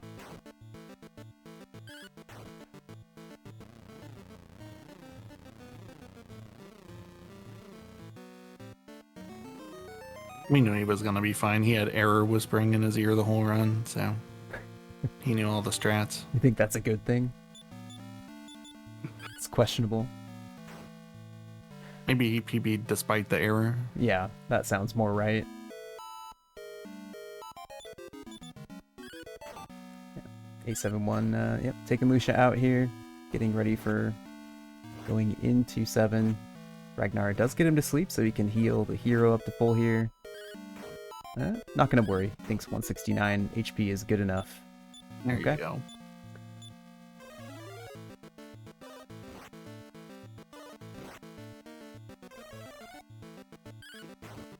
Hey, Shiner's got Lucia alive. Christo vivified her. Okay. All right. Everything's That was the plan. fine. That was the plan all along.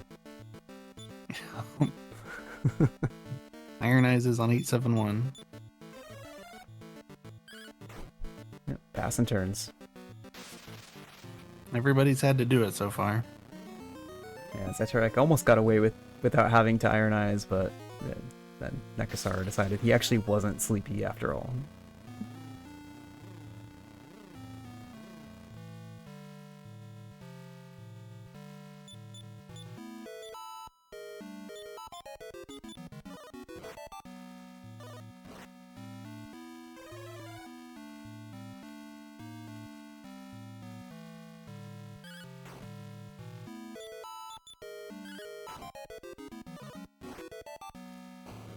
Okay.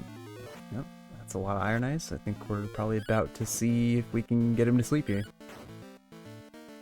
Let's go for it. Oh, freezing waves. Okay. Buffs are gone. Double waves is great, though. It's pretty good to see. And asleep. Not bad, not bad. Yeah, trying to think about what to do, but he's gonna probably decide to use the sword, I imagine. There we go. Not yet. He's awake. Yeah, awake, No asleep sword. again. Back to sleep. There it is. Alright. Okay. Yeah, looking really good here. Just needs to start getting some damage out.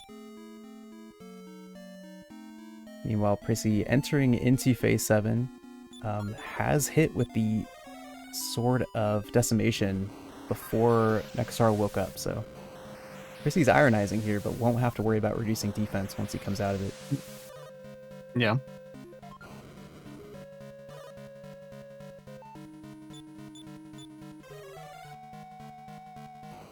And a Ragnar crit on Necrosar over there. Yeah, this is looking pretty good for 871. Probably just barely too fast for Prissy to catch up, but Yeah.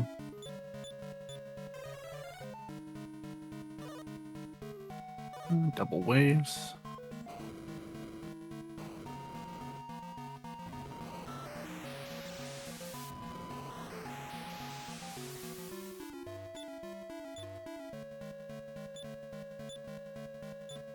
Prissy is going for it. Nekasar goes to sleep, wakes up. Okay. It's not safe yet, but he is... Oh, he's going aggressive. He's bringing out Alina even though he's not asleep yet. We'll see if it pays off for Prissy here.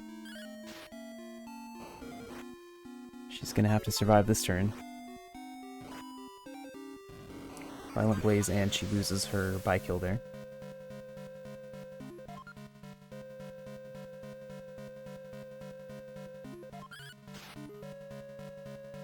Well, got him to sleep though, okay. Well, yeah, Prissy's gonna recover with the dew. Alina's doing crits though, so that's what you want. And 871 wins. GG, 871.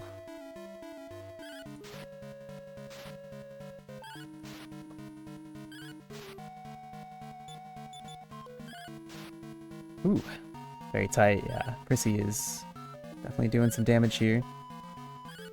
Probably about, if once he gets Nekasar to sleep again, right there to reestablish the by kills. If he can go back to sleep. Ooh, double icy gust of wind.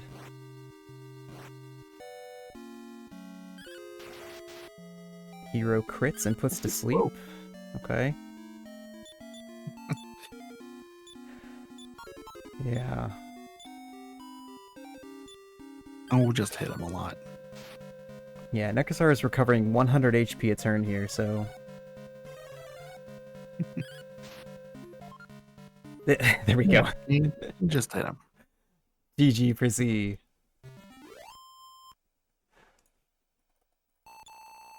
Feel like that there is a chance that Evil Ash is right and that I fight this guy too aggressively, because every single difference between all of these runners and what I would have done would result in more damage. So I don't know. Maybe it's me. maybe I shouldn't just hit him, but just hitting him is how you kill him. Yeah. Healing doesn't kill Necrozar, you see. There is definitely a truth to aggression being rewarded on some of these bosses that have a lot of regeneration. So, I mean, it's very understandable Prissy was, like, trying to make sure he was safe there. But yeah, he was so far into the face that, yeah, just finish him off.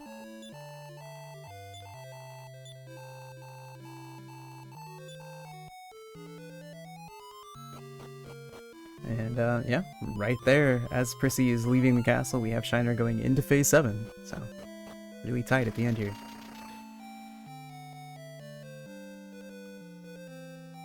Alina is the one who pushed him into phase 7, so there was no chance to get the sleep proc.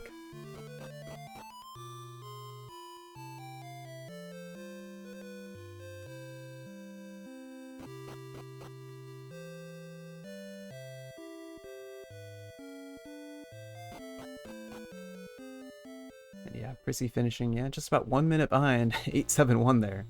Really, really close between those two.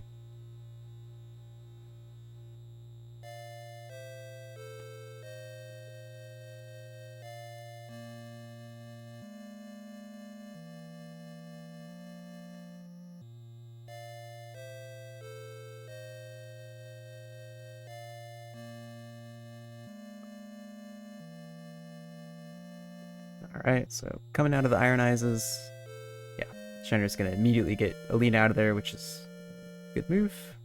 Get some damage, but we don't lose the buffs, and Necrozar goes to sleep.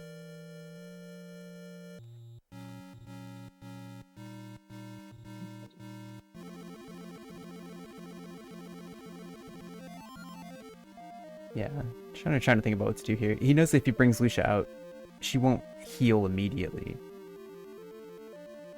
So instead, gonna bring Alina out and then use a Dew.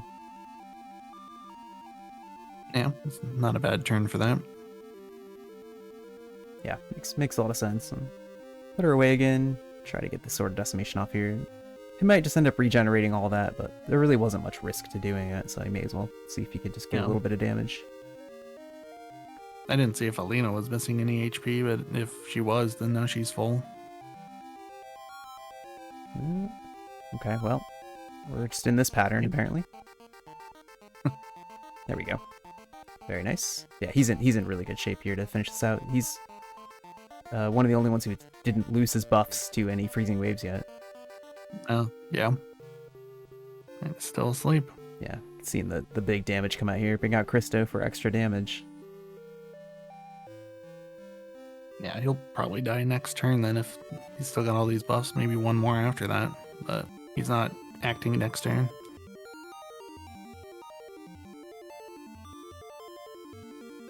Yeah, he's got this. Yeah, very nice. GG Shiner.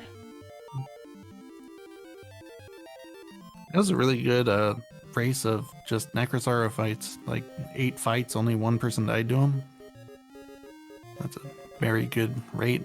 I didn't see any like huge glaring mistakes that anybody made during Necrozara. Which usually, if you make those mistakes, you die. So yeah, just the small ones where we get to laugh about Taloon coming back into the fight for a second. Yeah, or yeah, the Taloon revivals and Lucia starting Shiner's fight dead. Probably the biggest mistakes I caught. Yeah. But yeah, no, really nice.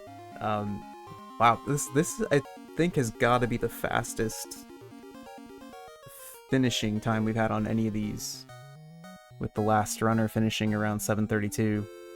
Yeah, I'm pretty confident of that as well. I think we've always gone well over 8 hours in the past, so yeah, nicely done by all the runners here. See, and I've been telling Limit Break for 7 years that was a safe estimate. Here we are. Here we are.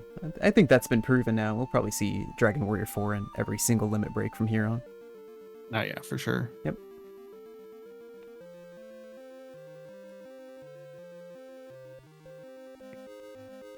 Alright, so yeah, Shiner making it out of the castle here. Final time, 7:32.9. Nice. Alright. Roughly a 1 hour spread between all 7 finishers. Yeah.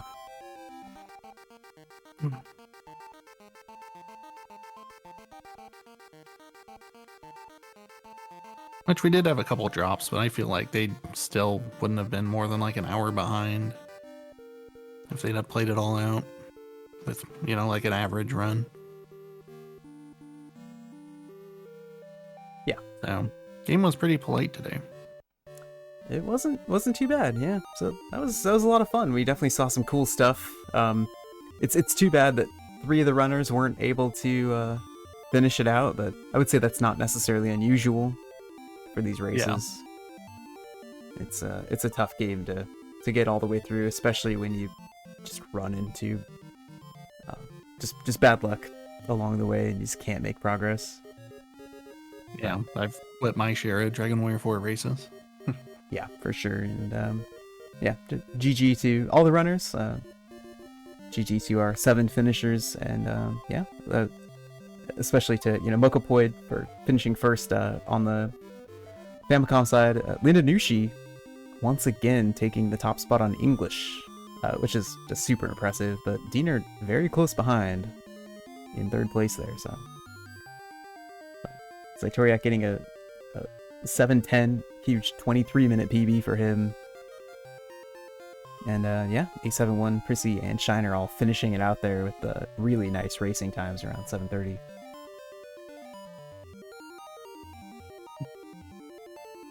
So yeah, very cool. I think maybe we won't do interviews tonight. I think Countess and I are both just kind of tired. Probably should have thought of that an hour ago, but this is a late one. And everyone finished so cleanly kind of together there. We'll probably kind of sign off here. So yeah, I just kind of want to say, thanks everyone for watching and hanging out during this. It's always kind of fun to put these on and be able to show off. So Dragon Warrior 4 and cool speedrun differences between all the communities. So it's awesome. We were able to get Prissy, a new runner, and kind of representing the Europe side. Really appreciate him doing this just kind of in the graveyard shift. So thanks for showing up, Prissy. Awesome job for sure. Yeah, make sure to follow all of the runners.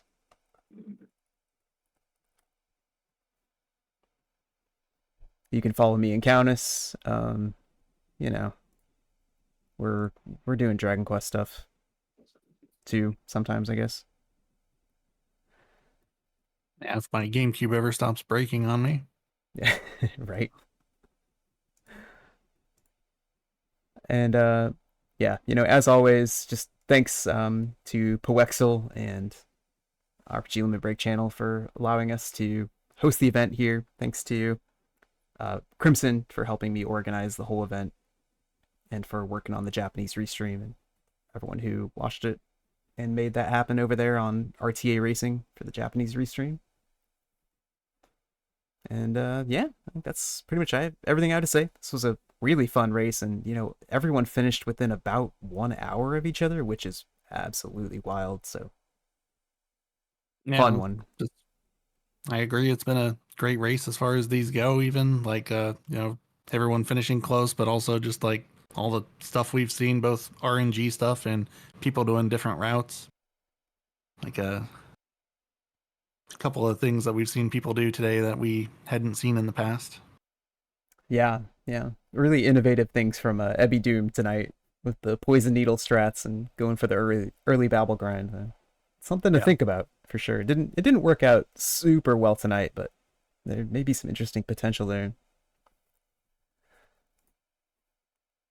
Yeah, very cool. As always, if anyone is interested in learning Dragon Warrior 4 speedrun or any Dragon Quest speedrun, really, you are welcome to join the DQRTA server. There's a link there in chat where you can find. We got people in there who, if we don't run the game, we can point you toward someone who does. So we've got a document that's got a bunch of information in it, especially for the main series games, but also the couple of side spin-offs, and there's just people in there too that just watch every run in the series, so they can point you toward a PB or something that you can take notes off of.